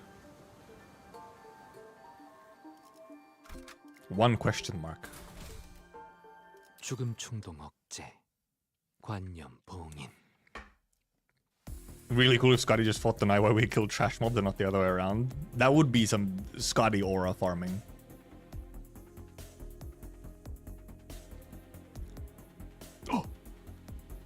Enter the guy, the other guy, not the previous guy, different guy, but also a guy. Except we don't actually know if it's a guy. I mean guy, gender neutral. This is the doctor, researcher at Rhode Island. Researcher, yes, just a researcher. Nice to meet you. When I, after everything we went through, finally had the chance to meet the doctor of Rhode Island, I realized that I'd been building a vastly different image of them in my mind based on the name alone. Him. Or them. Scotty's a slacker. I mean, Scotty was soloing like every other sea terror. 45-degree doctor. Ah, scary. I was thinking they were going to be someone like Yi Sung, Faust, or Hohenheim from LCE. But the first impression of them was similar to what I felt when I met a K-Corp employee. The clock just ticked. And this is Dante, a manager at Limbus company. Ticking just now was nice to meet you. Okay. Thanks for accompanying Amiya. Honestly, I was pretty worried when we were separated at the border. I should thank you and Amiya, actually. We would have been a real pickle without her, so... Translation? It's a bit embarrassing to repeat that myself. Dante says that we would have been a real pickle without Miss Amiya, right? We need more translators, guys. Look, we need to rotate the translators. We can't keep using the same one. Sorry, manager border can't talk human, so don't worry about it. We'll take over the translation. It is incorrect to state that the manager cannot talk human. A more accurate assessment would state that the manager is incapable of accessing sonic means of communication, which includes verbal communication. However, they're able to produce repetition of multiple sounds that may register on a similar scale to the ticking of multiple hands, second hands, minute hands of a clock. I don't know, something about the way Mersault put it sounds worse. Don't worry, it's not a difficult task when only a single individual has to be translated. Doctor, let us move on to the next steps of the plan. Next steps? Thanks to Limbus Company's efforts, we obtained the exact coordinates of the vessel Massus and managed to capture the decks with ease. However, Fabius, who is suspected to be a bishop of the deep, and his followers have barricaded themselves inside the bridge's control room. While it may seem as though they're hiding, I believe they're trying to bait us. As in, they're waiting for us to enter the bridge before summoning reinforcements from elsewhere to trap us in a pincer attack?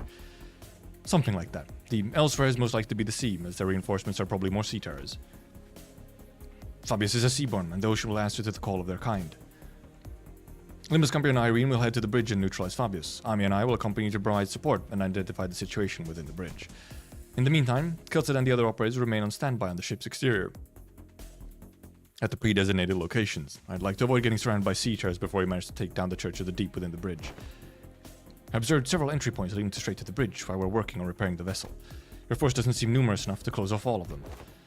It's true that there are many entry points here, but we don't need forces guarding every single one of them, especially here. The hallway is narrow, long and straight, so... Makes sense to me. How about here? Are you sure you're not overly focusing on your forces to a single checkpoint? Ah, let's see. But on closer look... Oh yeah, because now Otis gets to be a commanding officer. The Ifrit lane, no way. Is this an AK thing? Amiya can read minds? Yes. Or not read minds. Amiya can read like emotions and to some extent memories in a very detailed way, which is almost like almost to the point of reading minds. So it is indeed convenient that Amiya is the only one who can understand Dante. It is not out of convenience. It's actually just how Amiya work. Which I just have a stage that is similar to what's happening in this scene or not. In what sense? Looks like Commanding Officer Otis is finally in her environment. Got any questions, Manager Bud? I have no idea what they're talking about, if I'm being honest. Really? I saw you commanding the Sinners earlier. You seem pretty adept at giving orders and making strategic decisions. Indeed, they seem quite adept at making on-the-spot strategic commands and identifying exploitable weaknesses and patterns in their enemies. However, the Doctor and the Outsider are operating in fundamentally different fields. No further elaboration is necessary. What are they say? What? Kilted, are you telling us that we shouldn't be power scaling them? If we didn't have a one-way collab, would there be a stage in AK that you would have to defend the boat for Limbus to enter the boat? Yeah, you could easily have a stage like that. You could.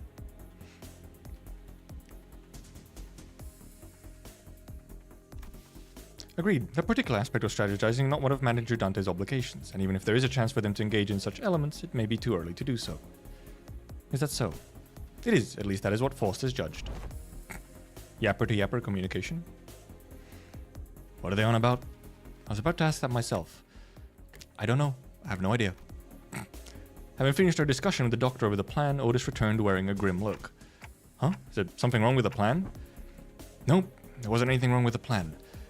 I expected a certain degree of competency, but they were impressive, far beyond my expectations. Really? That good, huh? Even when I think back to my days in the line of duty, I can't think of too many like them. Right, so they're dependable. Good enough for me. If strategizing's done, let's get cracking. It's nice that they actually do emphasize that Doctor is supposed to be like an absolute master tactician. And like, at a very large scale, like being able to, at the scale of being able to command like a war.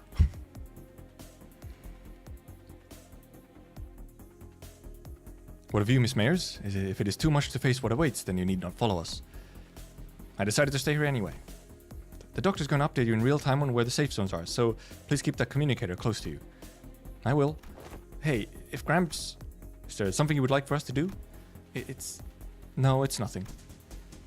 If there's something you want to tell him, contact us through the communicator at any time. We're going to find a way to resolve this as peaceful as we can, but if the negotiations break down... Yeah, I know what you mean, Doctor. Be safe, everyone. Leaving Mayers behind with her unfinished sentence, we followed the Rhodes Island team into the bridge. And yes, Doctor does drink from a kettle, like a boiling water kettle. But not just to drink, it is very specifically to make instant noodles in their mouth directly. Important distinction. The bridge was as gaudily decorated as ever. Fabius, flanked by hooded followers and sea terrors, greeted us with a kindly smile. Welcome.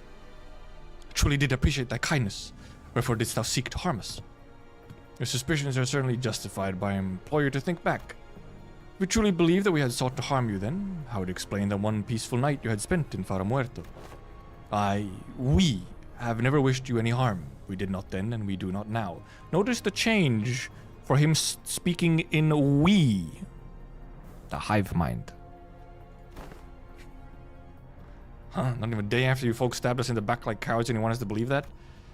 Our wish has always been the same. We only wish to extend the freedom to roam the seas to those with capable, kind-hearted souls. Mate, we know you were just trying to turn us into sea monsters of some kind. Monster is only a name. Essence of its being changes not regardless of the label given to it. Become one with the sea, become one with the endless cycle of life, and one day, your misunderstandings will end, and you will come to understand us. Music stops. Looks like this fight between us is going to be unavoidable. I pulled out the identity cards the moment I saw Fabius raising his hand. The doctor seemed to have finished their preparations as well, as they and Amiya stood opposite Fabius. Incoming! Get ready, everyone! Let's stop them here for good, no matter how long it takes. The strategic formation prioritized reducing sacrifices to the absolute minimum. Their command sought to protect, sought to defend, and their forces were quick to follow them. Rhodes Island's operation was certainly impressive, but that's not exactly our style. All I can do is put my faith in the sinners and push them onward. Our style is... trust me to bring you back no matter how many times they cut you down. Let's wipe them out. The contrast in battle styles when... Indeed, a bit of a contrast. Wave 1 out. Okay, now it's waves. 14 enemies in the first wave. Quite something. Is it actually a... Oh, it is. Okay. It is! I just want you to use your funny moves.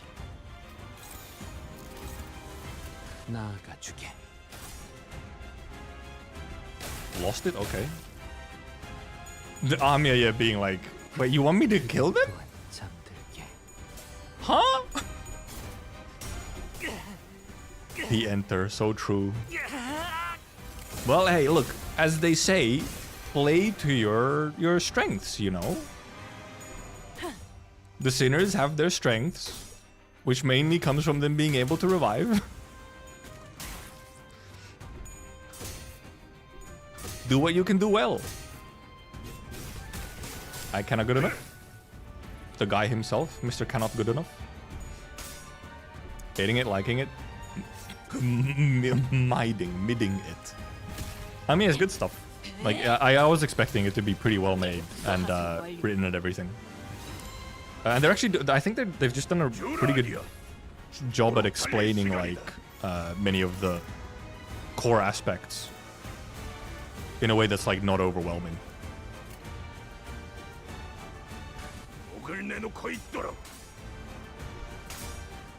And also the fact that they're explaining, like, both sides. You get both exposition for Arknights side and Limbus side, so that you're not lost. No matter which side you're from, you're not super lost. Oh fuck, I woke up the guy. Every time he wakes up the guy. Yeah, the sprites are also good.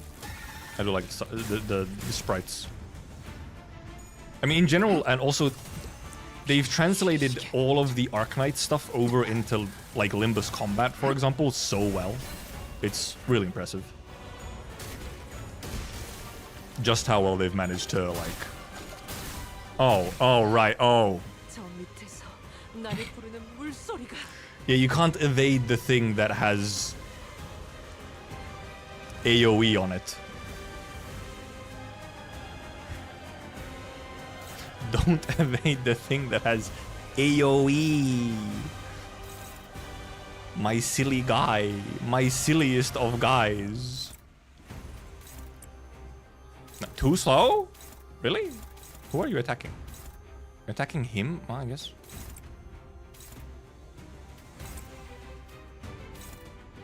But you're also attacking... Oh, but you're slow enough that I can... Never mind, you're not slow enough that I can get you with someone else. Are you shitting me? I guess we just have to take this one then. Everyone else just... Well, I mean, everyone else. The one guy we have.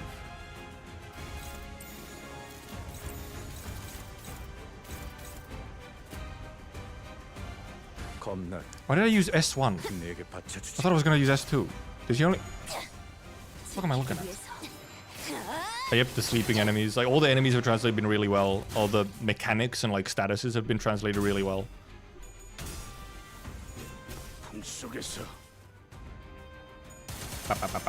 Okay, nice stagger. Bink. Bonk, bonk. It's kind of close to stagger. Because of the one fuck up that I did. Get him, Gregor. Hunt their nightmares. I'm not sure that the Seaborn have nightmares, but hunt them anyway.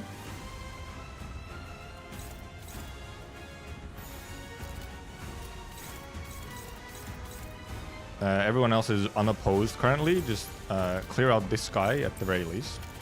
Also clear out this guy if you can. Okay, next we have to clear Nether Sea. Up. Well, this guy's gonna explode. Yep.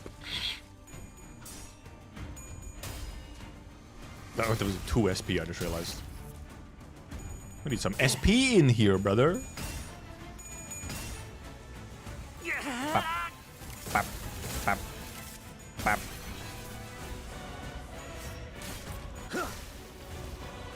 Yeah, focused encounters when you have a bunch of mobs to deal with as well, it's just a little... It can be a little tedious. This time we clear this thing out. Well, actually, essentially we just do this, but then we do this. And we check, did something go through? Because something probably did go through. Are you too slow? You are. Nah, they just inflict some sinking. Why are you unopposed? Go to that thing. King. We deal with most of them. Oh, I should have horsed Heathcliff. Now we have some AoE anyway. Okay. At least my Heath gets to get all the coffin.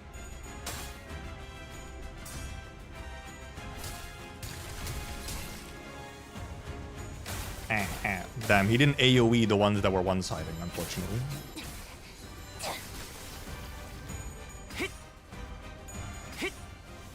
Maybe slightly overkill here. Did he just blast one of my own guys? 한결 낫네요. For a second I thought he did. 정리하겠습니다. 불청객은 I shot that? 찌그러져 있도록 기대받지 않은 것들은 모조리 치워버리고. No horse, no problem. Well, at least we can horse here, like right away. We can guarantee horse.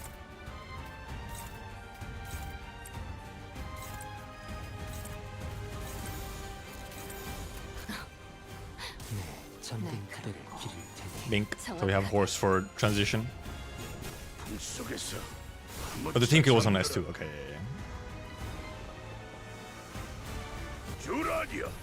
죽도록 The 달릴 guy. There's also a question mark, however. So I'm like, why does it say enemy 8 out of 8 already? Did it bug out? Because it says wave 2 out of 2, but then it says 8 out of 8. Doesn't it usually count upwards, not down? Because yeah, there's a question mark, guys. So I'm assuming. Well, it says it's new, but okay. So he's gonna have like a transition or something where he. Okay, yeah. He will turn into guy. He will turn into a guy. If the 2 of you are super running out, consume 10 SP on self to summon 2 Shell Sea Runner. Oh, okay. He summons more guys. I understand. He summon guys. He's that kind of guy where he summon guys. Also, yeah, he's just literally just... Guy is just doing defenses. Okay. Sure. 나아가주게.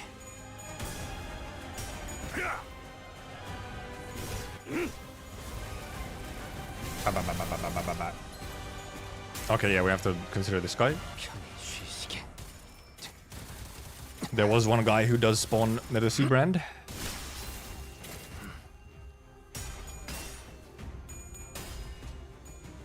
Bap, bap, bap, bap, bap, bap. Hunter Nightmares Gregor. 여기가 Bap, bap, bap, bap. 속이군.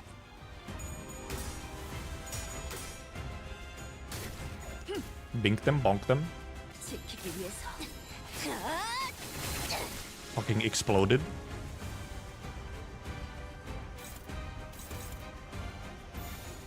Get exploded. Why are Jesus Christ, did you get like 1 billion sinking? What happened to you, my guy? Why are you at -9?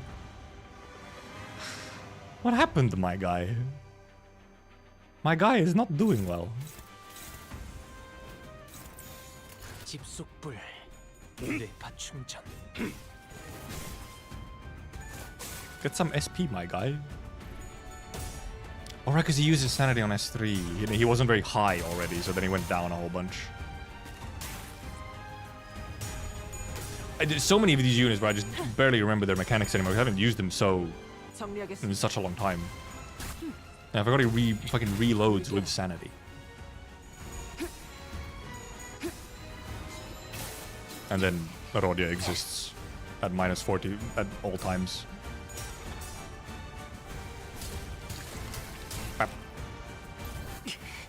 휘말리기 싫으면 비켜. Bonk. 조용히. Bonkers.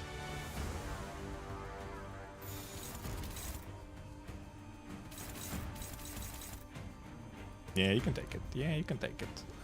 Let's spread you guys out a little bit so you might clear these guys out. This guy's much lower. Like so. 이딴과 만인게 손끝이라도 대려는 자가 Yeah, Roger's always at brink of crashing out. That makes her stronger. Okay, well now we have Nether Sea for next round. Or next whatever. 과 함께 사라져라. Next turn. Pink. 지키기 위해서. Also, however, yeah, they have SP, so it really doesn't help them when you're running sinking. I can see why sinking is indeed pretty good for this event, because either you're doing gloom damage, which everything is weak to, or you just, you know, do the normal sinking situation of just fucking destroying them in SP. 파쇄 완료. Guy is not okay. Funnily enough, we can actually direct this and still get AoE on everything else. Do I just ignore these guys? Actually, I can probably do enough damage even if I don't just ignore them fully. Actually, maybe I just use some S1s instead. 목을 내놓고 있도록. I didn't use the fastest to get the thingy, but... Alright, never mind. Yeah, he just fucking deleted them. I could have indeed ignored them. He deleted them.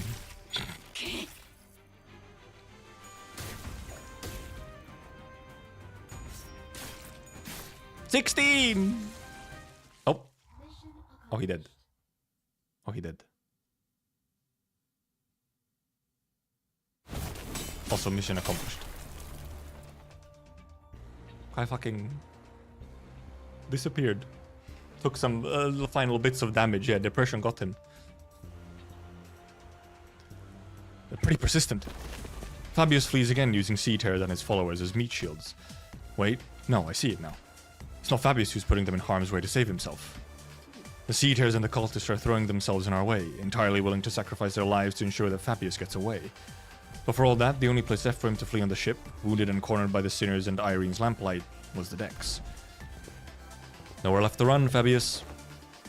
I understand you can't help but continue to thrash and struggle to live, even knowing that there's no hope. But running will only make your pain worse. Big coming from Gregor? That's different. Fabi didn't run to live. A voice echoes from under the dark sky.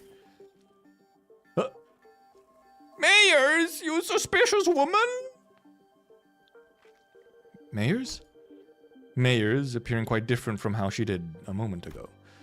She approaches Fabius slowly, her expression solemn and mournful. She looks down at him wordlessly.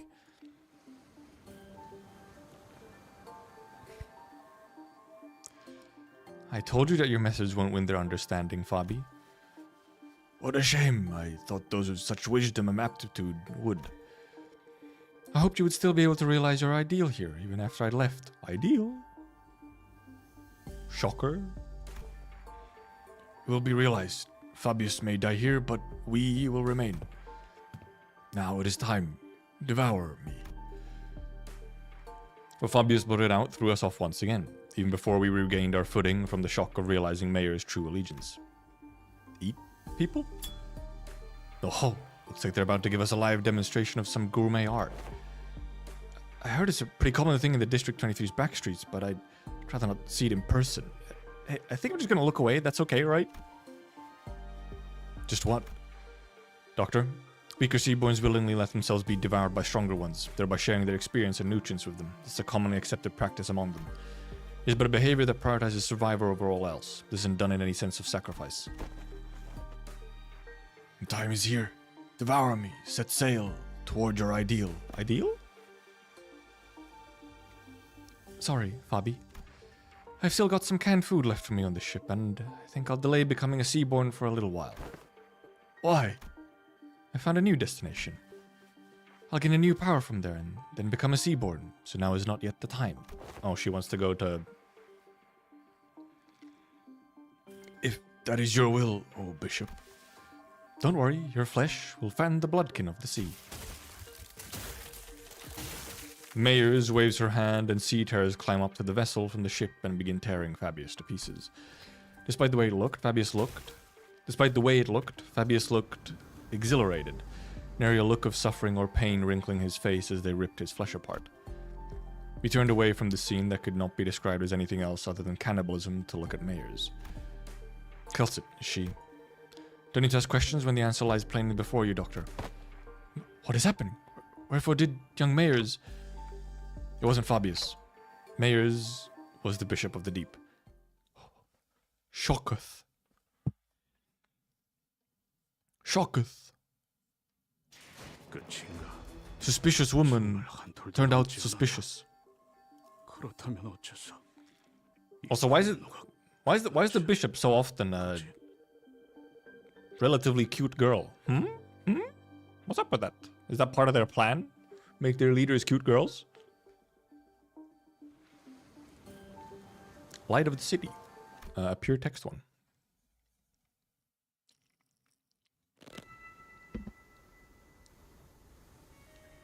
They've played us. Don't despair, we still have the upper hand. We defeated Fabius and his cultists already, and if they were to summon more sea terrors, we should be able to handle them without much trouble. Hey, Aegir, just what were you thinking the entire time as you deceived us? I had a feeling I knew what she was going to say to that. She was either going to say that it was for our sake, that it wasn't a deception at all, or maybe she'll give us one final gloating. But her reply, the words of which were carefully selected after gazing out at the far ocean, was not what any of us could have expected. I'm sorry. I thought this would be the better way to approach you. I see how it can come across as nothing more than deception. You're sorry? Why? Dante wants to know why you're sorry. Huh? Well, that's because I did something wrong. Wait, hold on.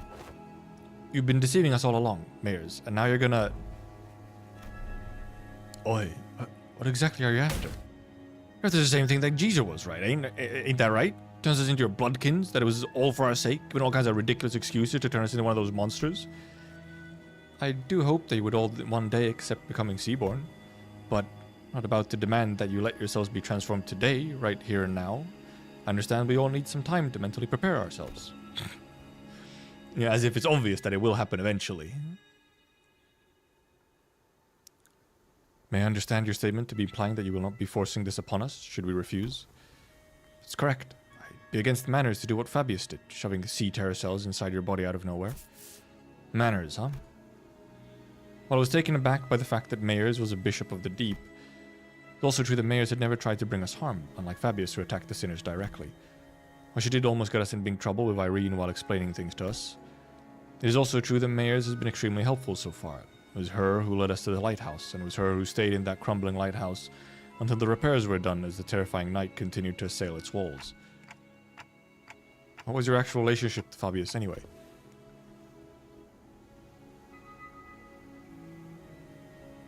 What are you answering? Where's the translation?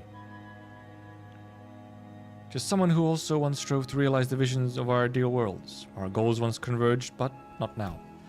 I was pretty taken aback too when they attacked you back at the village. Maybe he got greedy when he saw Faust and Otis repairing the ship. He got greedy? Fabius believed that welcoming capable people as Bloodkin would expedite Seaborn evolution. Cool. So you're like some cult leader, but you don't necessarily want to antagonize us. You still haven't told us what you're after, though. I'm going to the city that lies beyond the dimensional door. So you're trying to flee to a different world where the Inquisition won't be able to chase you? This isn't running away. I just want to help the people of the city, that's all. So I'm bringing the Seaborns with me to the city. Don't tell me you're gonna invade the city alongside those monsters then? Then the foghorn suddenly blared and the ship shook as it began to move. The vessel masses began to move. Is this an automated sailing program? The vessel masses will now sail toward the dimensional door. I'll let Rhodes Island and Irene go right in front of the door, so don't worry. Did you just tell us not to worry? Faust? Please calm yourself, Dante. It has not yet been determined if that is indeed the dimensional door connecting directly back to the city. No, it has to be. The warm, shining light, the voice from within, it's getting clearer and clearer. The voices? Why don't we just let them into the city? Battles thus far have done well enough to demonstrate the level of danger Seaborn pose. However, I doubt they'll get very far even if they were to enter the city. Don't you agree? In Hongyuan, we've all seen what happens when sapient, sentient, non-human entities enter the city. Head will take action the moment they realize their presence. Of course, we must prepare ourselves for repercussions in case they decide to hold the Limbus company responsible once the dust settles. Yet, it is also very likely that we will fully escape any culpability, as we saw in the mermaids of the Kong massacre. Spoilers? Oh, also yeah, voice. A warm voice. Right. What voice could it possibly be coming from the city? Get the fuck away, scary woman. Your thoughts, Faust? Urban nightmare. However, considering their specific attributes, it will not take long for them to rise to become a star of the city-level threat. There's a reason and possibility that they may be issued the Impuritas Civitatis classification. Ruina? Is that not an acceptable risk? Not the head, they should be manageable by a wing. This isn't that terrible of a calamity. But Kelsit shook her head resolutely. No. Her technology seems to be based on something else, which is neither Originium Mars nor any of its derived technology. And that is precisely what could make your world vulnerable against Seaborn. Is it because they learn fast? Yes. Those on the front lines of the war against Seaborn stubbornly stick to using traditional low-tech weapons. Deploying high-technology weapons against them is only going to make you an enticing meal. Oh, they're actually explaining all this stuff as well. Nice.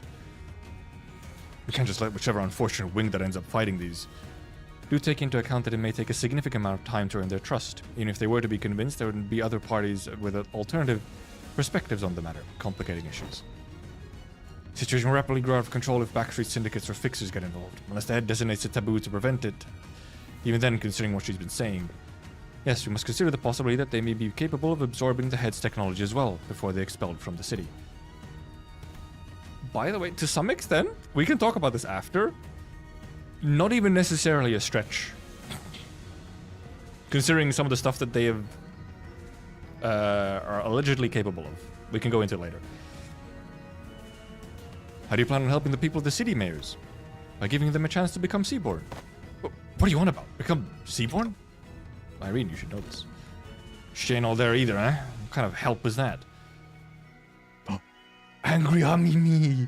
Angry donkey! Mayors, you know that's no different from what the Church of the Deep is doing here. No, it is different. Because someone showered the city with the light. The light? Oh, that's how she knows about the light. She's been hearing fucking Carmen yapping this whole time. That's how she knew extra. The beam of light from the White Nights and Dark Days incident. How do you... Could it be?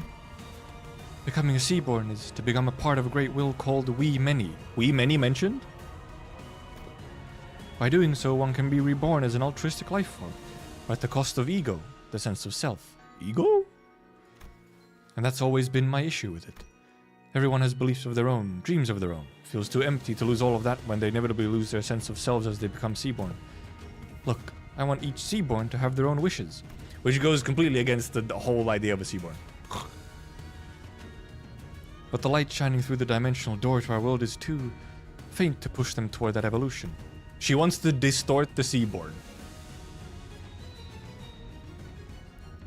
If only the light of the city could become more tangible, it just might be able to give every Seaborn identity of their own, to remain uniquely themselves. Then why is it that you advocate towards those of the city to join the Seaborns when one could simply learn more of the light before returning here? At first I thought all I needed was the clue to a better evolution, but Don Quixote's tales of adventures changed my mind. Mine? Adventures? You don't understand just how precarious you all are. How would you, when you were born into that kind of world from the very start? A place where life has become a commodity and gold one of its few religions? The city has abandoned its yesterdays to survive today, and by doing so has given up on its tomorrows. What a line! Just as I needed the light, the city needs Seaborn. It needs their tenacious hold to life and their absolute, unconditional selflessness. But at the end of the day, it still means that everyone has to turn into monsters. People ostracize the other. Something that isn't like me. Something that feels alien to me. Something I don't know or understand. So that fear is natural, because Seaborns are not human. But you just have to cross that threshold once. Miss Mayers, do you believe the nature of humanity to be evil? Humans are selfish. That's not necessarily a bad thing. Good things can come from selfishness, that's for sure. But the side effects have become simply unsustainable. Doctor, you've been to countless battlefields where Rhodes Island has fought tooth and nail for the rights of the infected. But what came of it? Peace? No, it's the same. But still, we're all still getting better, little by little. I'm not trying to deride those small incremental steps and call them meaningless. Change takes time, and should it continue, I believe your efforts can be a beacon of light that will lead humanity toward a brighter future. But what about everyone who's sacrificed while you're taking your time, taking those incremental steps? Every single day of that incremental change is marred by unjust deaths. Some are enslaved for no other reason than their differences. People live on in the despair that seems to have no end. I agree with what the light told me. Shush, Carmen. People are diseased. They're so sick that even in the far-flung future, even on the day the world ends, they will continue to fail to look forward, obsessed with scrutinizing each other in search of those differences. Even when every Aegir returns to sea, they're still going to bully and hate anyone with pointed ears, labeling them Aegirs. Even when Oripathy is truly eradicated, people are still going to suspect and persecute someone as the infected. People are imperfect beings. You're right. There probably isn't anyone out there who can really sacrifice themselves for the sake of others with nothing but perfect selflessness. But not when it comes to Seaborn. They don't suffer from all this absurdity, nor are they coerced to sacrifice against their will. They have the power to progress toward a better future built from mutual understanding. Because they're the kind of life form that seeks common ground instead of scrutinizing for differences. the bells. A strange-shaped form shimmers and materializes before Mayers. I couldn't quite tell what it was, but it was round and it looked like a tool. It's possible that she had already met the conditions to FLRS. Scary woman. A possible explanation would be the absence of the particular pull required to draw it out of her, or the insufficiency of it. This isn't anything like the arts. What is happening in front of Miss Mayers? Is her proximity to the dimensional door increasing the potency of influences coming over from the city? Precisely. The connection to Force returning to normal levels seems to indicate that. Oh, wait. Can people in other worlds, Mayers, also manifest ego? Internal conflict and anguish is a commonality among every intelligent entity, regardless of whether they are from the city or not. Therefore, yes, Force is quite positive on this possibility as well. However, what does that mean? The potential to FLRS an ego implies the potential to distort as well.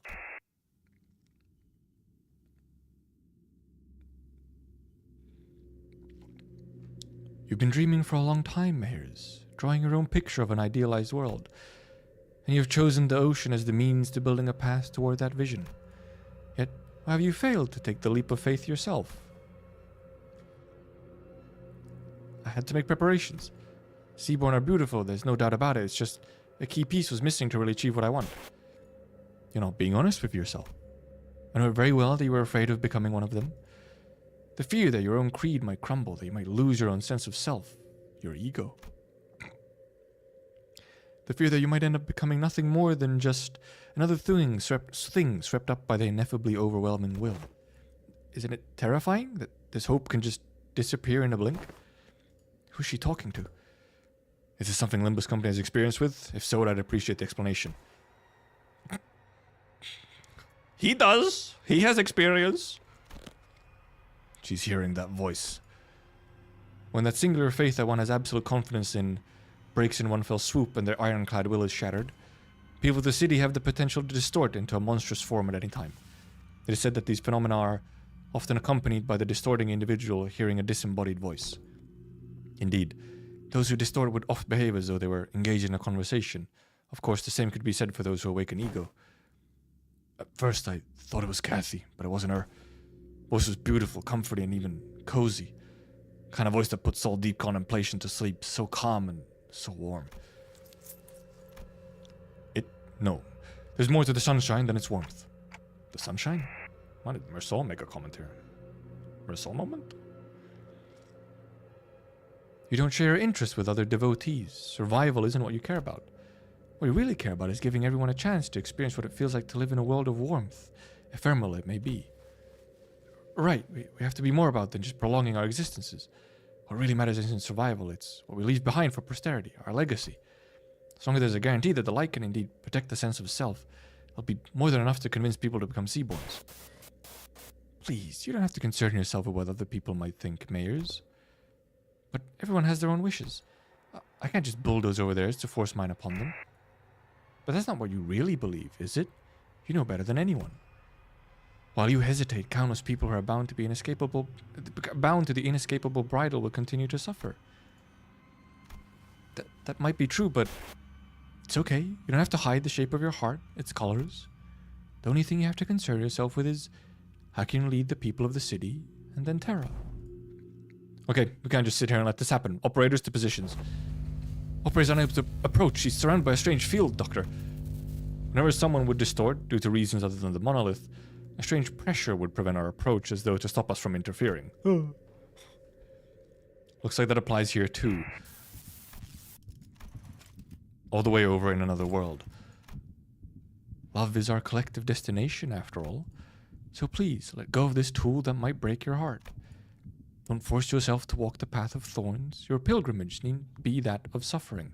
Pilgrimage of compassion. No, I... You don't believe in any recourse, do you? Other than this, anyway. Don't you think we should find a better, faster path with less suffering, before more people inevitably hurt each other with their ill intent? You're right. If there's no recourse, it has to happen faster. I can't waste any more time while the people suffer.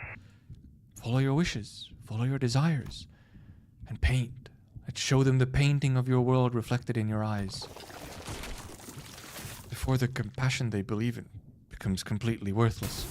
Where? Mayors, the yearning flotsam. I understand the shape of your heart and what makes you want to enter the city. But we still so know little about the Seaborns, about Terra, about Iberia. Whatever may have lit the fire under your feet, I can't bring you with us to the city as you are now. Even before the sinners had the chance to translate my words, Mayors slowly turned in my direction as though she clearly understood my words. But I must, Dante. Your adventures were full of exhilarating tales, and I saw kindness in every word and action you and your friends, but... Also, this design has some... There's another design... There's a design in Arknights that has some similar elements to it. Yeah, I was gonna... The guy from Ulpi event. We can also look at that sprite as well. There's a guy in an event who has a lot of, like, similar design elements. It is like a Seaborn distortion. That's not enough. You don't think they'll change? No, they will. In the far, far future. An incandescent brilliance burst forth from before Mayors. Past that light, I saw the ocean. Fishies! The calm sound of gently lapping, crashing waves. The immense, golden brilliance. A portal? Where'd it come from? Oh, dungeons! Dungeon of the Fathoms. A gate that leads into one's heart. How'd you just clock that instantly, Kelsit? I know you're smart, but like... This periphery is where the LCB department's specialty begins. While what lies beyond this periphery does not necessarily warrant Rhode Island's presence. Can you guys help? I don't know what kind of fathoms I'm walking into, but I have a feeling that we're going to need your assistance. Doctor? Dr. Kelsit? We're only here to investigate the dimensional door, but I don't want us to turn our backs on people we can help. Rhode Island, accept Limbus Company's cooperation request. I'll go too. You're still in Iberia. I can't let the Iberian business be handled solely by outsiders, let alone an incident connected to the Church of the Deep. Don't worry, it's not like this is the first time we're letting someone not in our group into a dungeon of the Fathoms. We'll be fine. More sea turrets. Given the circumstances, it's very likely that sea turrets that were swarming the lighthouse are coming this way as well. I'll call Scotty here. You'll be staying behind then? Amiya will go with you, Doctor. Following Mayors, we had already disappeared into the portal. We take our steps in the utopian world beyond. Whoa, whoa! I need to clean my glasses. What the heck? We got Seaborn Distortion. Oh, we get an actual dungeon. No way. Okay, it's a pretty long one. It's a fairly long one. Depending on how long this dungeon takes, I guess. Depending mainly on how long this dungeon is.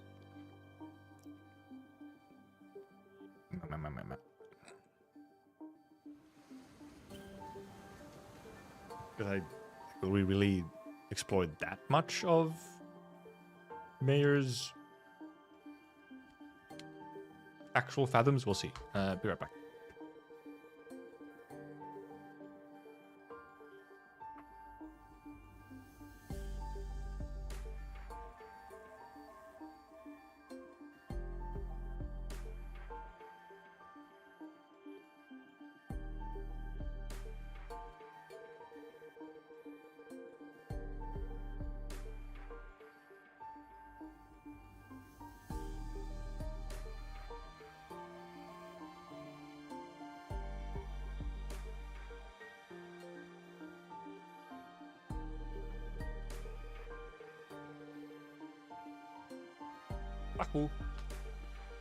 Wait, can I clean them?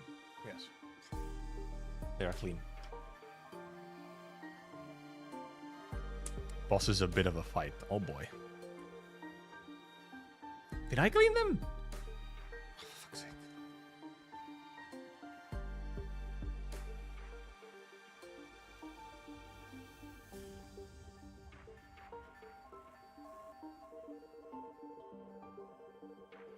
Some smudge that did not want to leave easily. I need a wipe.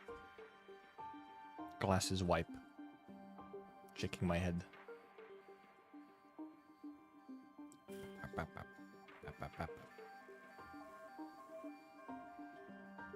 I guess we'll just go with the sinking team still. We might as well. We'll just go full sinking team. No, because the distortion should still, in theory, have SP. In before it's fucking minus coins or something, some shit. But I don't think I heard anyone complaining about that, so.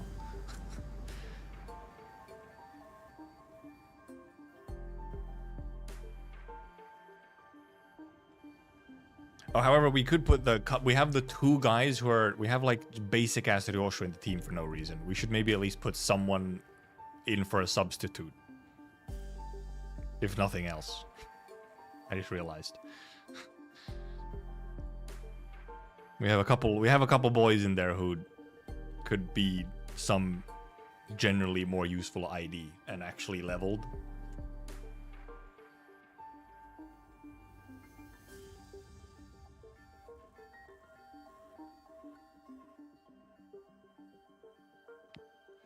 Wow, we want.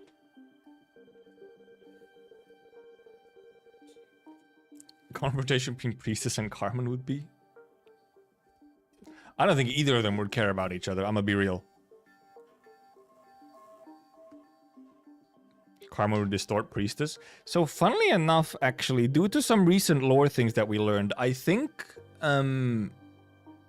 Priestess and Doc are probably actually immune to distortion, is the only way I can put it.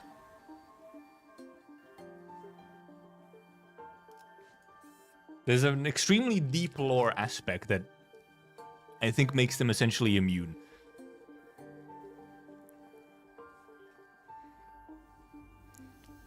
Give us a true AK player experience, only base IDs. Yeah, true. I only just started the game. So true. I have not been playing for over a year.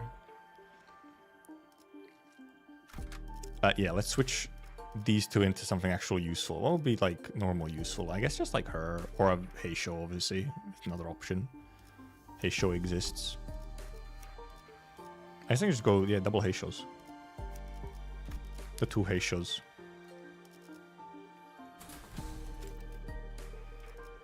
여기는 순록. 선멸 지역 진입했어요.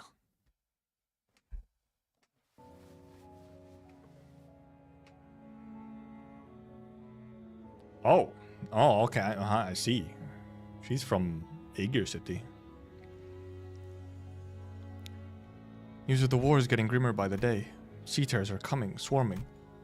This is the day when the ocean-born calamity broke and sunk Aegir's seemingly infinite starward growth. Limbusers get to see an image of underwater cities right away in the first event. It took us like 3 to be able to see one in Arknights.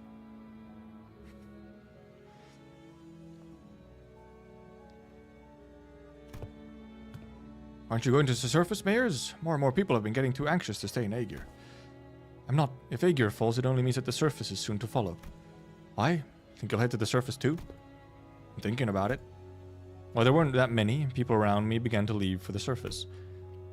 I considered some of them to be close acquaintances. They all tried to convince me to leave with them. No, Priestess is not like Carmen in that way. In like a... They do not do the same things. It's just that they're sort of like an... possibly antagonistic woman. They're just dangerous women who exist somewhere.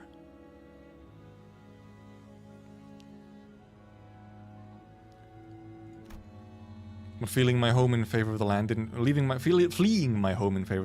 feel right. The foretold calamity descended. It dealt a heavy blow to Aegir, but the surface suffered much worse. I had to help them. How could I not, after hearing that such a terrible thing has happened? I think I'll head to the surface. Seriously, the surface? Think hard about it before you go. If you leave now, coming back might no longer be an option. Every day must be a struggle for them. At least I don't have to fear for the immediate tomorrow. So it's my responsibility to provide help. Someone who's better off than them, even by a little. I know, but if I don't go there to help, things will only get much more dangerous for the land dwellers. Maybe that danger is the very thing that'll hurt you. I still think I have to help them. I procured myself an Aegirian research vessel at a cheap price to bring me to land. Unable to even submerge itself while moving, this wasn't exactly the best ship out there. I normally wouldn't have even given it a second look. I like how it's like, it can't even dive? What a shitty ship. I thought it would at least help me navigate the coastal sea. I didn't expect this. The very first thing I witnessed on the surface was the bottomless hostility against the Aegir. They denied my and Aegir's offer for help for the sole reason that I came from the sea. They denied my compassion, my research. Get lost. We don't need your stupid research. You're from the same place as that Calamity, aren't you? You really think we're so stupid that we trust you? They confiscated my catalysts and tore my research apart. My wish to stand with them against the Calamity was devoured by the hatred born of the same Calamity. Any kindness, any compassion I gave them was repaid twofold in hatred and suspicion. Did the terrible conditions of this land transform them into monsters, or was this always their nature? It wasn't long before the research vessel I brought from Aegir was confiscated out of suspicion. A few weeks later, when I finally came across that vessel by the beach, there was an uncanny name inscribed on its side. Rebellion de las Masas. But none of that was enough to stop me from continuing my research for the sake of the land dwellers. I went through so many trials and errors to somehow impede the sea turtle's rapid evolution, to revive the Iberian soil contaminated by the Nether Sea brand. But my work bore barely any fruit. And I let the days float by as I watched the Inquisition arrest the Aegir one by one. When my sea turtle samples and research notes came into view, they all looked completely different from one another, some of them with fundamentally different physiologies. Even still, nothing stopped them from being us instead of I. And for the first time, I became doubtful of my efforts to interrupt their evolution. Her tales were not entirely fabrications. Mears is a bishop of the Church of the Deep, so that automatically makes her a sinner in the eyes of the Inquisition, regardless of her reasons. The more I studied them, the more I found them to be such compassionate, altruistic creatures. All they cared about was their survival, without even a hint of selfishness. Too bad they also do it while fucking destroying everything else. They're not some evil monsters from the sea. Mayors, I can see that seaborns may not be evil, but it doesn't matter what they are, whether they are kindly life forms or whether they are simply a different form of civilization. Doesn't matter. Because Iberia and her Inquisition does not define seaborns as evil. Seaborns are our enemy. Threats to human existence. I have but one thing to say as an Inquisitor. You, all of you, are my enemy. But it would be a good thing for the Inquisition if I were to leave for the city, wouldn't it? Why would you say that it's a good thing for us to toss our problem into another world? That'll be like abandoning our pride. Unless they, the people of the city, give you permission, as an Inquisitor, I can't let you do that. Yeah, and don't get your hopes up about that either. You can wrap it in a box that says compassion for all you want, but Mayors, your course isn't exactly the direction I'd like to sail in. What a weirdly on the line, like, quip. Like, almost pun. As the rest of the sinners prepare for battle in silent agreement with Ishmael's stand, Mayors mutters with genuine disappointment. I didn't want to have to do this. Waves. I had no better word to describe the horde of sea terrors crashing into us. But this is the only way it could have ended. Your words are composed entirely of your own color, no one else's. Manager Dante, right? Do speak. We will hold the line and defend this place against the sea terrors rushing in from the rear. So in the meantime, can you take down Mayors and deal with the remaining sea terrors? Absolutely. Manager responded affirmatively. All operators will be drawing the sea terrors to us. You don't need to take them all down, just need to act as a wall between the wave and the people of Limbus Company. Irene, I would like to ask for your help as well. As for Amiya, please visit Limbus Company, just in case. Okay, then let the mission begin. Wah wah wah, good donkey. Okay, I see. I mean, yeah, 3 fights, 3 encounters. Wah wah wee wah. I need to click on order. Bam bam bam bam bam bam bam bam bam bam bam bam. Ah, I forgot her. She's a sinking ID. Ah, fuck. I'm fucking up. There we go. 여기는 순록, 선멸 지역 Like the story so far? Yeah, it's good stuff. It's just there's always like a little bit of it. Like, all the good stuff is essentially... Like, it's good stuff, but then it has like the caveat of also like... You know, at least for me, it's like, well, it doesn't eventually have that much, like, weight. Like, the sort of narrative weight of most of it is kind of low for me. It's more so just you get to see some fun interactions and like some fun contrasting of the stories and worlds and so on. But then, you know, when it comes to like otherwise, when you consider when you just consider it non-canon and all that, it's like It's like you get some cool perspectives and stuff, but 집속불 the weight is kind of low. 전등차대를 기를 테니 지킬 게 많거든. 불청객은 찌그러져 받지 않은 것들을 여기 모조리 치워버리. 이제 보자. 하늘을 찔렀어. Damn, they kind of fucking died fast. Skills are just like those of elite operators. That's quite the thing to say, actually. Well, I guess it helps when you have the IDs. 집속불 Elite operators are 편히 쉬시. quite a force to be reckoned with. They are a specific set of people within Rhodes Island who are sort of like, they're like the guys at Rhodes Island. 한결 낫네요. Also, I didn't make Rodion go minus negative. Using the Amiya announcer, I don't have a choice.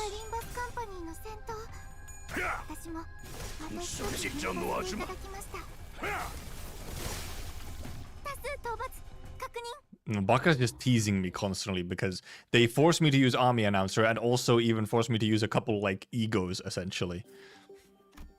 He's teasing me. We come across a cavern full of sunken ship remnants and golden treasures that have washed up inside. All kinds of unfamiliar sculptures and twinkling golden coins. Whole pile of treasures here. Hey, the records here say that this used to be a ship that sailed all across Terra. Must be a ship built for conquest, built during the golden age of Iberia. Look, it says there that this golden chalice is made in Sargon. Sargon mentioned? Combine an armada of tall, proud sails, unparalleled technological information, and a certain king's greed, and you get this. It's the kind of glory we can barely hope to retrieve now. These items would be extremely valuable outside, but none of them seem very helpful with the situation at hand. Should we continue to look, just in case? Yeah. Keep looking.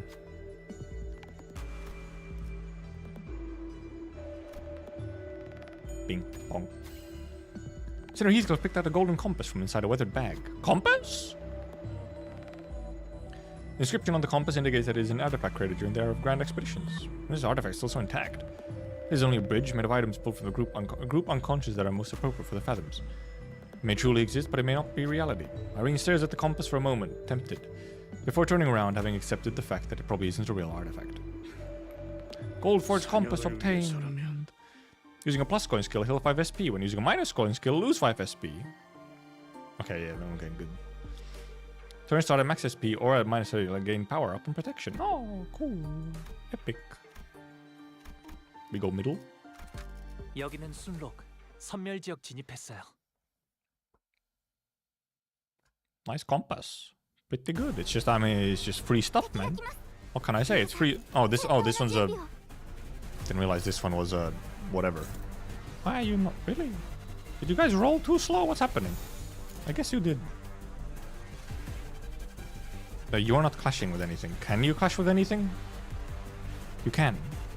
Fucking hell. Fine. I'll have to like manually do some of you guys, huh? Oh, okay, these both targeted Ishmish. No. You target that one, because this one's 1 speed. This guy has no speed. 0. Actually, don't use S1 now that I think about it. Are you too slow? Okay, you're too slow. Or S2. We'll just risk it. Can you not... Really? Oh, I guess you can take this guy then. Sure. Not that you guy... Oh, you can't fucking take anyone either. My god. What are these speed rolls?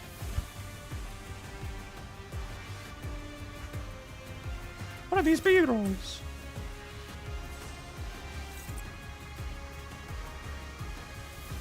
Silly guys. You're clashing. You're not clashing anything, but you're 3 speed, so you can't clash shit. You're 3 speed, so I can't clash. What? Everybody, fucking most of my team rolled a 3. What are you guys doing? Brother.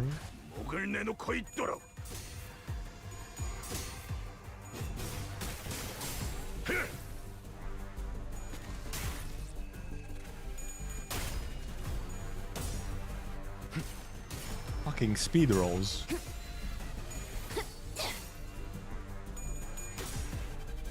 Bing bing bing bong. 불청객은 찌그러져 있도록 초대받지 않은 것. Oh nice. Okay. 모조리 치워버리. Bing bong. 여기가 Pop, pop, pop. 흡성의 전투에 Oh, stagger. 기대하고 있는 건 아니겠지. Get defended, stupid. Oh yeah, she had defense, so she get to tank it anyway. Because she had defense, so only sealed damage. And I guess getting some sinking. Which does not matter as much for Arodia, so...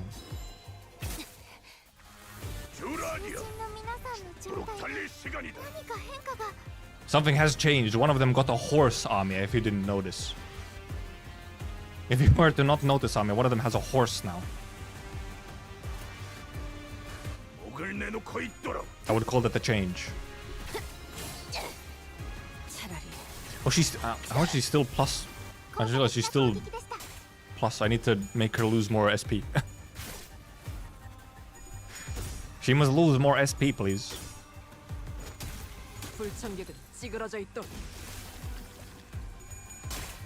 Silly donkey. So silly donkey.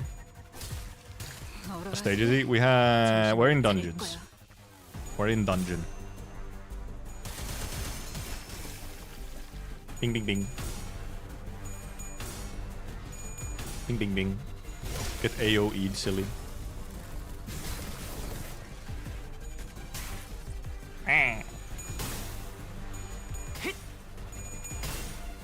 Whip him.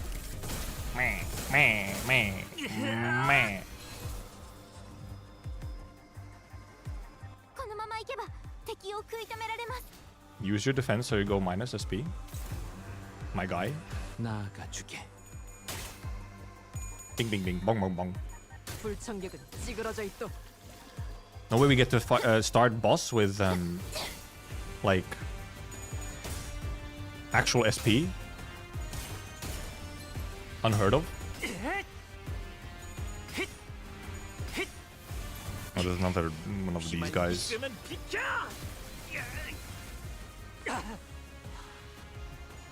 Three Reapers? Oh, icky. Icky. Those are probably the most annoying enemy out of the normal enemies here. Just because they... Well, they just have a lot of health, and then obviously, like, fucking unavoidable impairment.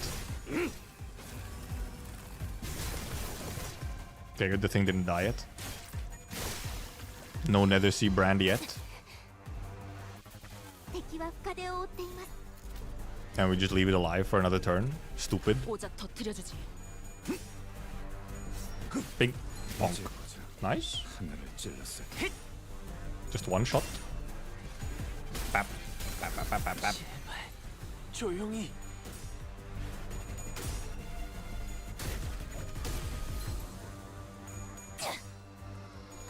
I always just like instinctively I see, you know, like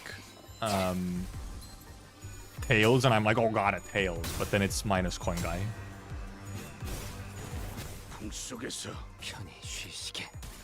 And yeah, win rate did well. Win rate specifically avoided the guy you don't want to kill. Now the guy will die, however. You guys could probably spread out somewhat.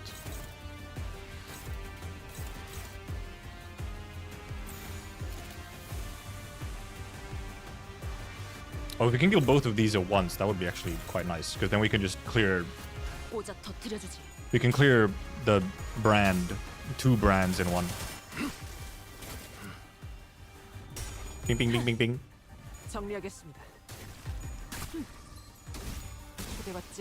Goodness.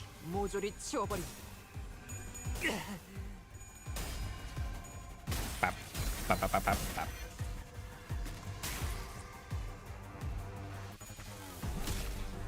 Okay, it was overkill. We didn't need 2 guys on this one guy. Fucking get coffined.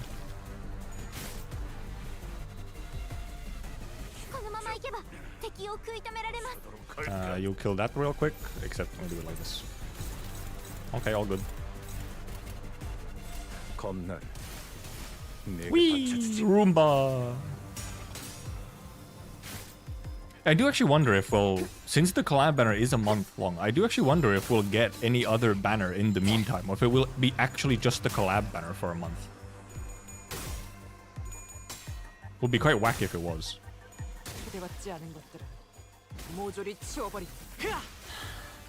Like if we don't get like some standard banner in like 2 weeks. Okay, this time let's actually just like end this. 겁나를 내게 바쳐주지.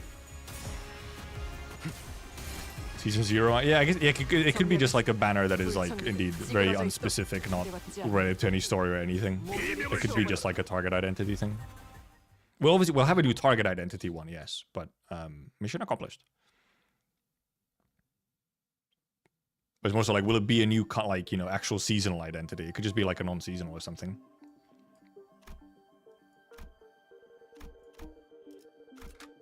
Assuming this is the one which is terrible. This is like an, I guess, enhanced node. It was red. Or some kind of rerun thingy, yeah. Okay, one guy in here. One guy in here. I'm not right. You went that slow, huh? Okay, let's see how it is. 겁나를 내게 바쳐주지. 그대 또 We can, I mean, we can mostly avoid hitting the guy until 정리하겠습니다. we accidentally hit it with like AoE or something. 찌그러져 있도록. Alternatively, if there's gonna be more of them, alternatively we also just clear out some of them like early, so we don't have like 3 of them active at the same time.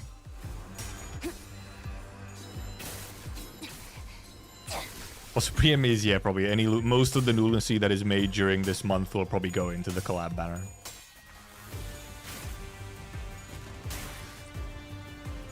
Because, like, for most people, they will just indeed go for the collab.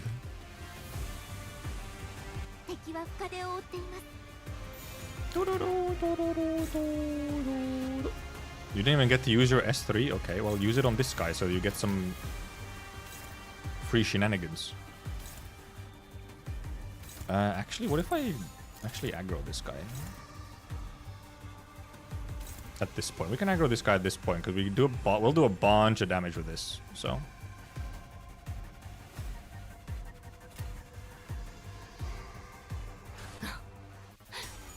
날카롭고 정확하게.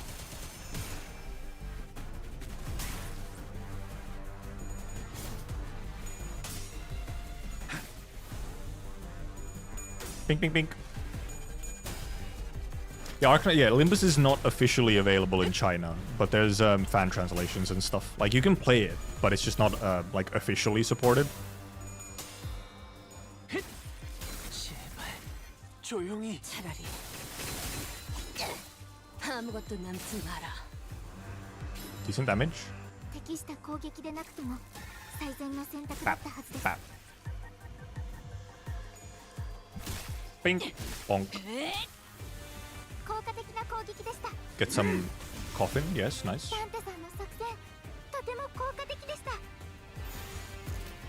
た。 We will one-side this guy a whole bunch if we can. Where are you, horse guy? Use your... Actually, get your horse guy. No brand. Why is this guy just getting to one side? Why are you letting guy one side? Okay, so now this guy... no, this guy is... Oh, this guy is now not. But this guy is too fast. I guess we just have to... You can't one side with him. Okay, that's fine. 이 땅과 만인 입. 손끝이라도 대려는 자가 있다면 Hopefully, I guess we could have made someone with the highest damage actually clash the Reaper to maybe stagger them. This actually, we'll see. This might actually do good damage. Oh, random hittings. Almost stagger. Well, this one side will stagger then. Ping, ping pong, ping.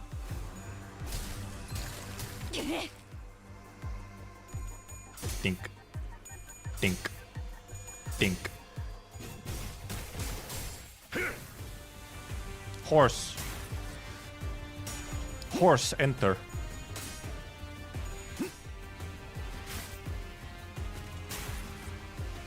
In Unbreakables. 불청객은 찌그러져 Nice 있도록. dagger. Get staggered, you silly guy. Now you guys actually do want to attack the guy who is like just cooked. You actually do want to remove him, this guy, my guys. Or this time, my guys. Everything else is getting clashed yet. Bing. 가롭고 정확하게. Yeah, Wild Hunt Heath is fun with the counter. 편히 쉬시게. He just lets the ghost do the thing. Oh, was that another Seabrag guy? Might have been. How's the event going? Getting close to the end now. 엽석이군.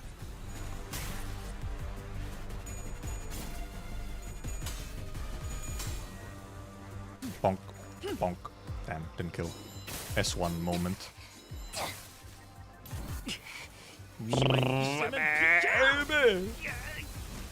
Nice, removed. How many? Okay, fucking hell. By the way, yeah. このままいけ How, ば敵を食い止められ oh ま my す god, we're 7 out of 20. Oh yeah, some of these fights just fucking take a billion years. Some of these fights just take a while, man. 날카롭고 정확하게. Bink him, bonk him. Nice coffin. We do have a couple founders. I'll have to see if we can time them somehow to not be a terrible problem.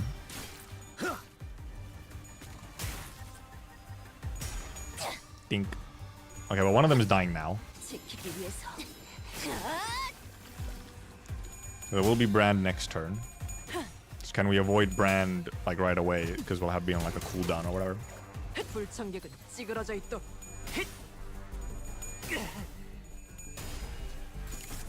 Ziu, ziu, ziu, ziu. Oh, nice kill. I played Ruina, yeah. I played all of Ruina. Much before Limbus was even a thing. Like I finished Ruina before Limbus was ever announced. So. Okay, we can avoid killing these guys. Indeed. So, yes, we can avoid. If we don't AoE, we can avoid killing these guys. 검날 내게 바쳐주지. And then we can kill a bunch of them next turn. 편히 쉬시게. Ding ding ding ding ding ding ding ding ding ding ding ding ding ding. Get ding ding.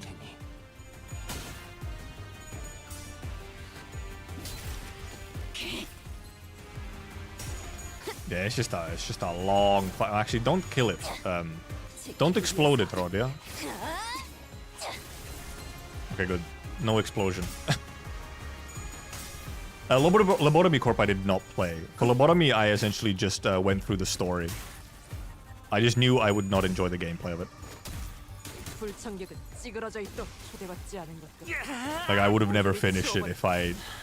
Never mind, he accidentally killed one of them. Okay, エリ well, ートオペレーター並みの腕前です not ideal, but we'll just fix it next turn before anything bad happens. That's all. We'll just finish it next turn or fix it. Let's actually guarantee that we kill this guy though on this turn, so that because we're probably gonna end up killing both of these guys. Yeah, and then we can clear. So 검날 내게 바쳐주지.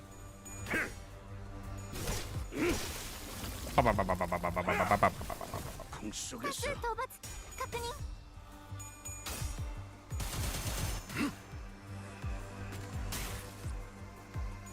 yes, the founders, indeed, they spawn Seabrand when they die.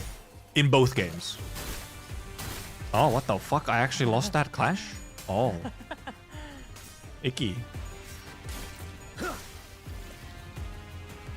敵は深手を負っています Quite icky, I might say, even.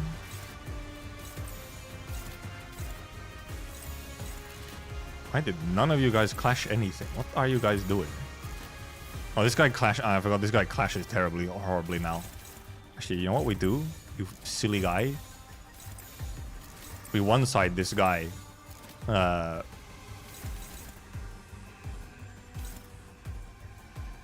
With a whole bunch. Before he gets to actually do anything. 나아가주게. Plus Roomba. 지키기 위해서. Almost exploded. 얼얼하지? Yeah, see? 정신이 Just outspeed 차릴 it. 거야. 초대받지 않은 것들은 모조리 味 치워버려. 方が優勢です。今こそ勝機をつかむ時です。 Actually, we can just do like that for AoE, free AoE.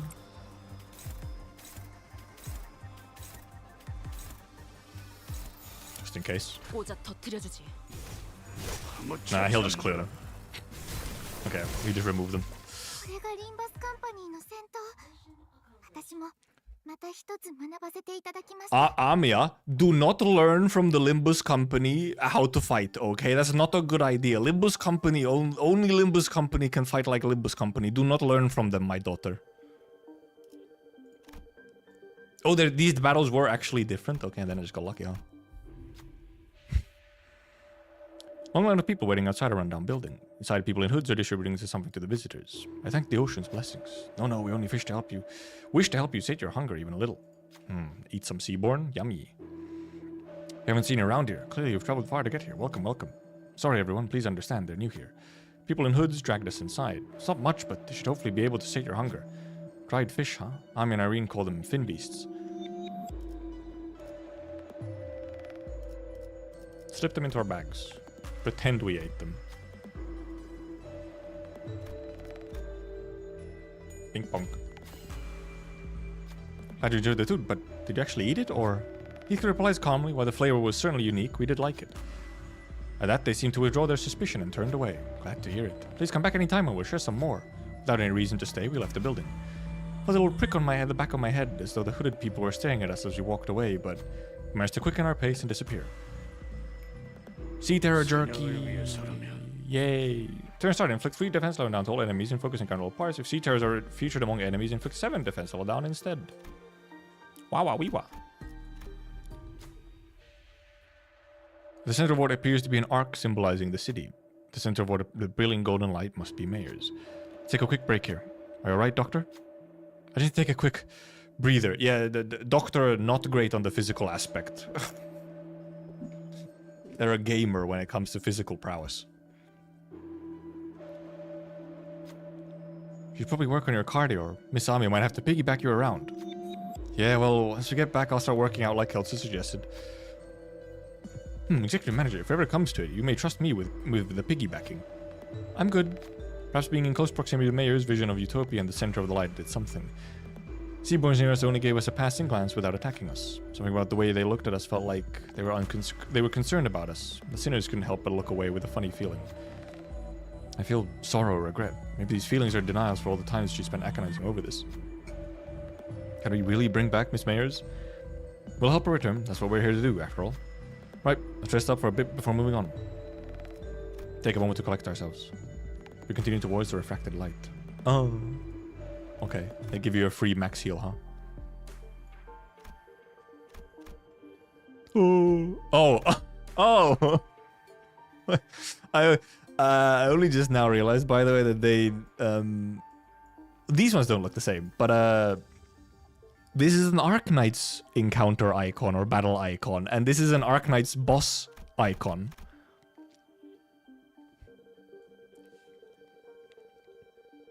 I only just realized, because the question marks were the same, and these didn't really immediately pick, or like, whatever, but the boss icon was like, wait, that's Arknights boss icon. And this is also an emergency node in the roguelike. What ending we doing? 여기는 순록. 선멸 지역 진입했어요. Apparently boss is long. As if we haven't already been here for quite long. Oh, yeah, okay. Instantly the boss.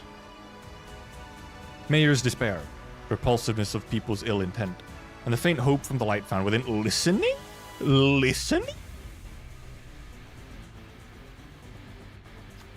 All kinds of emotions and memories rise to the surface of Amiya's fathoms, then sink again. The same thoughts seep into me as well, unfiltered. The sins that people have committed won't just go away. Humanity's ill intent will propagate unimpeded too. But the ties that Miss Mayers is trying to summon to douse it will devour humanity, their civilization, and the city they came from. So I don't think that's the right way to go. Not as long as Dante and the people of Limbus Company refuse. This isn't like the time I retrieved the ego. In place of the light, a speck of darkness casts shadow. Strange power courses through me. Strange power courses through me before radiating toward the sinners. All sinners gain emotional connection for the duration of this encounter. Emotional connection. On hitting against enemies, 50 divided by number of coins, percent chance to gain 1 ego resource corresponds to the use skill's affinity. Oh, okay. Enemy dies after an allied unit's skill attack and gain at least 2 least owned ego resources. Encounter and gain 1 ego resource of each affinity consumed when using the following ego skills, 2 of each. Okay, well,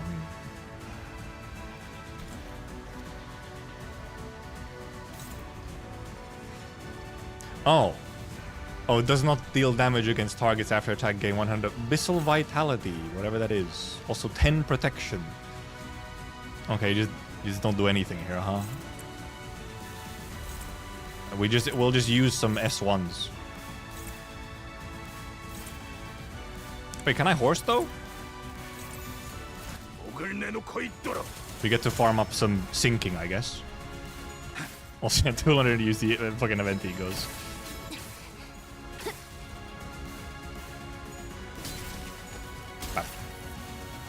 Distortion buff.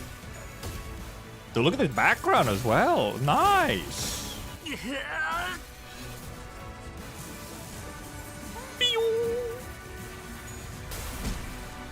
Impatient egos byway. Yes, I remember that you can indeed haunts him even without whatever. Okay, it's just summoned a bunch of people, huh? This thing, yeah, because of respite. Predator's allies. Among them, Predator's allies with the least current HP when targeting allies deal 0 damage. Clash power +1 for every 3 sinking on target. Targeting allies heal 20% targets max HP. Okay. Targeting ally apply 1 defense level up at this turn and this next turn for every 4 abyssal vitality. Target enemy inflicts 3 sinking and 2 nervous impermanently. Predator's ally with the most current HP when targeting ally deals 0 damage. It buffs them and heals them.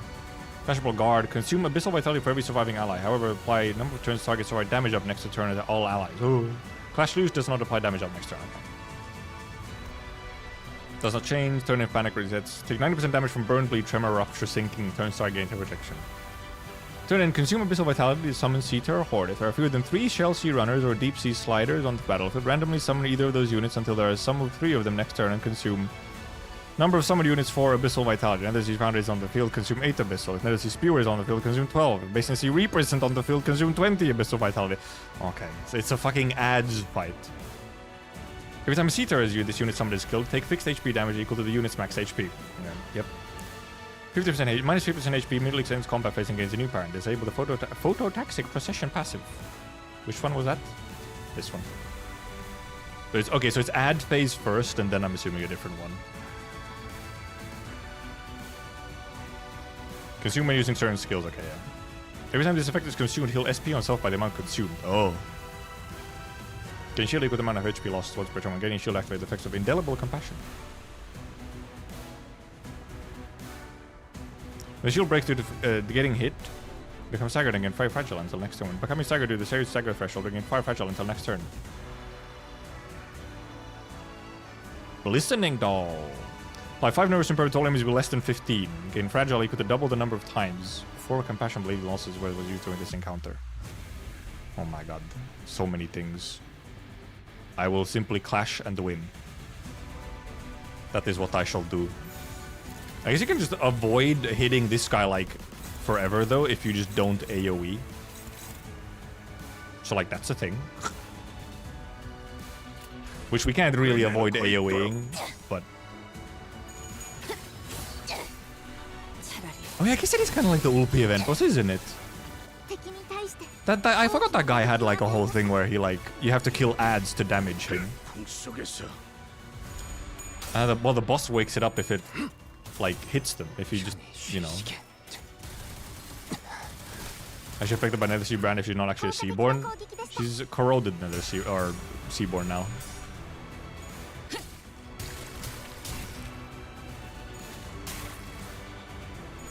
Okay, so clearly phase 1 is all about kill ads to whatever to damage the guy. Oh my goodness.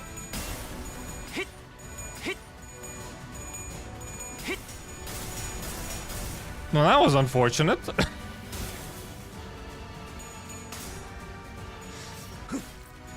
That was unfortunate clashing.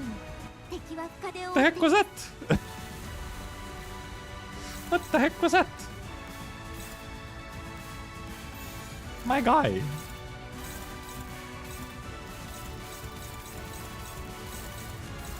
Where my one side is going? Oh, they're actually going like evenly. What the heck? Win rate is being so smart this time around. I forgot, yeah, because you can. I forgot you can actually clash the. If you actually clash the clashable card, it like does something. What the fuck are you doing?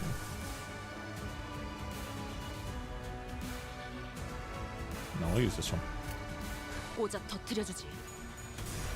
Fucking yeah, 45 SP, yeah. I guess it's, I mean, yes, the mechanics for Rain are just like, it's just gonna have 45 SP a lot. But, right, if I actually attack him, I can get sinking on him. It's just you can't exactly ignore the 1 billion ads. Kinda have to just consume the vitality. First. Get Dimension Shredder? Oh, I guess we actually have a charge ID as well. Actual charge passive? 여기구나. 이제 보자. 하나를 찔렀어. 정리하겠습니다. Pink. Bonk. Bonk. 1 billion SP. Unlimited SP works. Oh. Big guy? With deep blue. It's this one, right? Base power +1 for every 3 nervous impairment on the main target. Max 9. When targeting allies, deal 0 damage. Can clash with this skill regardless of speed. Oh, okay. Clash lose, gain power down, free paralyze, delay. Have the amount of nervous impairment inflicted, doesn't inflict sinking. Have the amount of abyssal vitality. After attack, gain 100 abyssal vitality. Okay, I mean, clash to win. It's as simple as clash to win. Who will want to clash?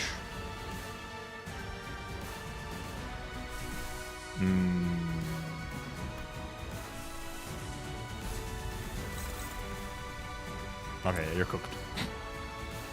Welcome to You're Cooked.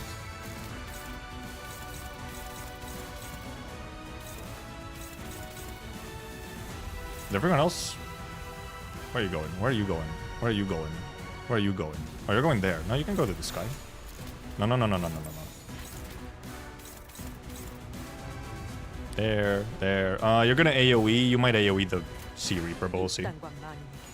손끝이라도 대려는 자가 있다. Yeah, okay. Dude, he is like actually perfect at always AoEing the Reaper. But it's probably because the Reaper is always the one that isn't targeted, I guess.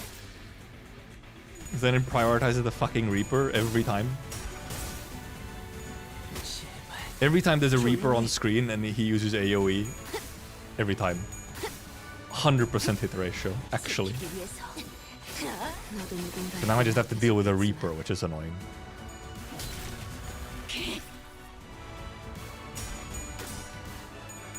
Ping pong, ping pong, ping pong. Oh yeah, I guess obviously, yeah, it's unbreakable, so it still gets to hit the enemies.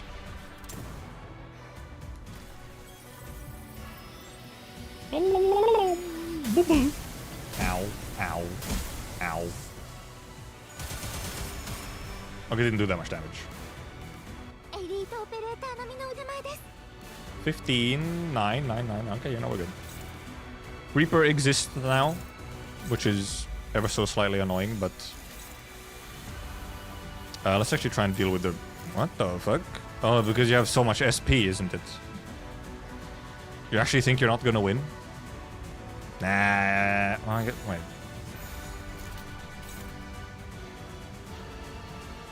Really?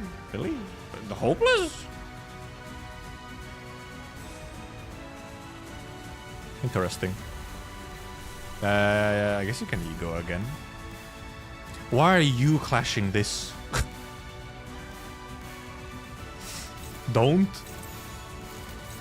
Get something better in there. Oh, because the brand. That's why there's brand currently. Okay, let's get rid of the brand. Let's get rid of the brand. That will help with this guy and his clashing shenanigans.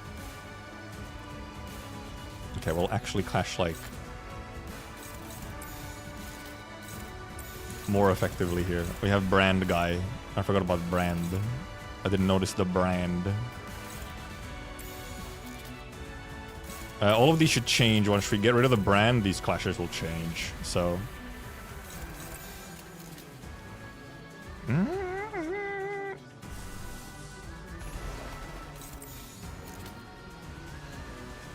They should change. I'm just assuming all of these will change once we clear the brand on the first attack, so.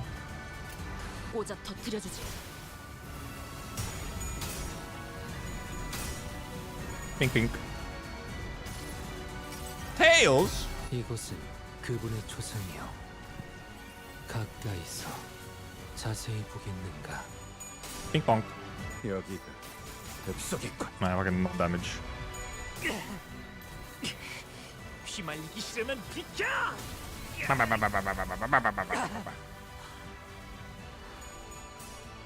Yeah, clashes suddenly changed significantly when no longer brand.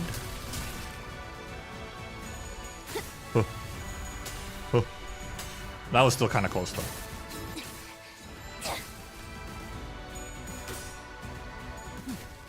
불청객은 찌그러져 있도록. Hopefully I didn't accidentally AoE the brand guy. Okay, no. 敵を食い止められます。 No brand. Are you on horse? You're on horse. Nice. Newt. Guess you just have enough SP that somehow... Well, this will change once it actually uses it, because then he's minus SP. He will suddenly be minus SP, so all good. You're two... Who are you targeting? You can clash something at least. Thank you. You guys just rolling so goddamn low again.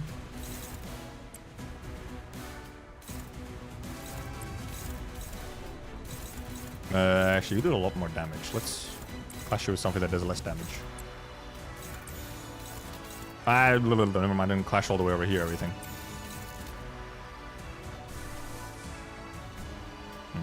I forgot to clash this guy.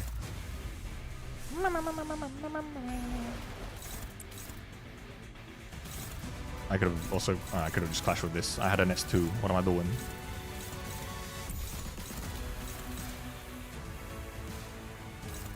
Clashed. Clashed. Clashed. Clashed. Clashed. Clashed. 나아가주게.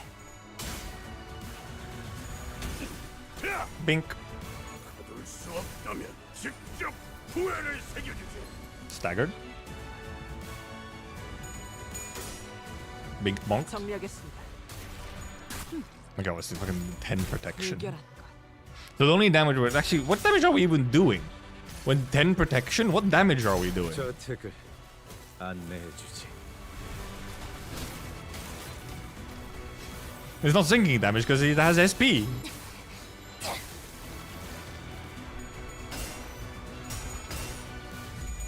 Big bonk. Is it just a rounding thing?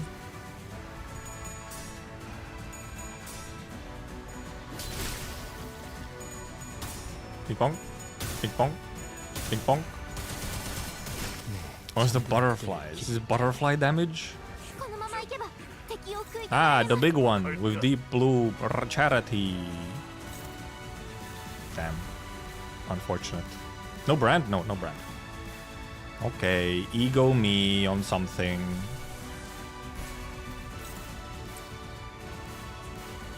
Ego me, anchor, different anchor. Limbus anchor.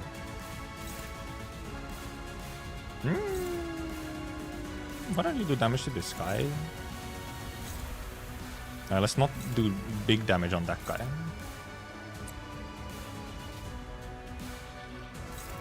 Actually, we'll save the S3. We will save the S3. I guess we'll use an S3. Clashed, clashed, clashed, clashed, clashed. Do damage on this guy, just in case. 나아가주게. If this doesn't kill. Okay, didn't kill. Bing, bing, bing. Bong, bong, bong. Bing, bing, bing. 여기가 네 전투에 Nice dagger. 명예 따위에 기대하고 있는 건 아니겠지. 지키기 위해서 너도 누군가에게나 나 Nice kill. 지킬 게 많거든. Big bonk. Oh, kill. And does Magic Bullet Otis do something funny here? I wonder how. Nice. More coffin. Yeah, we didn't really get to stack coffin a bunch here yet. Oh, I might kill the brand guy with this if it does enough damage. 조명이 전멸하는 저곳으로 파도가 모든 것을 쳐부술 거다. Okay, didn't kill him. Nice. Bap. Bap. Bap.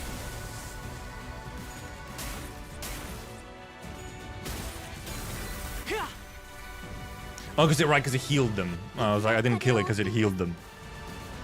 Healers. Healers gaming.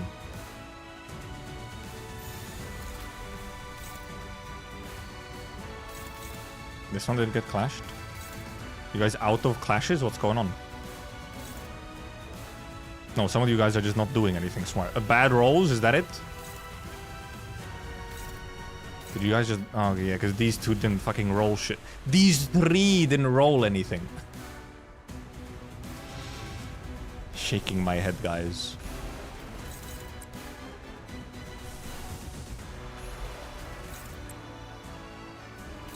At least they can...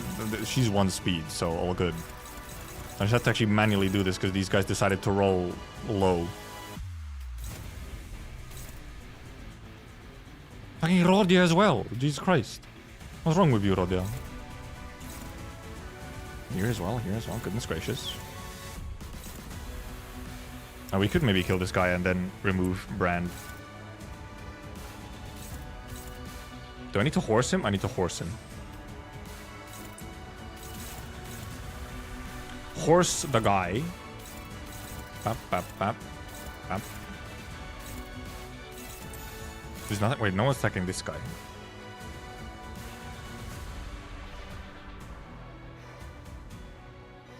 Do I actually just not have enough clashes? 1, 2, 3, 4. Okay, because it's 6 and okay, I just don't actually. I actually just don't have enough things to clash everything. Fair enough. Will this guy just die on his own?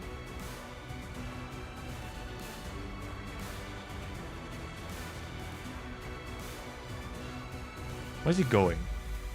Otis? Maybe I ignored one of these small guys. Yeah, Otis can ignore one of the small guys. Actually do damage to the thing. Why don't you? Sure. Why not? Blast them with some AoE. 검날 내게 바쳐주지.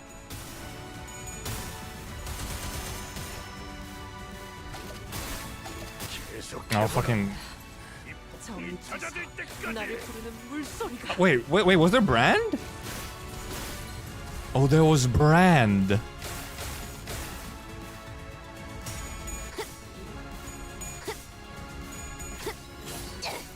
I did not notice there was Brand. 아무것도 남지 마라. Did not notice the Brand at all.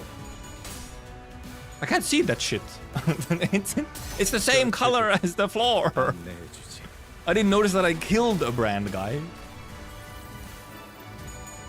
Okay, well that explains why that went a bit bad.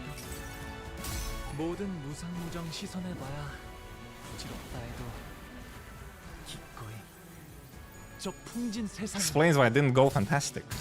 얼얼하지? 정신 못 차릴 거야.敵は深手を追って Okay, います icky. Triple stagger. Yummy. We need to get rid of this Brand, like, right away. This is going to be a rough one. We might just need to ignore these two for now. That was a rough one, not going to lie. That one was not my ideal. Attacking too slow. Are you fast enough, Gregor? You are, okay. At least you're fast enough. Actually, once the Brand is gone, you'll win that clash. It's fine.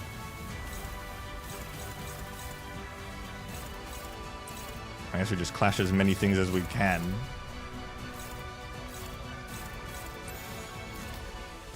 Hecking Brand guy. 날카롭고 Okay, never mind. I thought for a second I thought I didn't fucking actually clear it.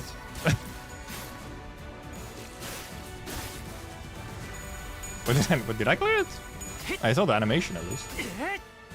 But did it actually not clear it? Oh goodness, okay. Ding ding. Bong bong. That brand, I did not notice that brand. That was a bit of a nasty one.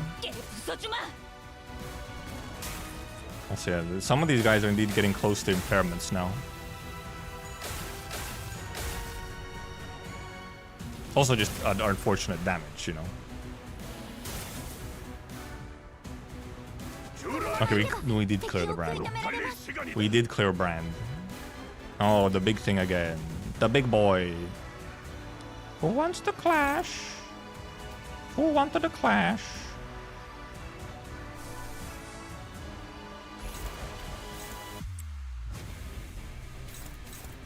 If we could actually kill some of these before this gets to go off would be very cool.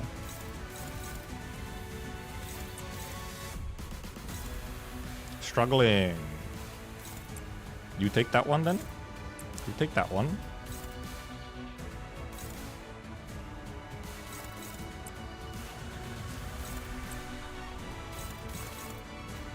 They started speed rolls actually function this time. I just realized struggling. Oh, I guess he has a.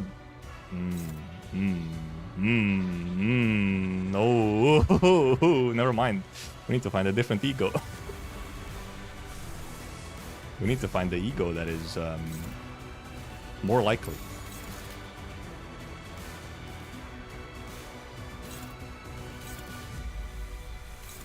What is unclash now? This one. This one is enough. Actually, well, wait. Won't this clash even better? Also, it'll clash last, so... Yeah, it also just clashes better. And it will clash last.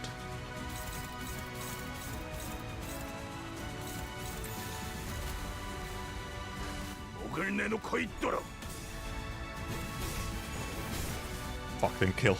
I was hoping it would kill to get rid of some of them before they get hit by the funny attack. The unbreakables. Stagger. Or at least kill this Reaper. This Reaper has just been alive for so long. Constantly somehow not dying. Okay, I think Rodia got hit there slightly. Ugh. Oh, extra special animation. Oh, it was a different attack? Oh. Oh. Oh, what the? Stop it, stop it, stop it, stop it. Ma'am? Oh. Oh, phase 2. What the fuck? Huh? I didn't clash it. What happened? Mid-battle story time. Backstory. You've aged a lot since the last time we met, Fabi. Is this a characteristic of your sub-race? You haven't aged a day. So what brings you to the Church of the Deep? Teleport forward a bit. Seaborns are indispensable in our preparation for the impending doom. Nothing else can ensure the survival of humanity. Thus it would only be right for me to join hands with those who are able and willing to become Seaborn, to search for a way to prolong our existences. I'll looking to use the knowledge of the wise and talented as nourishment for Seaborn. But that won't do anything more than prolong our existence. But is survival alone not enough? I thought a bishop of the church would share a majority of that belief with me. Fabi, you and I both have put our faith in the Seaborns, but the word faith might mean something different for you than it does for me. Seaborn shouldn't be our object of worship. We have to stand on equal ground as them, set our eyes on their natures.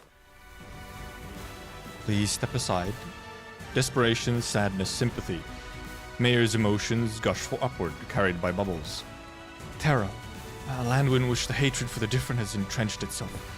The city, a place in which people, crushed by the trials of life, have surrendered to its absurdities. They both need the Seaborn, perfected beneath the light.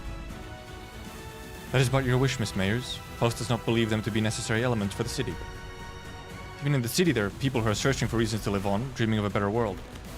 We all know that it can't be possibly easy to change, but there has to be some kind of worth, value in that process alone, in the lives we lead within the city.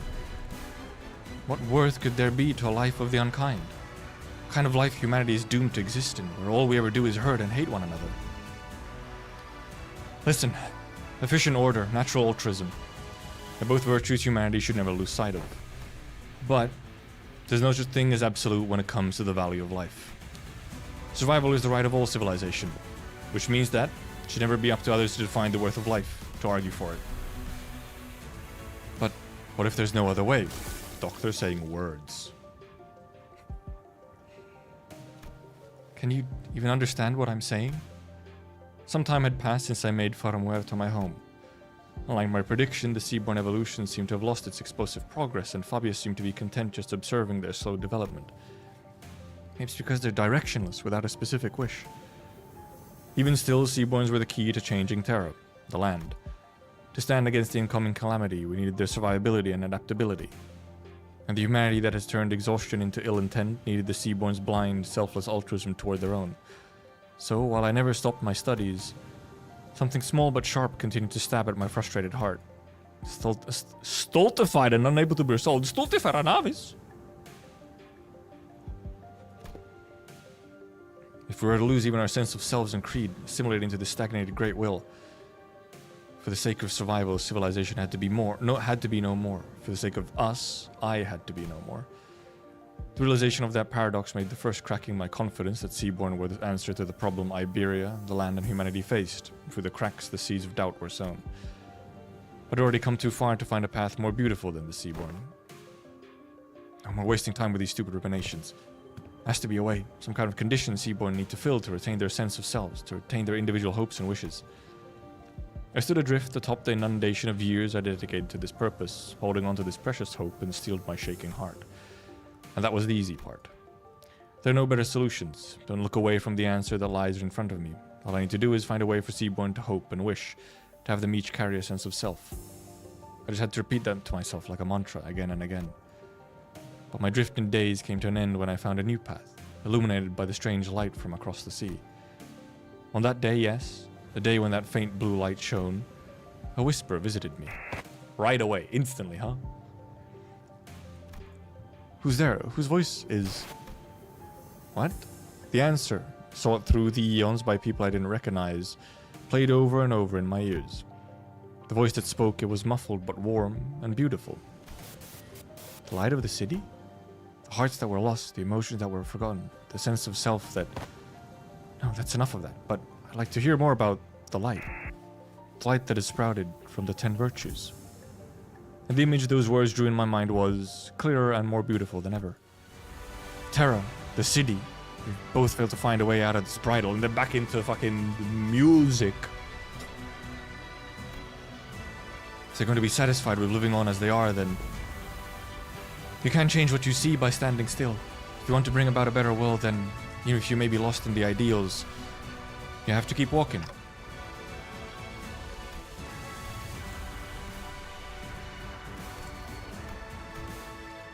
Survival, worth of life. As I've never been too certain about either of those complicated ideas, I had no unflinching creed with which to convince her. That's not to say that the city has no need of the altruistic nature Mayors wants to bring there. That's not to say that I have a better answer than the combination of Seaborns and the light. Even still, the emotions, the regrets, the conversations I found and collected over this journey alongside the sinners become my answer, and I take on. Honestly, I don't really know the city all that well either.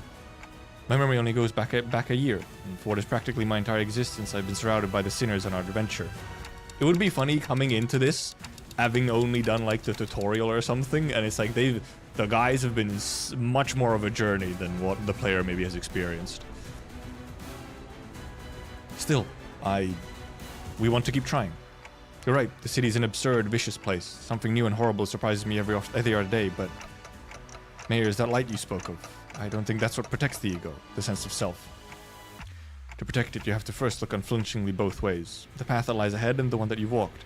Then you confront them both. That can't be right. The light, it has to.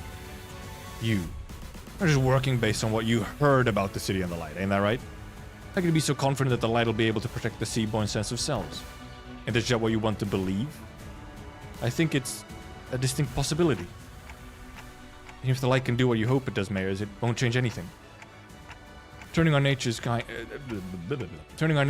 by transforming us into Seaborn, a convenient method like that isn't our path. Because the sense of self protected like that, the kind nature attained like that, wouldn't be our own. It'd be yours, Mayors.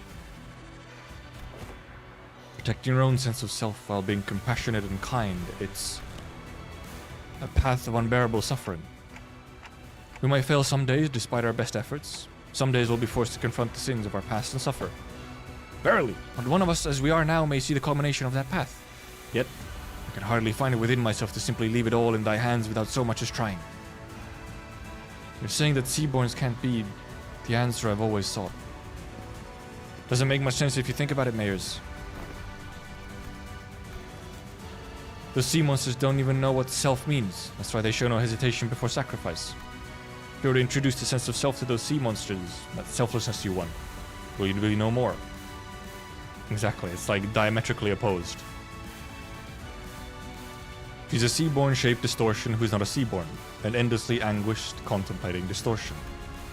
If Mayer's wish is to achieve an altruistic world, then her desire has to be that she doesn't want her efforts to become meaningless.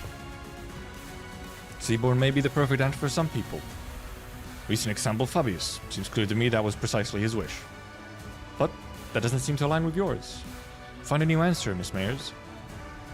You're telling me I have to go back to wandering for so much time again in search of that new answer? We won't be alone on that path. Walk it together, relying on another, and it won't feel as long. Honglu, yes. Yes. Trying to carry such a heavy burden all by yourself, Miss Mayers, it's such a prideful thing to do. Oh. Okay, still abyssal vitality. Indelible compound. No. Status.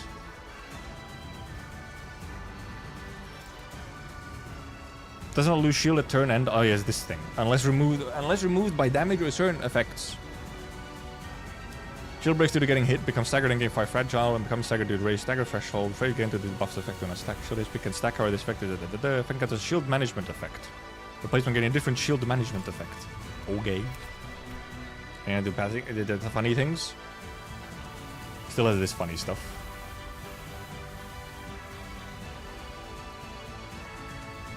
Oh yeah, because we got the new phase. Right. You guys got down to 50% HP, right?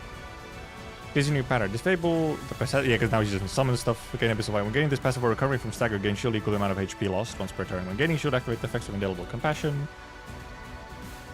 Fragile equal to double the number of times before the compassion they believe in closes the word. So I mean, she gets a fragile from somewhere. And Seaburn and when hitting a base in Sea Reaper with this unit skill, convert it to standby state. Combat raise. Okay, yeah, right. Yippers. Alright, new attacks, I guess.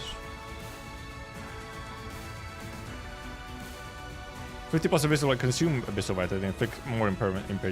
Every 5 nippers per on target, consume abyssal vitality, can clash power, fun. Inflict. Also just on hit, not even without cracking, just on hit. We're gonna get some nervous impairments finally, I think. Consume.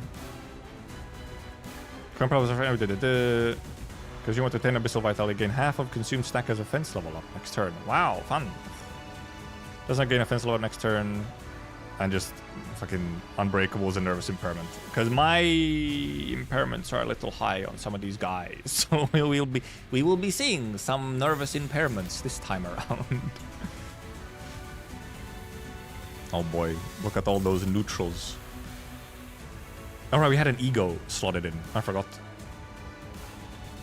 Actually, we just dodge. Dodge will make that more consistent. Oh, but then we... okay, I see how it is.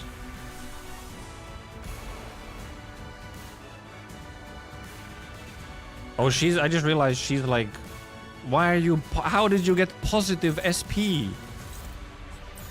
What are you doing? Positive SP on my Rodia? No.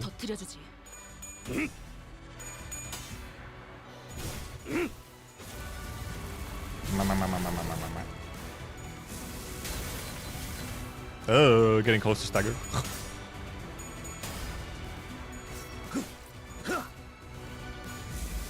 We haven't actually lost anyone yet, so we still have all the backups. A big shield though, yes. Real big shield.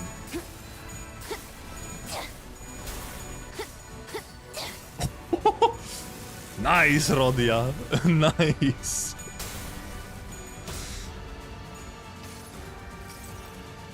이곳은 그분의 초상이요. It also a little bit distorted Hohenheim type, yeah. 자세히 보겠는가? Spoilers. Oh wait a minute, it's big spoilers. 총원, Imagine telling a better Seaborn story than the OG game. 파도가 모든 Is 것을 it dependent on 잡아줄 your personal preferences? Yes.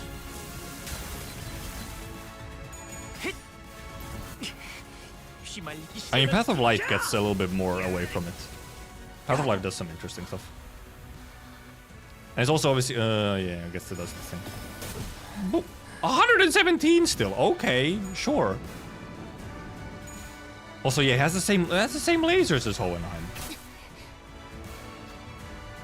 Flies carry away the windows of Mayor's Pass, soon devouring them beyond vision. It's almost as if Mayors of the Dungeon of the Fathoms know the ocean itself is fusing into one. Majority of distortions encountered by the bus team have assumed a form generally recognized as an organic entity.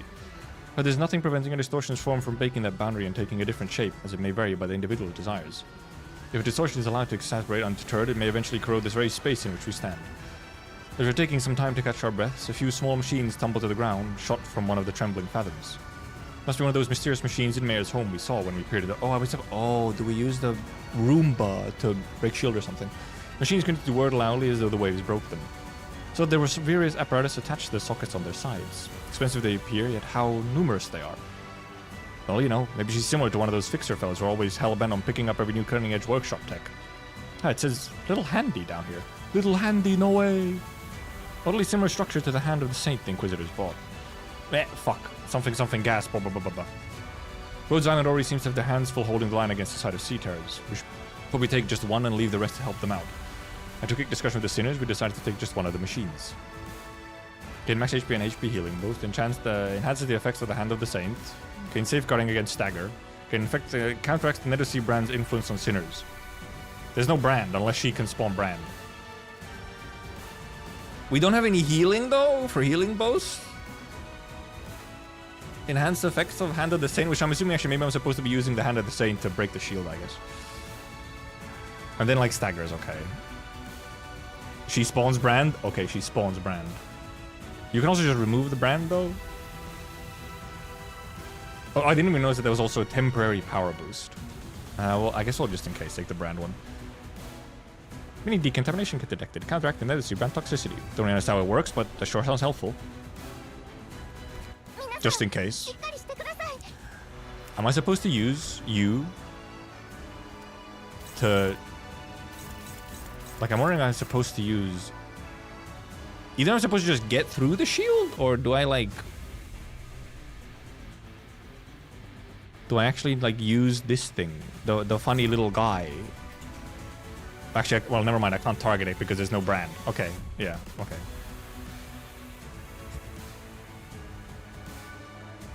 Oh, no longer it inflicts nervous impairment or deals damage to allies. You still want to clear it because she gets buffed by it, but... It's mostly just if you can't clear it right away, it's like, okay, I'm not fucking cooked instantly.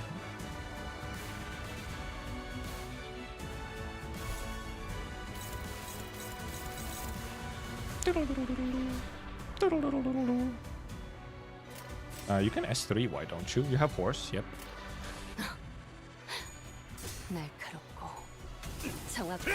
Goodness, almost fucked it up. 100? Okay. Ping pong. Oh, I think he just got... I think he got branded just now. I might have seen a brand just happen. God Collab recreated the Ian doesn't read experience. Ow. Fucking Unbreakables. I love them. I love Unbreakables! Do we just have to get through the shield? Fuck. Stagger. What a heckin' guy. Tails? 총원, 조명이 전멸하는 저곳으로 파도가 모든 것을 쳐부술 거다.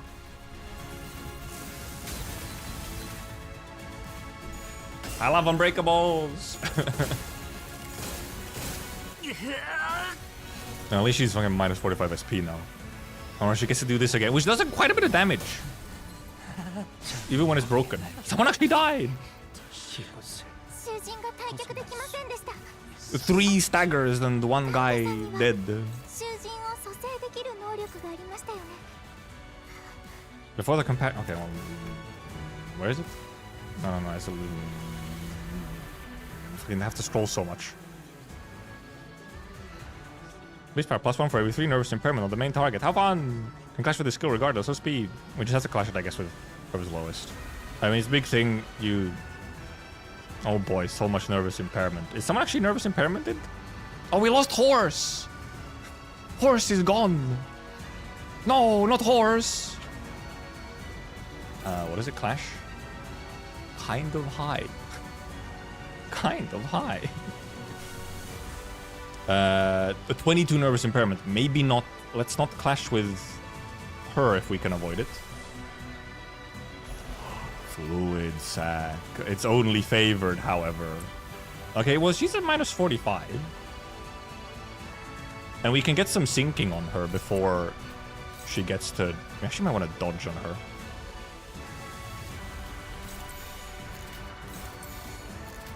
This is gonna be a rough one.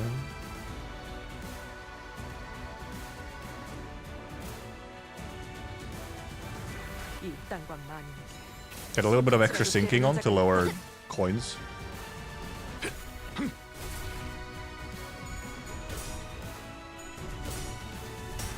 Oh, okay, good, nice. Now we have fluid sac spam! I'm gonna still get... How much damage is gonna do, huh? How much are you gonna do in damage? When I don't get to dodge anything? Okay, like, okay, never. 18. 18 damage. And obviously a bunch of nervous impairment. And a bunch of nervous impairment. Okay, False, do you want to just be, you know, just do a little spam. We need some HP. Just do a little bit of spam. We need some HP, okay?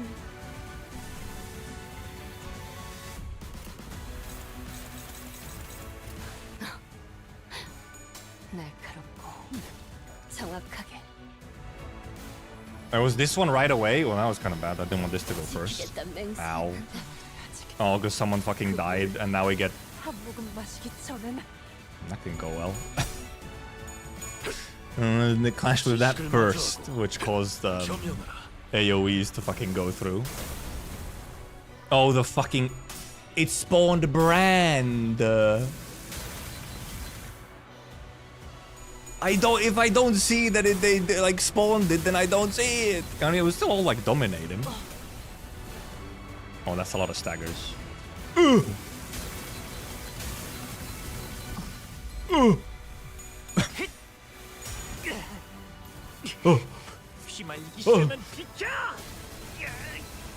She's also slowly getting undepressed, yes.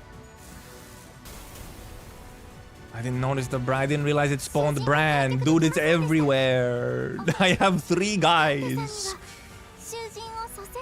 Wait, do you spawn it again? Does this one spawn brand again? Which one is it? Yeah, it is. Okay. Do you spawn brand? Because you'll spawn brand again. Even if I clear it now, you'll just bring it back. I should have read. I did that.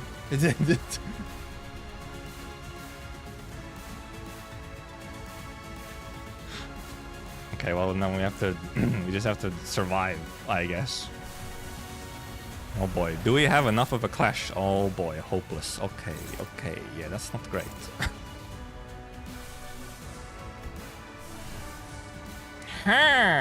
This is going to be a problematic one, isn't it? Because of how much fucking power she has now. Fucking... I guess I can still clear the brand first. I guess I need to. I just need to clear the brand first.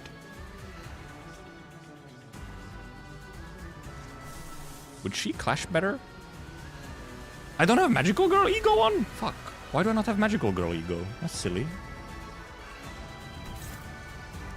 If he clears the brand... But then we can't clear it at the start of next turn, which is a problem. Because it'll be on cooldown. Oh boy. It's still gonna be a rough clash. Still gonna be a rough clash.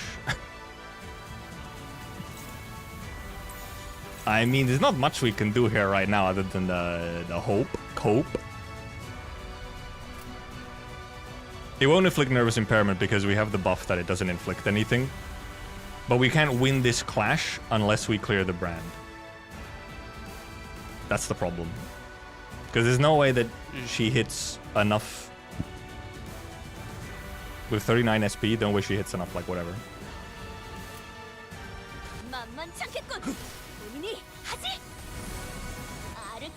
We just kind of have to tank it, probably. If we can at least maybe break some coins, I don't know. Oh. Oh. Yes, Honglu! 다음 세상으로 넘어가려면 자, 여기 The goat! The little bit of sinking.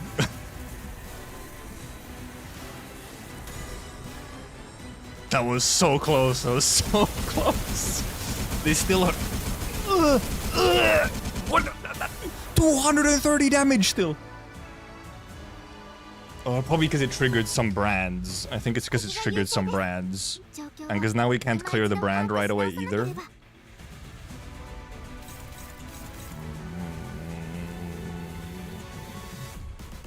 Holy staggers. Indeed. Okay, what can we do here, huh? What can we do here? Do I actually clash these decently? I do not clash these decently. Well, can you? It's still gonna be struggling because you're at fucking minus 44. Minus 44 is a bit funny, I must say.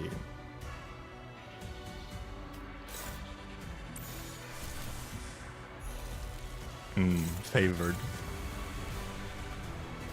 Where are these going? This one going to Ish, this one going to her, this one going to...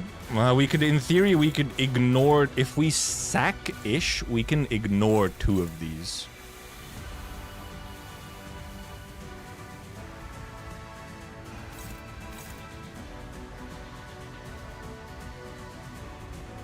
And then she just kind of wastes shit.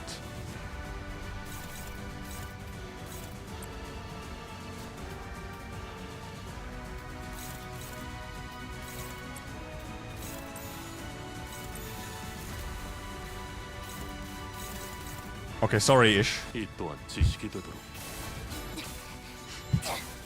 Sorry. Oh, he's probably gonna stagger from the 이 구속구가 the 나의 fucking 공격을 저지하기엔 red coin. 턱없이 모자르지. Yes.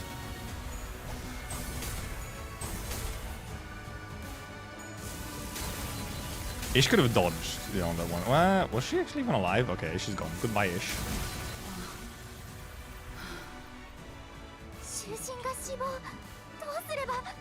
No, it's fine, Amiya. They'll come back later. Okay, we have everyone back now. We have people back. And we can clear this goddamn brand. Clear the brand. No, it's because of all the brand. Also, why is it so bad actually? Interesting. Did Faust fucking die, by the way? Oh no, Faust is. What am I talking about? Where's Faust? Oh, Faust is second. Faust, sack me. I like how all of these have an unbreakable on them. It's so cool of her. Neutral. Well, it's because of the brand.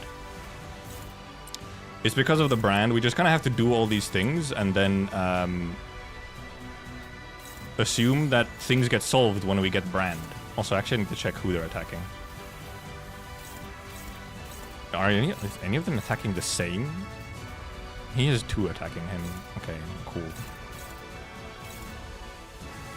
I mean, he can take a hit. But we don't really want him to take this hit. That's a big one. That's a big one to take. We will just have to clash as much as we can.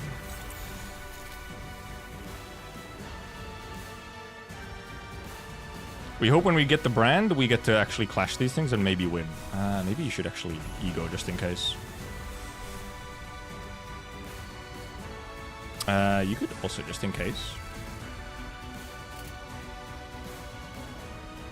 Also, we can get some SP heal actually if we do this instead. And we just once we clear the brand, it should be fine. But 이쪽으로.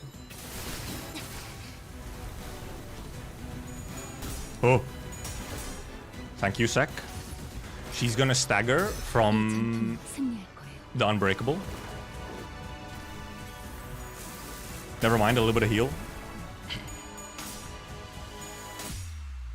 More SP healing. 저 택을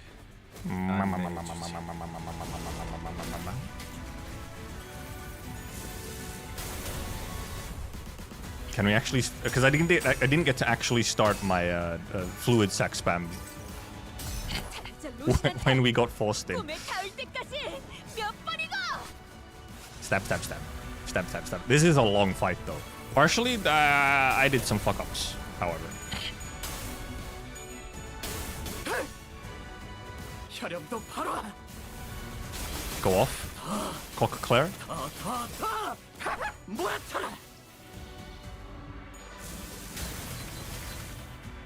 I love unbreakables. I love unbreakables. 200 turns on go. 부질없다 해도 기꺼이 저 풍진 세상으로. Yeah, the shell. Yeah, the shell. What the fuck? Oh right, yeah, I forgot he was getting one-sided as well. I didn't have enough clashes. しっかりしてください。 And then we again don't have. And never mind. Now we have enough clashes. We actually have enough clashes because we don't have to hit this thing. So we actually have enough clashes. What do you do if I just? Yes. Yes. Yes. Yes. Yes. Yes. Yes. Oh, except forced. He will not do this. He will spam. 겁날 He will spam forced. It is your job now. 지키기 위해서.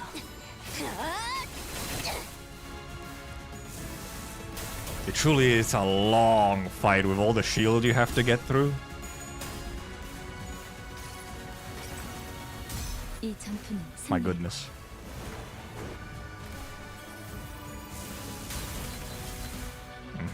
Thank you. Also, we did lose some of our stronger IDs on some of those fuck-ups earlier. Pink. I still can't believe I don't have Magical Girl Don ego on this setup. So I don't get to use it. Pink, pink, pink. Bonk, bonk, bonk.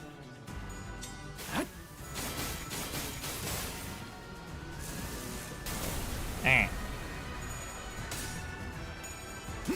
I'm actually getting close to the shield going out now. 쏘겠군. Next turn.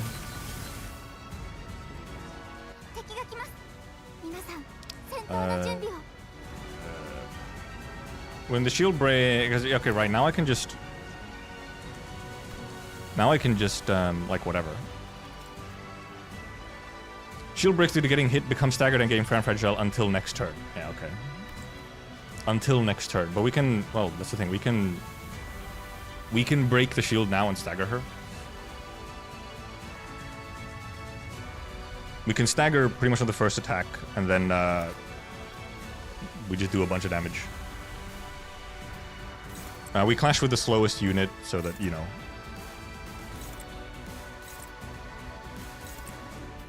If only I had bigger skills, but I do not. Clash with slowest units so that these go first and then we just outspeed. 이쪽으로. 지키기 위해서. Bap, bap, bap, bap, bap.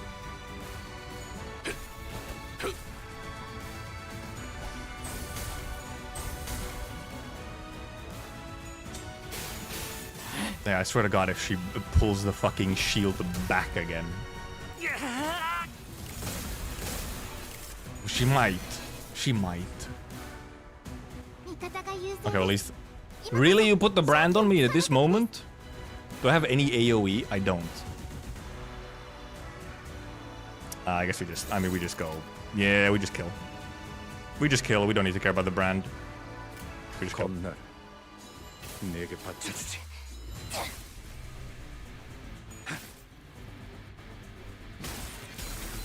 Yeah, we have ego A already, yeah. But we just have enough damage to kill. I quickly went over to see, like, do I have enough numbers? I had enough numbers. 답은 어디로? Mission accomplished. GG's. Yeah, very long fight. Not terribly difficult, except for the part where I missed the fact that there was brand on the floor, which caused a very bad turn, which we then had to recover from. For like the next 5 turns, we had to recover. Because of one time that I didn't notice that there was Nether Sea brand on the floor. Listening? And it fully brings back her shield. Oh, of course it fucking does. My god, that can be such a long fight. It's true that people scrutinize others for differences to find something they can hate. It's also true that it's often those very differences that people look up to. Also, we'll see if we actually have much time. We might not have time to discuss today. It is already getting quite late. But tomorrow is going to be a yapping stream anyway. So we'll see.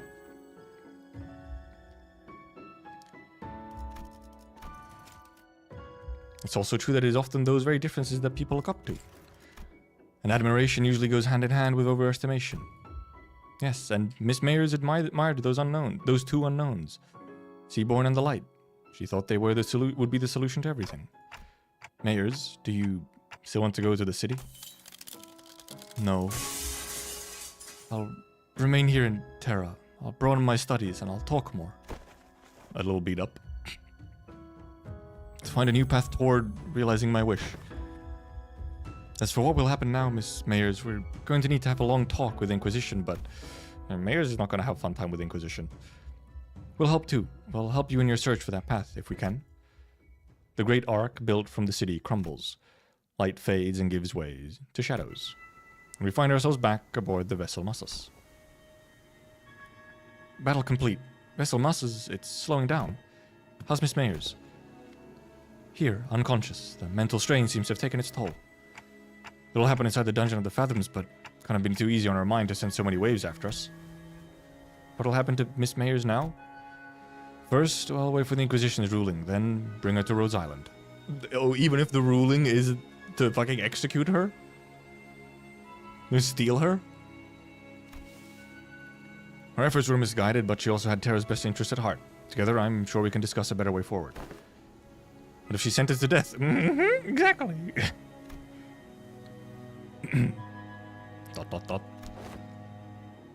Then we will need to offer a different proposal. We can consider it when we get to it, Doctor. It's finally over. All we have left to do is go back. As we were preparing to leave with our hearts much lighter than they were earlier... Hold on, everyone. Something's rapidly approaching us. A low, thrumming roar vibrates the air. A strange shadow looms over the ship. Oh no, what is it this time? Where'd this shade come from? Wait, is that... Almost as if driven by instinct, Ishmael takes the radio from Gregor and runs into the control room. Something must have clicked in Otis's head, and as she also turned and ran after Ishmael. Those two are running into the bridge. Brace, grab onto something. Oh, bollocks, mocking it up right before the finish line. Doctor, Dante has advised that we grab onto something. I see. They're preparing to turn the ship around. Everyone brace for impact. Stay alert. Something's coming. The ship leaned heavily as it hurriedly turned port side, and I caught a glimpse of a massive shadow gliding just beneath the water's surface, right where the ship was a second ago. It's a seaborn about the size of... no. Slightly larger than the vessel Massus. Big guy! Amiya's communicator buzzes with Ishmael's voice. The currents are going wild. Wait, no, something's causing these currents to go wild. We'll try our best to maintain evasive maneuvers for as long as possible, but we can't do this forever. If the situation doesn't improve, we may have to take the vessel Massus to cross the dimensional door. Does Rhodes Island have a way out of this quandary? Not at this moment, but we have to come up with one now, and fast. Dante, does anything come to mind? We should first figure out why that Seaborn's coming after us. Copy that. I'll focus on steering the ship, so keep us updated. With that, the ship immediately begins a sharp turn, narrowly dodging the ponderous body of the Seaborn as it swims by. We can't just take the whole ship across the dimensional door. We're not the only ones on it. But the sea is too wild to simply turn around to let the others leave. Almost like it's obsessed with the ship. Just, what could it possibly be coming after the ship all of a sudden? Could it be that Fabius's order? It's coming after me. Scotty, you? Yes, I'm their enemy, an Abyssal Hunter. Only now Abyssal Hunter mentioned. As though to prove it, the giant beast began to charge against the bow of the ship the moment Scotty repositioned herself there. Just what are the Abyssal Hunters? Why are they so gung-ho about trying to kill you? Abyssal Hunters are those who hunt sea terrors and seaborn. Of course, this isn't based on any emotions such as vengeance or resentment. It's Scotty's... Well, that's not important right now. What matters is that they're solely targeting Scotty. Operators of Rhodes Island are heavily fatigued at this moment from the long defense against the waves in the Dungeon of the Fathoms. Same could be said of us and Miss Amiya, who battled mayors in the meantime. To engage at Seaborn in this particular circumstances... Oh? Something shakes the vessel, Massos once again. What's this now? There's more? Is it our guy? There are indeed multiple entities surrounding our ship, however. A violent, destructive sound crashes through the waves, toward vessel Massos. Past the sudden wall of mist there was... We're lucky. Or was this simply how it was supposed to go? Our guy! Isharmla! Sir Knight? Two Seaborns. He's going to be fine, Miss Inquisitor. If he's the same knight we fought earlier, I doubt he'll be able to stop himself from charging at that giant of a sea monster. Like Honglu said, the knight charged straight at the giant, rough wave, at the great Seaborn as though he hardly noticed our presence. If you can help the knight repel that Seaborn, we just might have a shot at sending Limbus Company back through the dimensional door and escaping aboard the vessel Massos ourselves. Can everyone still move? I'm almost at my limit, but I can still move. Got a plan. I'd like for everyone to trust me on this. Things weren't so bad outside after you'd entered the portal. Now's the time for the hunter to get to work. The bright ray of light from Irene's lamp shines upon those atop the deck, while Scotty leaps tall into the air using the ship's bow as her launching pad. The operators each scatter to their appropriate positions as commanded by the doctor. Ishmael and Otis both excited to the decks as well, presumably having found someone to steer the ship. Is it okay to have you two out here? This Keltsit seemed to know enough about seafaring to take over. Oh, Keltsit took over. Sounds like Nimmerlinker from Rainbow Fire. I would not know. What lies with Isharmla? While this crisis is far from over, she was good enough that it was reasonable for us to leave the ship steering to her and send it to the decks for our return. Doesn't seem like we'll be able to bid you goodbye. You sure you're all gonna be okay? You stay a little longer and help. I appreciate the sentiment, I really do, but... Amiya pointed toward the dimensional door, which had shrunk significantly smaller since the first time we saw it. You don't have much time. I wonder if it was only supposed to be open for a set period of time, or what if it's closing now because our work here is done? There was precious little we could learn about it now, but it was obvious that our time here was coming to an end. Thanks, Amiya. We'd have been lost for a while in this world if it weren't for Rhodes Island's help. Well, thanks to you, we should be able to sufficiently study the dimensional door before we return. Time to say goodbye to the Iberian sea breeze, I guess. Boom. Do you have any idea how big the pile of paperwork is going to be at the Inquisition? Mierda, try not to drop into Iberia next time, you got that? Next time? Sure. Let's all stay nicely put in our own worlds. Yes, yes, exactly, Ishmael.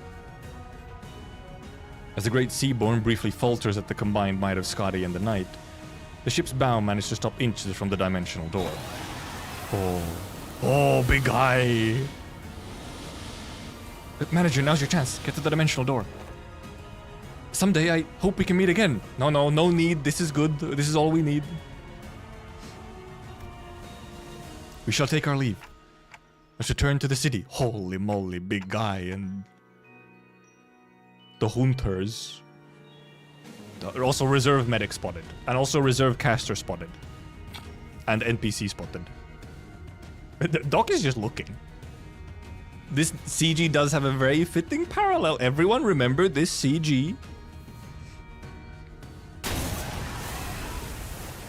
Also, Dante said, let's return to the city. The sea had turned into a brutal battlefield, terrible roars contending with one another. After taking one final look at Rhodes Island, defending the vessel Massos, we leaped into the pitch black darkness at the center of the dimensional door. I'm swept away by the tides of consciousness. The river draws out my memories and consciousness, sublimating them away. Then... Where is this Yihong 1? I look around and see the sinners, strewn about the room, dozing off. I see Heathcliff, crash like that all the time, but how did everyone crash at the same time, sleeping against the walls? A bizarre sensation that something was truly amiss crawls up my spine. You have come too. Now that you have come to, I request that you continue your rest in your chamber. Our presence here makes it difficult to conduct cleaning activities in areas adjacent to your body. That's one way to put it. Huh? What? We just came through the dimensional door after Rhodes Island. Rhodes? You were transferred here after the LCCA discovered your company unconscious at the entrance of a lobotomy corp branch. Oh yeah. I feel like I just went through a memorable experience, but I can't recall what. The hole in my memory, the strange emotional tug at my heart, an ego I don't ever recall extracting.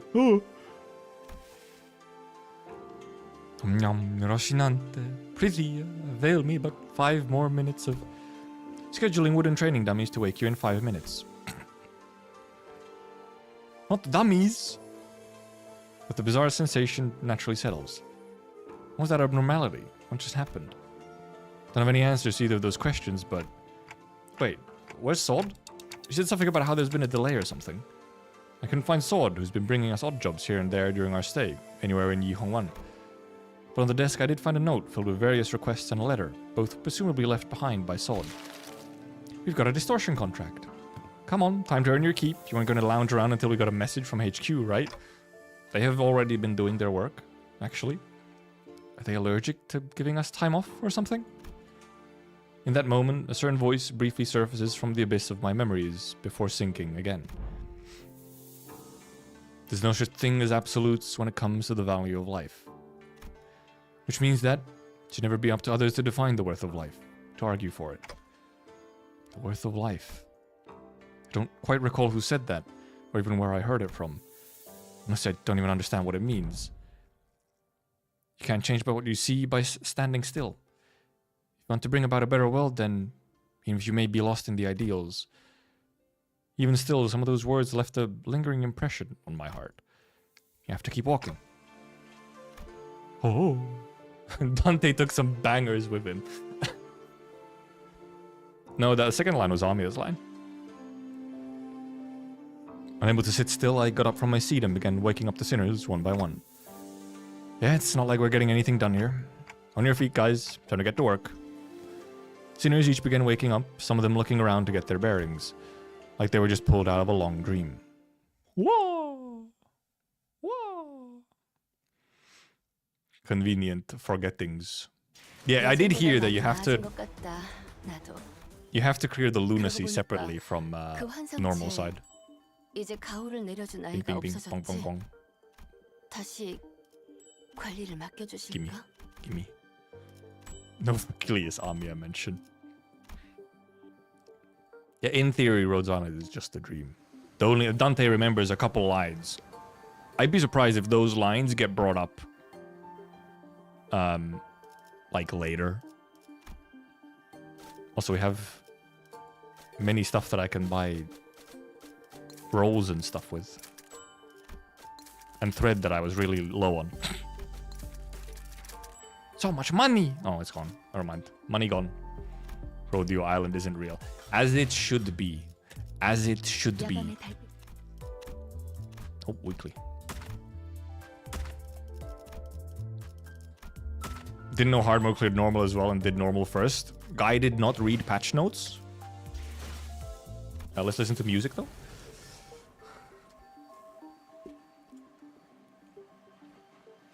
Pretty long story, yeah.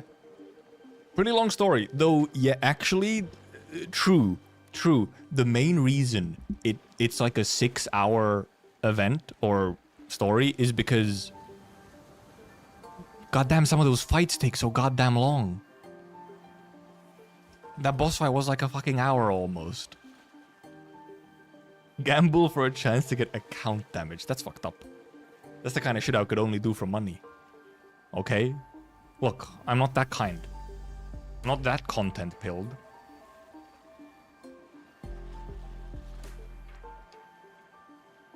Okie dokie. I mean, yeah, it's good stuff. Like, as a collab story, yeah, it's good. It's just that, like, I can recognize that it's good. It's just that it personally, like, ultimately doesn't, like, kind of do much for me or matter to me that much, other than seeing some fun interactions. And it's, I think, the main things that are cool are just seeing, like, mechanics and stuff from Arknights get translated into Limbus. That's, like, one of the coolest parts. Also good music. Hype moments and aura. Kinda type shit. But it's not even just the hype moments and aura part. It's more like just like the little details and stuff. On how well everything has been like translated over. And I think they do a pretty good job of, yeah, explaining like most of the things that you need to know. There is like a bunch more stuff that you can go much deeper into. Also, I will find this one CG. I told you to remember that one CG.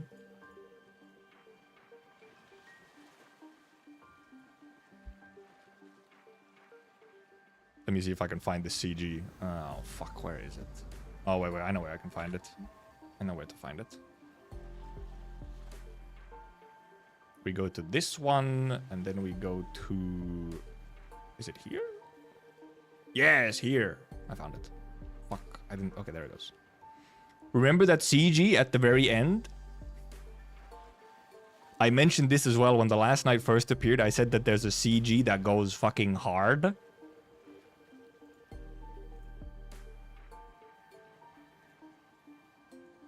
Actually bigger if I do like this. A little similar, don't you think? So we'll pull the CG too? Yeah, because it's so obvious. After they put that on the last CG, is just a straight up reference to like this CG. Last night here, big sea monster. For sure it was inspired. Just in the Limbus one, it's a different monster, and there's also Scotty as well. Here you can see the horse as well, nicely. Dude, it goes hard. This is a good one. And it's also like not terribly spoilery as just a thing. Slay the ocean. Slay the ocean. Dude, last night, what a guy. Merhorse is funny. Dude, actually, dude, now that I think, I wanna see some reactions from streamers who know nothing about Arknights meeting last night and then having the conversation between Don and the last night, where last night goes, "Oh, my horse is named Rocinante," and they suddenly put it together like, wait, Don Quixote? I feel like there has to be some fun reactions of that. Assuming chat didn't fucking spoil everything instantly, that is. Assuming. Because you see there's this thing where the Limbus community, generally speaking, is pretty okay or pretty good at like not spoiling the actual thing that's coming. What Limbus fans do is they will hint at what's coming very heavily. They're like, "Oh my god, it's coming, it's next, it's time, holy shit, it's time." Like, chat will all be, it's just all that. But they won't actually say what the thing is until it happens. Some people type it too early sometimes, but you know, otherwise. Limbus company, like, they don't spoil it directly, they just let you know that something's coming. Also, they do like backseating. But also, Arknights fans also like backseating. If someone's playing Arknights, there's a lot of backseating. But I'm wondering if there's like Arknights fans in some of the stream chats. Because Arknights fans, they have a problem with spoilers. They have a real problem with how they handle spoilers. Some people just do not consider anything at all and will just blurt out the big spoiler like instantly, very casually, as if it isn't even a spoiler. Yeah, but guys, it's been long. So I think we'll probably discuss more, because I think tomorrow's just going to be like a discussing stream for however long I have stuff to discuss about. Because it is, if you are not aware, it is past midnight for me. Past midnight. I think Arknights would have a good Limbus collab. I think it's very difficult for there to be a Limbus collab on Arknights side. Because Limbus isn't officially available in China. Limbus is not officially published in China at all. So it's pretty difficult to make a collab go the other way.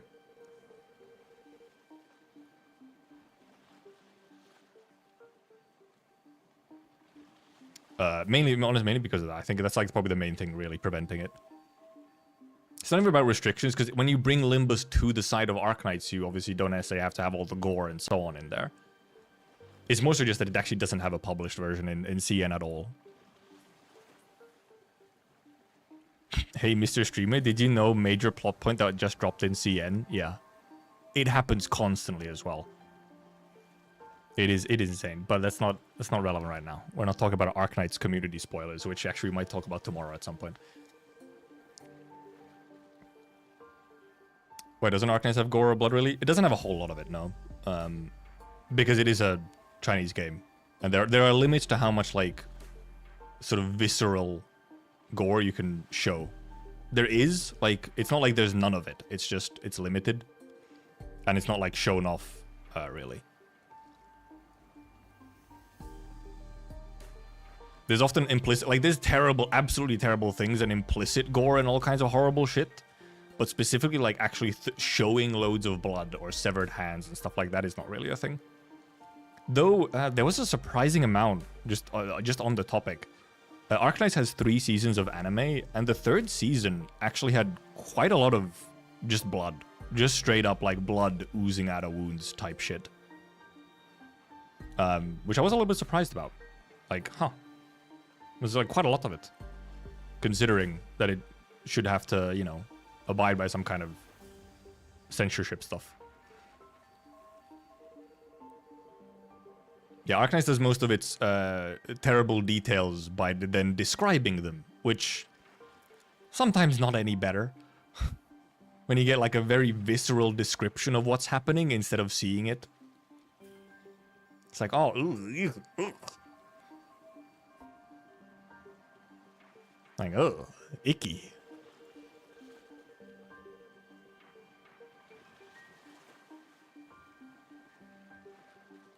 Yeah, there is a decapitated head, but the decapitated head is also like covered by it's covered by a sheet, but you see some blood, and it's like obviously decapitated head. This collab with Blue Archive.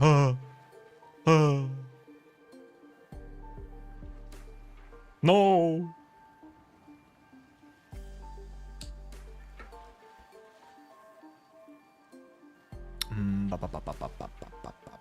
I have a bunch of pings on Discord. What the heck? Shooting BA fans on site. Well, I showed you this one CG that I specifically wanted to show you, which was this one, because it goes hard. And it's also so obvious. Like, Arknights will collab with Enfield. What? More pings. Oh, I got, okay, I just got... I said I had pings, so Slippy went and pinged me in Discord. There is a Discord, by the way. As you'll probably... We'll talk, indeed, because I need to, like, eat food and, like, maybe try and get to bed and stuff. Because it did end up taking quite a while. And I don't actually have to explain that many things, because the event actually does explain a lot of stuff quite well. But if there are questions you have... I mean, you can either ask him now, but if I'm trying to leave now, then maybe it's not a good idea. We'll yap about a bunch of stuff tomorrow. Tomorrow will just be just chatting stream. So we'll talk all about all kinds of things. Probably a bunch about the events, since I don't have time to go through all of my ideas and thoughts right now, since it is so late.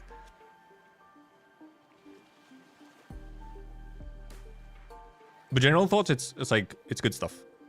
It's a really well handled collab. Like, every aspect of it is handled with such care and passion, and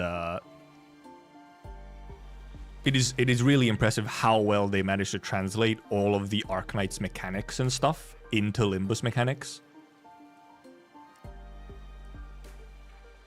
And like, the writing's good, The only thing you have a little bit maybe is kind of, yes, some of the sinners have to, like, they have to act as if they haven't already gone through character development because they don't want to be super spoilery with the collab event, since some people are not caught up, but it technically happens after Kanto 8.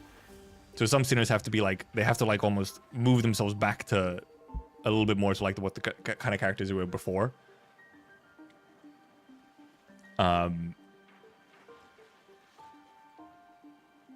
But otherwise, it's all good. It's good stuff. Do you want to talk about the Seaborn going to the city? Oh yeah, we can quickly mention that. I guess I'll just really quickly mention the whole. Where I mentioned when I said that when the characters themselves in the event were like, oh, what if the Seaborn like get used to or assimilate the technology of the head and everything. That's not completely out of the question. Like, that is not a huge stretch, because there's essentially an alternate timeline of the Seaborn situation, like an apocalyptic alternate timeline where the Seaborn do take over, like the Seaborn win. And one of the things that they do in that timeline, for example, is that they specifically adapt and overcome an otherworldly power, like a power that is not that is not situated, is not sourced from the planet that the Seaborn are on, from Terra. It is a it is a fourth dimensional demon infestation, essentially. And they eventually adapt to it and just keep going. Because really all they need is, like, time. And their whole thing is just being, like, the best possible survivor.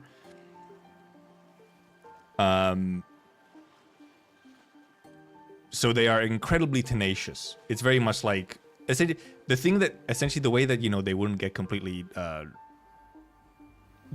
you would have to eradicate, like, essentially every, like, cell and almost, like, atom of the Seaborn before they had time to adapt at all. Because if they have any time to adapt at all, whoopsie, it is going to get exponentially more difficult. And essentially, the thing is always, the way that the Seaborn work, essentially, in a worst-case scenario, is they will always evolve faster than what you can throw against them. As long as they survive, they will evolve to be even more of a terrible thing, and the thing that worked before is no longer going to work.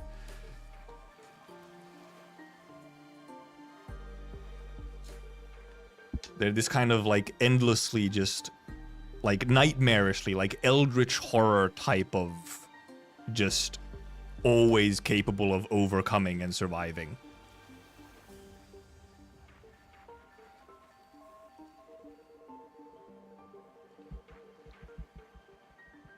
And yes, also in one of the possible, like, the end, essentially how, if Seaborns, like, get to win and they take over, essentially how it ends is that they consume the entire universe. We have, like, a little lore thing, which is, like, one possibility, and it's essentially the final end point of Seaborn, is that they have consumed the entire universe.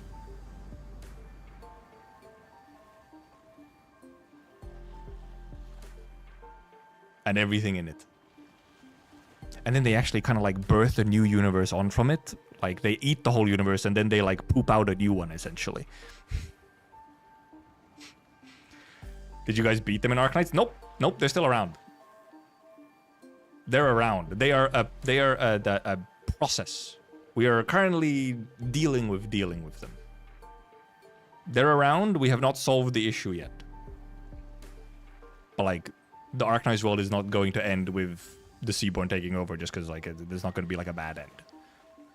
Also, Seaborns are not the only issue that the world has. There's a bunch of other apocalyptic possibly like, you know, this universe destroying problems. There's many things to deal with. The Seaborn are just one of them. What do they do with the new universe at that point anyway? I don't know if the Seaborn actually do anything with it. Like the Seaborn essentially, once the Seaborn have consumed everything, they kind of like conglomerate into just one individual. So then you have like this one individual who is we many. It's everyone and just one, who has essentially then consumed the entire universe. And then that one individual kind of, if I read it and interpreted correctly, kind of like almost like dies off and creates a new universe. But that's like some wild, super fucking like out there shit that is not actually going to happen in the story. Arknights just has, through various different means, there's essentially a bunch of like alternate timelines where they just show us what would happen if this thing came to be, or if this thing came to be. Like, oh, if the Seaborn took over, or if this other thing took over, or if this other thing won, or these guys won, and so on. You get a bunch of like alternate timeline endings, like sneak peeks into what would happen. But then there's like the sort of main story, the actual canon timeline.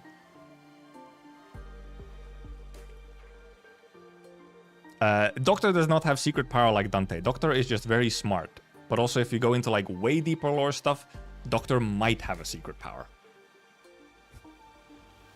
But otherwise, Doctor is just a smart guy. And actually is like, and specifically is like a really weak smart guy. Like he walks up some stairs. Doctor walks up a couple stairs and is like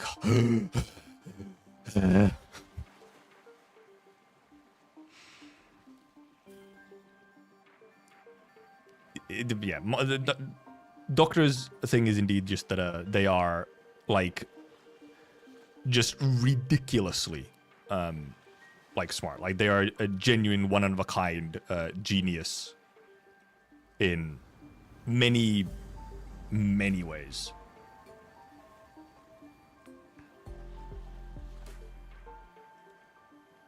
What's with the whole ramen thing? Yeah, that's just the thing Doctor does.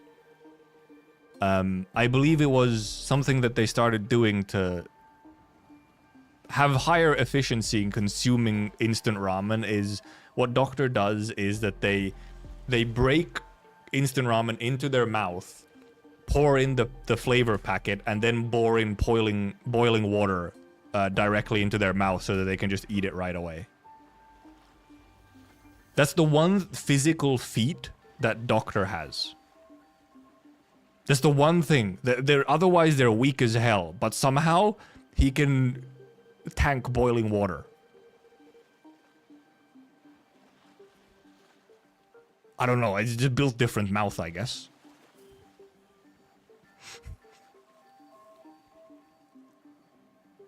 And yes, there is indeed... Doctor is not just randomly smart. There are reasons why he is like so unfathomably smarter than most other individuals on the planet.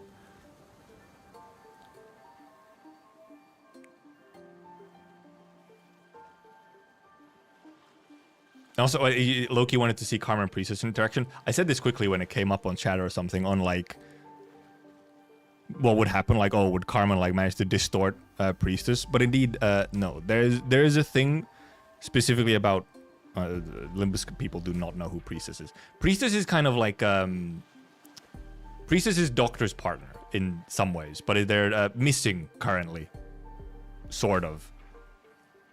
They're a very similar individual to Doctor, like they're a sort of special existence and not just a normal person. But both Doctor and Priestess have this... They have a thing, essentially, in their brain that kind of would prevent them from being able to get distorted. Because it's essentially... It's like a sanity buff. They have a sanity buff built into their brain where they can't, like, distort. They're actually just, like, built different.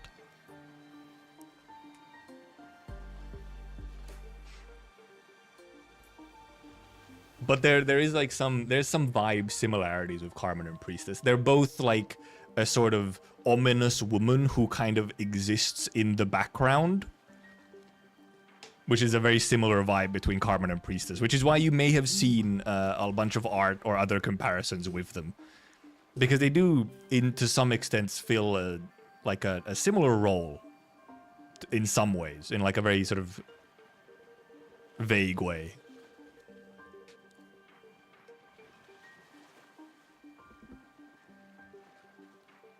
Strongest operator, any of our ego ones strong?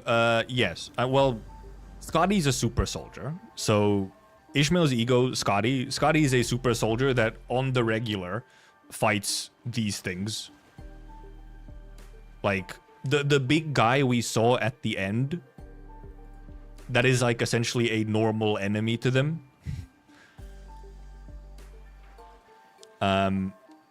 Kiltzit kind of strong, but sort of Kiltzit is very smart, but then you might have seen that there was the monster thing that they mentioned in the story.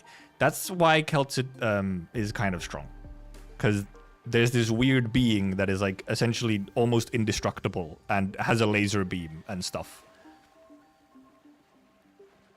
Then Ling is a weird one. Honglu's ego, Ling is a weird one because Ling is a fragment of a sort of somewhat godlike being that shattered into fragments, and Ling is one of those fragments taken sentience. And she has some weird, wacky abilities relating to dreams and stuff.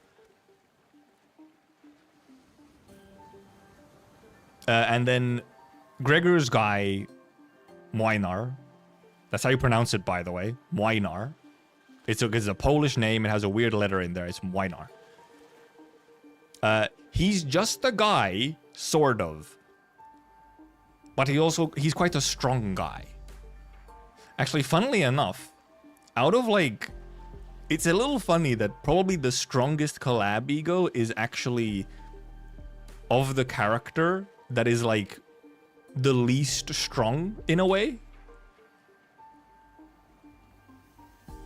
Like, Moinar is not really just a guy, but compared to a fragment of a deity, Keltsit and Monster and whatever going on there, and a super soldier, compared to them, Moinar is kind of just a guy, but just a really strong guy.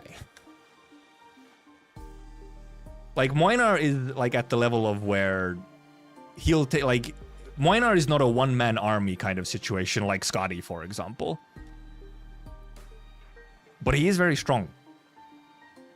He is like dangerously strong, where if like he does not hold back, he will destroy his surroundings accidentally. Yeah, he's only weak compared to when you're comparing him to like beings that are not human.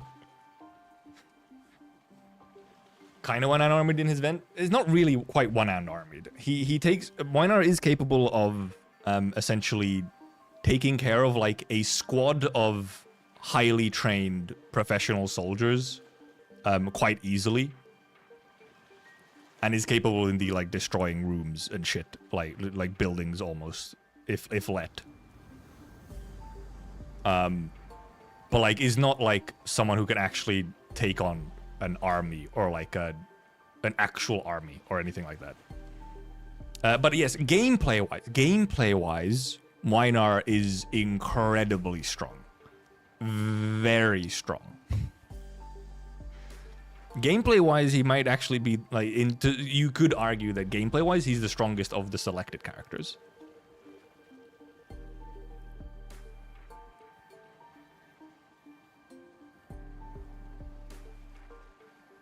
So, boop, boop.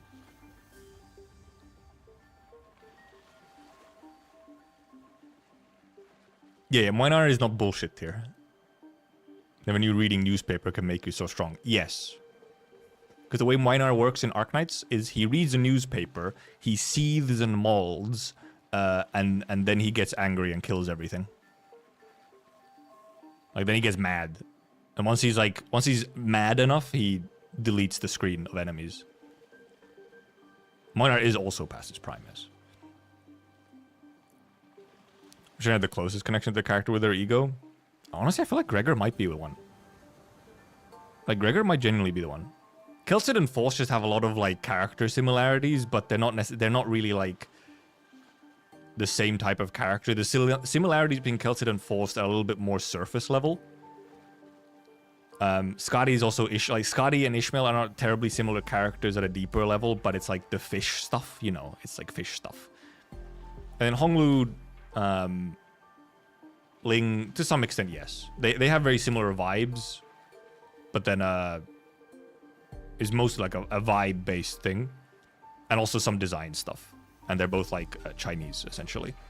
Like Gregor and Moinar might actually have the closest, like on a deeper character level. Gregor and Moinar might generally be the closest.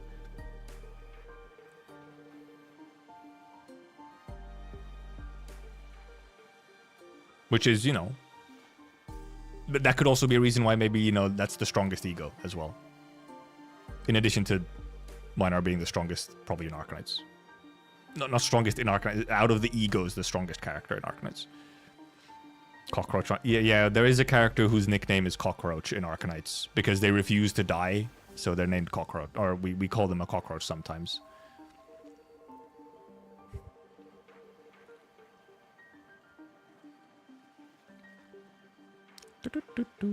Ishmael should have had an ego with Irene. They almost are like Irene and Ishmael almost are like character-wise almost a little bit closer. But I understand why they chose Scotty. I think Scotty's still a very good choice. The atomic cockroach. Yes, the cockroach survived the nuclear bomb and is now wielding the nuclear bomb currently in Arknights. She does also have a cockroach mode, if it's true. Kinda. It's not like it is a little intentional that she has a little bit of a cockroachy situation going on.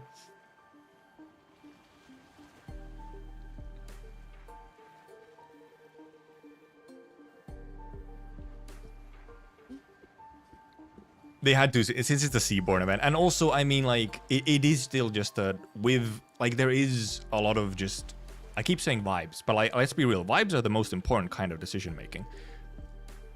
When you think of like, okay, if you want a cool popular character from Arknights to pair with Ishmael, who has this whole, you know, eldritch horror sea monster situation going on, Scotty, one of the most popular characters in the entire game to this day, who on the regular fights against eldritch horror sea monsters, it's kind of a no-brainer.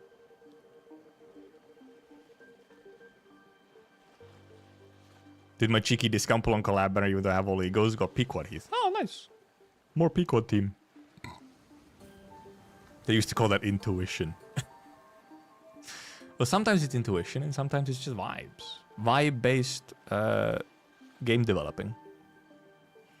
But yeah, Scotty was, I think the main reason why I think, why you choose Scotty over Irene. I think part of it is just that Scotty's a very popular character. And just makes a good ego as well.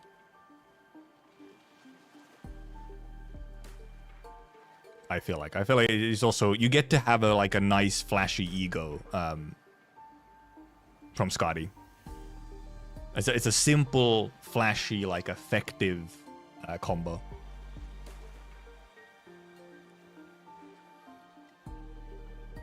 Also, yeah, Irene is even more just like a person. Irene essentially just has a strong gun that she's capable of wielding. And then she has, like, swordmanship skills. She has truly nothing superhuman about her. Well, so... I guess we might as well. Yeah, so... Normal humans in Arknights Terra... like, a normal human on Arknights Terra is actually quite a bit stronger than a normal, like, in real-life human. So, like, some things that normal people in Arknights can do, would be almost seen as superhuman to us in the real world. Because they're built different.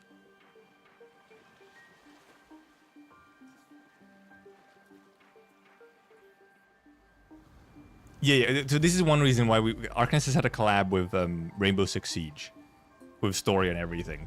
And in there, for example, they showed how a professional soldier from our world cannot even load a crossbow in the world of Arknights, because everything is built around the average person being significantly stronger than even like the strongest normal human.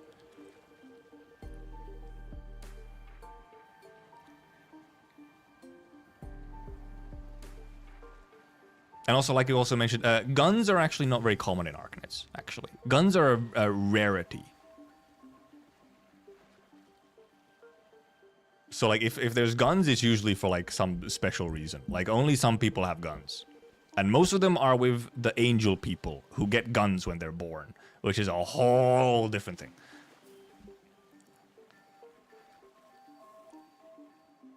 And they also just, indeed, guns work completely differently in Arknights than how they work in elsewhere.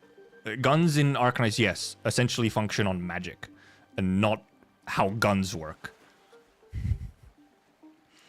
So Irene's gun as well, Irene's hand cannon that she uses in the event, not the normal gun. It works on magic. Or it works on Arknights World's version of magic, which is called arts, by the way, which actually they did not mention anything about arts. Amiya mentions arts at some point during the event, quickly, but they didn't actually ever go into it. Arts is sort of it is the magic system of Arknights. Like, it is, functionally, it is magic. And then stuff is built around that. You have staffs and wands, and guns essentially are staff/wands.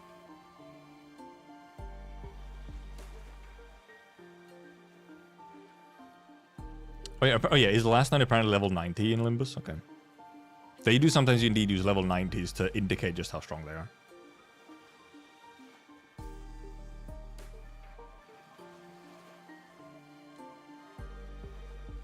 Obviously, it was hidden in the actual fight, but apparently data mined. Though the reason... Okay, so... I'm gonna say this. I think the level is hidden on purpose. Because I think they don't... The reason it's 90, but then hidden, I think is just for gameplay reasons. I think it is hidden on purpose so that there's not really any kind of comparison to be made. I don't think they want to do a comparison of that kind. That's why it's hidden. It's 90 because they needed, you know, a level in there for gameplay reasons. They needed a level. But then they had to hide it because they don't actually want, like, a comparison between to level stuff that we've seen in Limbus Company. Power scalers in shambles, yes. Like, I would not take that as like an actual confirmation of, okay, so last night is this strong in Limbus world. I think it's very much hidden, very much on purpose. Because it's like it's silly comparisons to make. I mean, I say silly, but sometimes a little bit of power scaling stuff is just like a fun hypothetical to work on. Maybe we'll do some of that tomorrow just for fun. But then if you get too deep into it and really start taking it seriously, that's when you have to step back and just be like, okay, take it easy, take it easy, take it easy. When will this event even happen in the Arknights timeline? It's all kinds of messed up. It doesn't actually fit into anywhere in the timeline because of details.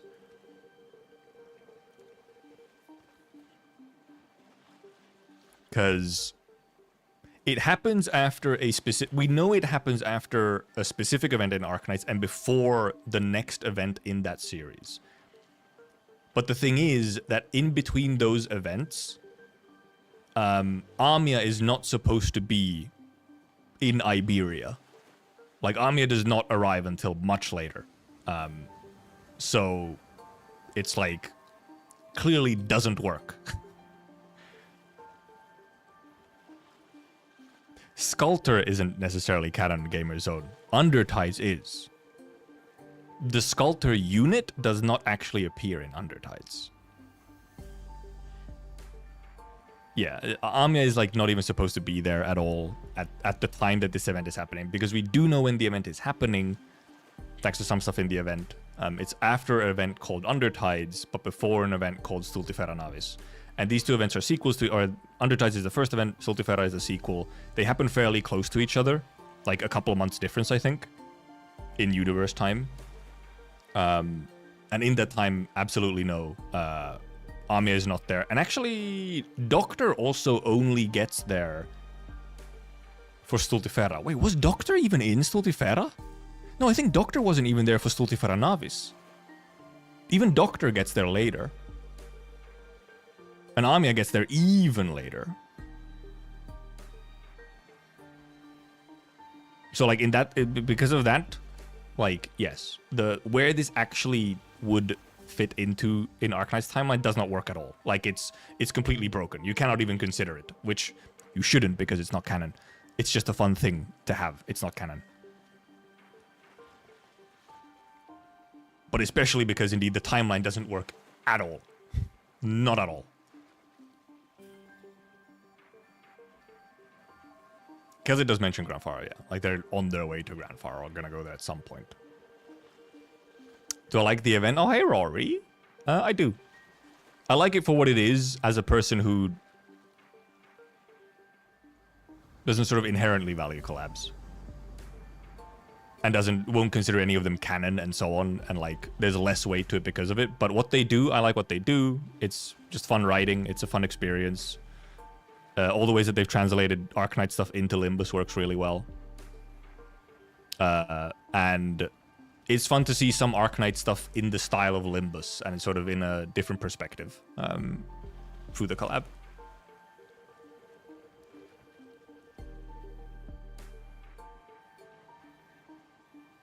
I was supposed to fucking leave like 40 minutes ago, by the way.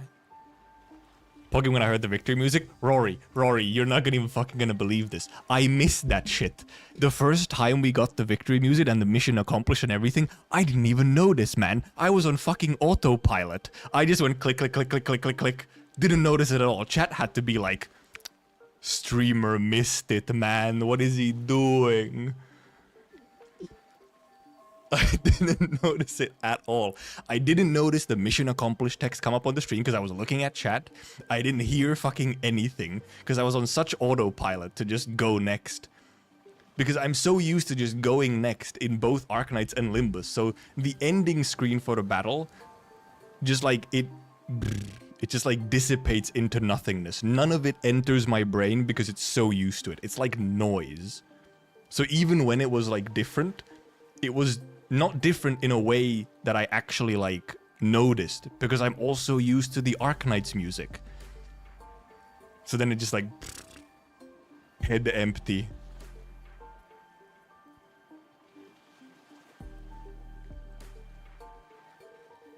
Funny, the music was really good. The music pretty much all across the event, really good. Good stuff. Actually, how far are you, Rory? Have you actually finished? Or are you still going through it?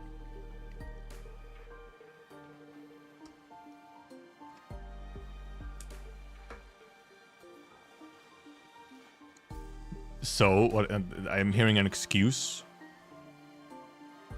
Final boss music would have been good if it wasn't on repeat for an entire area. The final boss takes a while. Just beat the cultist village? Okay. I know you are a day 4 Limbus player, raw dog in the event. Yes, I'm aware. You will have quite the time. You're gonna have quite the time getting through it. So I guess you can play on normal, which will help a little bit at least. But yeah, it took me about 6 hours to go through it, Rory. A lot of it because some of the later fights just take quite a while. Maybe they'll take less time on normal. I'm not sure, but some of the later fights can just take quite a while, which extended it quite a bit. Everyone's begging me to use my OPs, the triple stars, 3 stars. Yeah, that's how they be. That's how they be. Yeah, Rory, as someone who has streamed many Limbuses, There's gonna be crazy amounts of backseaters. You probably, I think you're pretty good at ignoring that shit. Just continue doing it. Just don't listen. Just let him scream. Maybe at some point they'll realize and they'll shut up.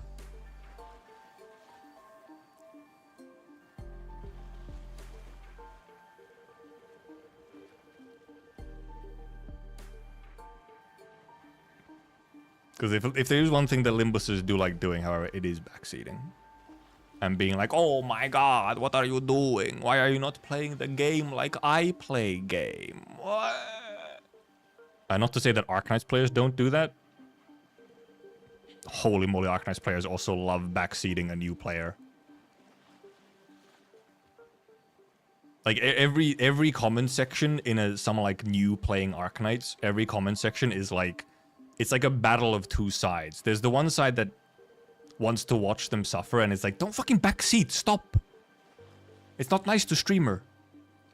And then there's the other side, which is like, me, play the game like I would. Please do this.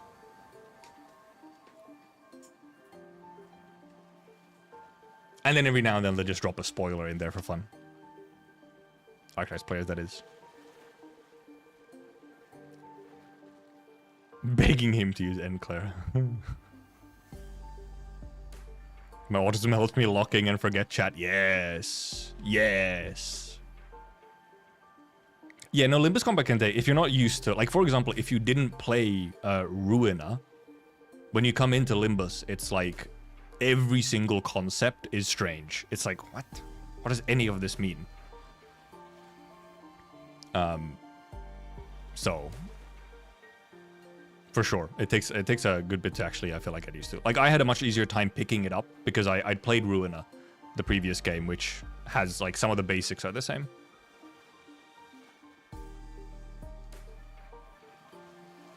What if that 3-star Rory was supposed to use his Gooba-sung?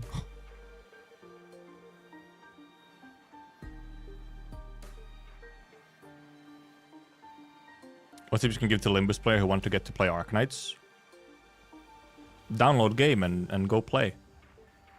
Nothing more to it. The game, I think the new I think the new player like guidance these days is pretty good. They've like revamped. At some point they completely revamped the new player experience. We just go in and start fucking around and just do shit.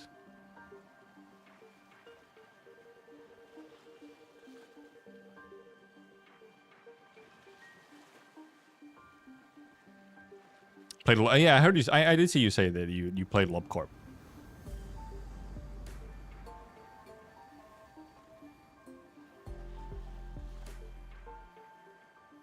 Apparently, someone was spoiling Ruin in my chat, but I couldn't even tell what was real or not because the Limbus fans were putting info in my chat. So yeah, sometimes it doesn't. Yeah, just spoil out. Just drown out the spoilers with other shit. Because, yeah, like I said earlier, generally speaking, Limbus players are pretty good at not actually spoiling story stuff to new people. They'll be like, oh my god, it's coming, guys. Oh my god, it's next, guys. It's the next one, guys. Oh my god. They'll be like that, but they won't actually say the spoiler. You will just know that something is coming, but they won't actually say it.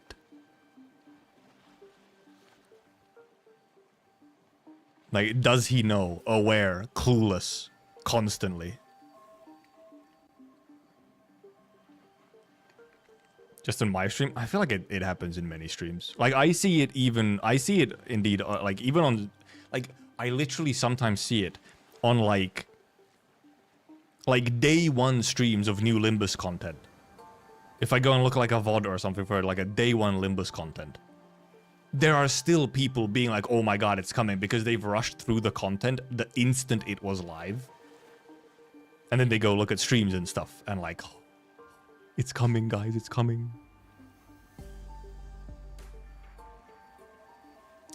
Telegraph, which I don't mind because they sometimes hype me up, but I like being blasted by the lore. Yeah, and generally speaking, there are actually very few,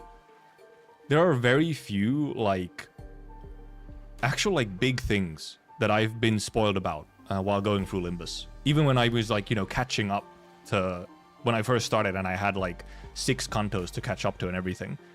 I never really got spoiled on anything big. Small things here and there, maybe, and then lots of telegraphing.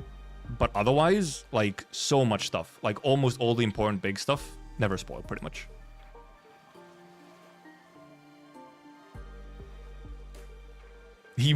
When Genesis was streaming the other day, he crashed the fuck out of Bandy Aware emote because he kept spamming it. That's funny. That's funny. That's funny. That's funny. I have no mods, so I just have to be like, I just have to ignore chat, which unfortunately makes it somewhat of a less good experience for chat. If chat is being shit, but I have to focus on the games that I like, you know, whatever, for reasons. Which I often do when I'm at like a climax for in Limbus or something. I will just focus on the game and not really look at chat at all, but it's a necessary sacrifice. He hates us, yes. Sometimes I do. Look, sometimes chat, you should... You need to take it easy. Most of the time you're good. Sometimes you get a little bit too hyped up and you get carried away. Arknights players tend to spoil stuff they don't read, but see somewhere else. Yes, yes, they do this so much. They do it so much. I'm gonna rant about this tomorrow. They do it so much, it's crazy. You did... What the... Minerva, how did you fuck it up twice? Point and laugh.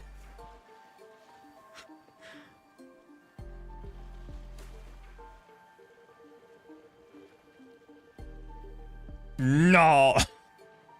Don't point to me.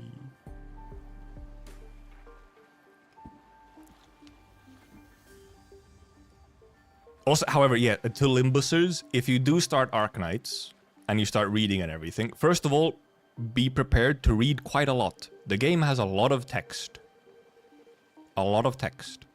And also, the early story is mid.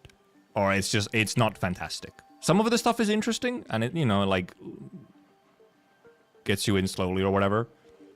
But it's not like the most engaging narrative or story until you get a good bit further. Just like, be aware. It does not start off as strong as something like Limbus.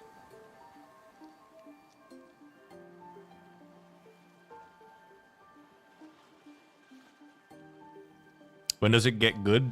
The usual time we say is main story chapter 6 is where many people are like, oh, that was good. That was good stuff. And then like... is decent. It's a decent read. It's like it's a little bit it's more engaging for sure. And it doesn't take a million. It doesn't take too long to get to chapter 6. The first chapters are not super long. They're fine. But then it starts quickly after when you get to chapter 6 and 4 and onwards. It starts. That's when you get to the part where people say Arknight's story is long, because it is. It can be very long. And sometimes that length is not required. Sometimes not. Sometimes not. But many times, and especially more recently, the length is often required because the events can get quite complex and have to consider a lot of things.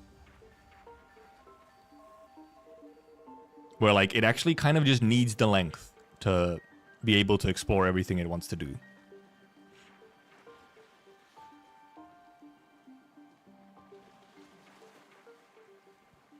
Yeah, the Baldur's Gate writer praising one of the story beats, yes. Or not even story beats, it was an entire event, which was Lone Trail. Which people did already say. Yes, the Baldur's Gate writer specifically went on Twitter to praise the writing of Lone Trail, which is an Arknights event, which is considered one of the best ones. Lone Trail sleep, shaking my head, Waka rage baiter in my chat. Oh no, Arknight story is not bingeable. Absolutely not. It's too much.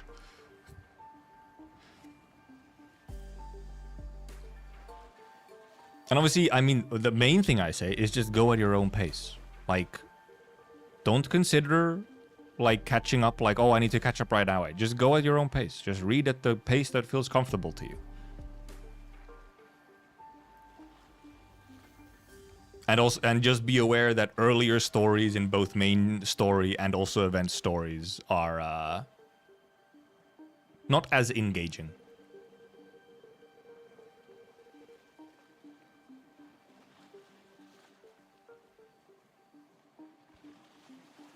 And also, actually, now that I think about it, right now is actually really not a bad time if you want to get into Arknights. It's a pretty good time, specifically for like reading story, because recently, very recently, Arknights Global specifically has gotten a full revamp to the way that it serves you stories. You actually get like an entire timeline of stuff. Like, you actually get an order in which to read stuff in. You can either read in release order, you can either look at everything in release order and just read from oldest to newest, or you can pick specific storylines and read those in the correct order, as the game will just serve you stuff in the correct order. Which is very, very nice for new players. It makes it much easier to sort of be able to follow along on what you should read next.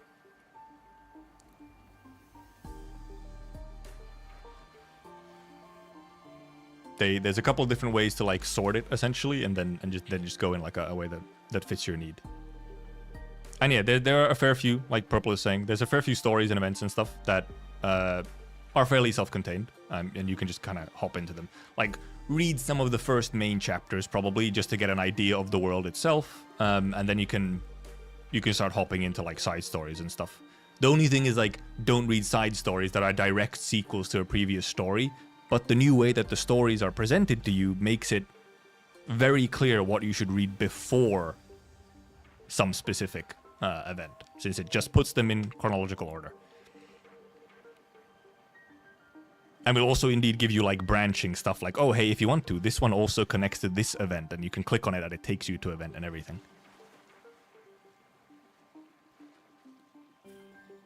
Arknights does not have a PC port yet. It has been announced. We don't know when it's coming. But there is Google Play Games. If it's available in your region, you can get the official Google emulator. And then there's third-party emulators.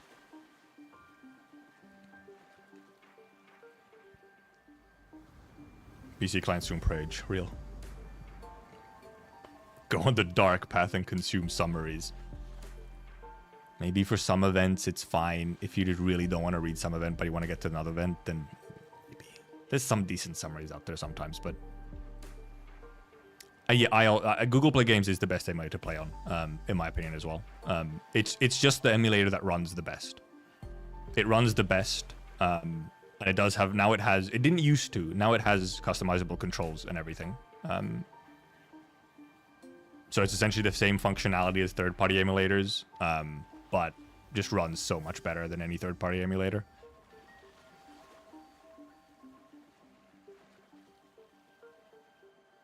Oh, also, yes, indeed. There are also just online. Thank you, Minerva. There are also just online readers for the story. You don't even have to play the game to read the story. All of the events are like archived on fan-made online readers. And some people actually prefer reading from those just in general because they present it slightly differently than in the game where you like have to constantly click next line.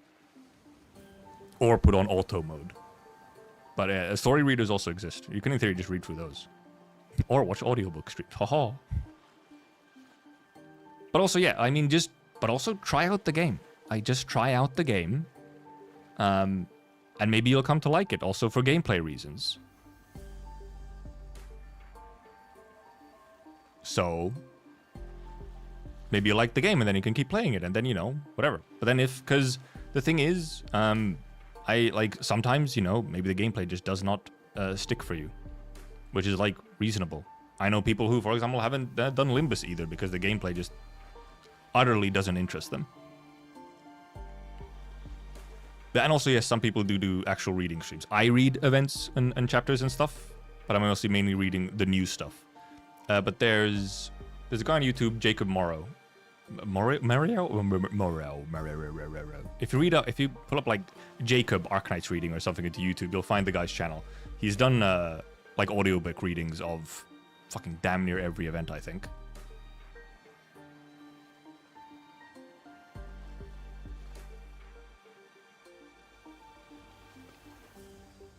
If you like want to essentially listen to audiobooks instead. Though sometimes you still might need the visuals for stuff. So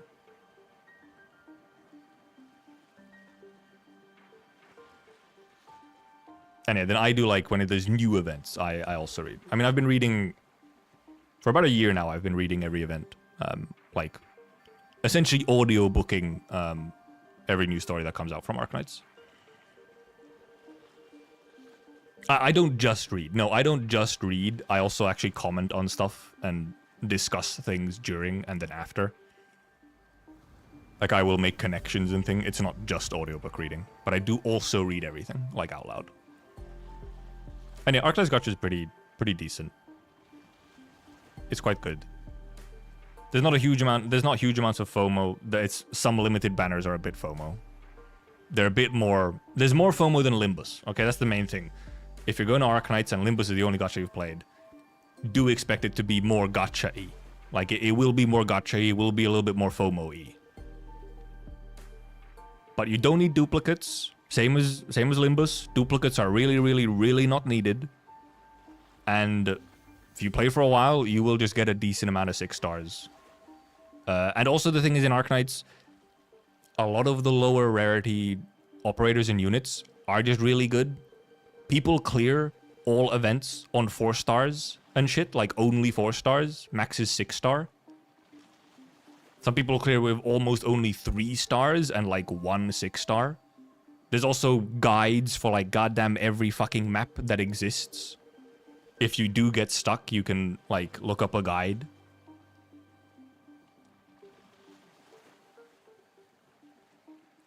Like, in that sense, it's super free to play because you don't need anything from the gacha to actually clear the game if you just play good enough.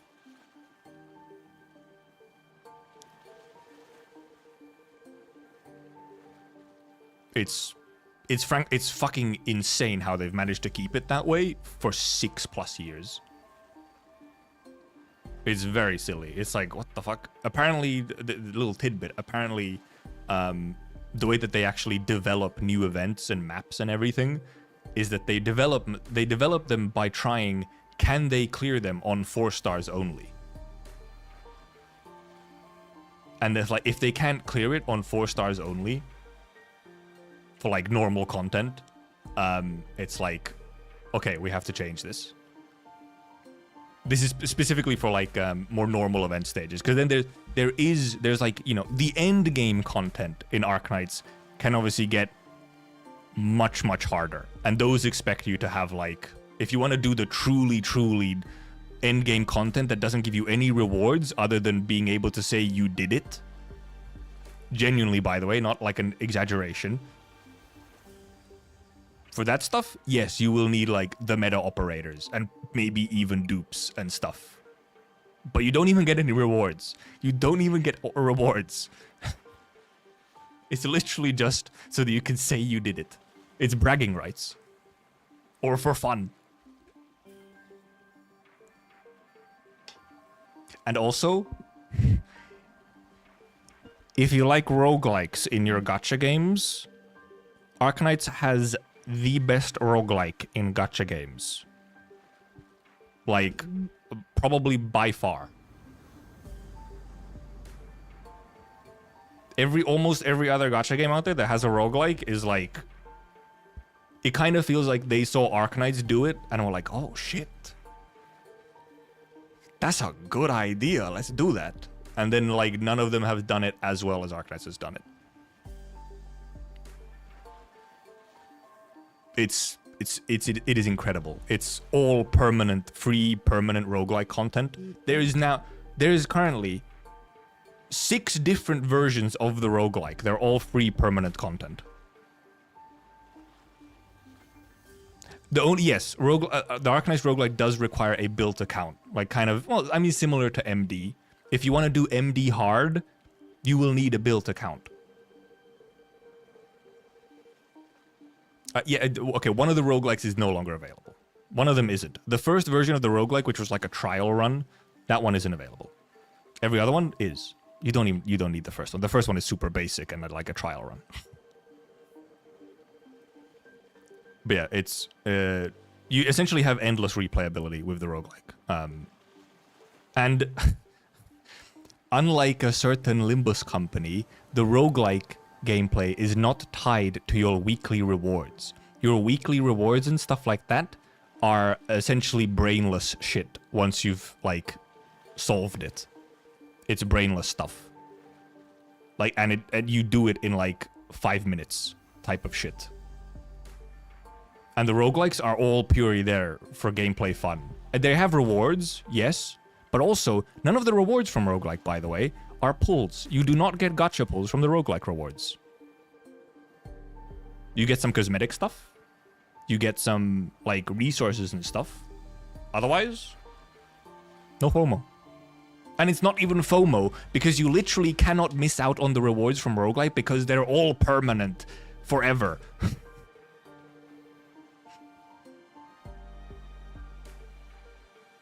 Oh, you do get some free characters from some of the... Yeah, you do get a free character from each roguelike as well, yes. Some of them are good, some of them are not. Some of them are, like, less useful. But a free character.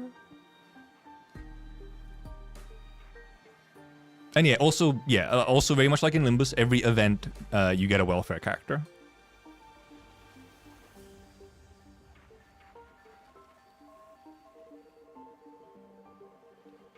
And I mean, like in Limbus, you will run in, you'll run into the normal things in an early game where it's just like, oh, I don't have any resources to level up shit. Right, that's just how it goes. Yeah, the roguelike is it's a whole goddamn separate game. Like, it is... The roguelike almost has more game than the rest of the Arknights game. 50% of the Arknights game is the roguelite. And also all the roguelikes have like a bunch of lore as well to them. It's not just gaming. Some of them are like actually kind of important for certain lore things. It's very silly. Anyway, what the fuck is the time? Jesus Christ. It's 1 a.m. This is what happens when there's things to talk about. We should continue tomorrow. We will be talking more about the Arknights Limbus collab tomorrow and other things as well and whatnot, blah, blah, blah. I should go. I haven't fucking eaten in like 7 hours. Actually, 8 hours. Sorry, 8 hours. And I should be trying to go to bed. It's 1 a.m. See you tomorrow for more. Tomorrow we are just chatting about many things, including this collab. See you tomorrow. Bye-bye. Goodbye.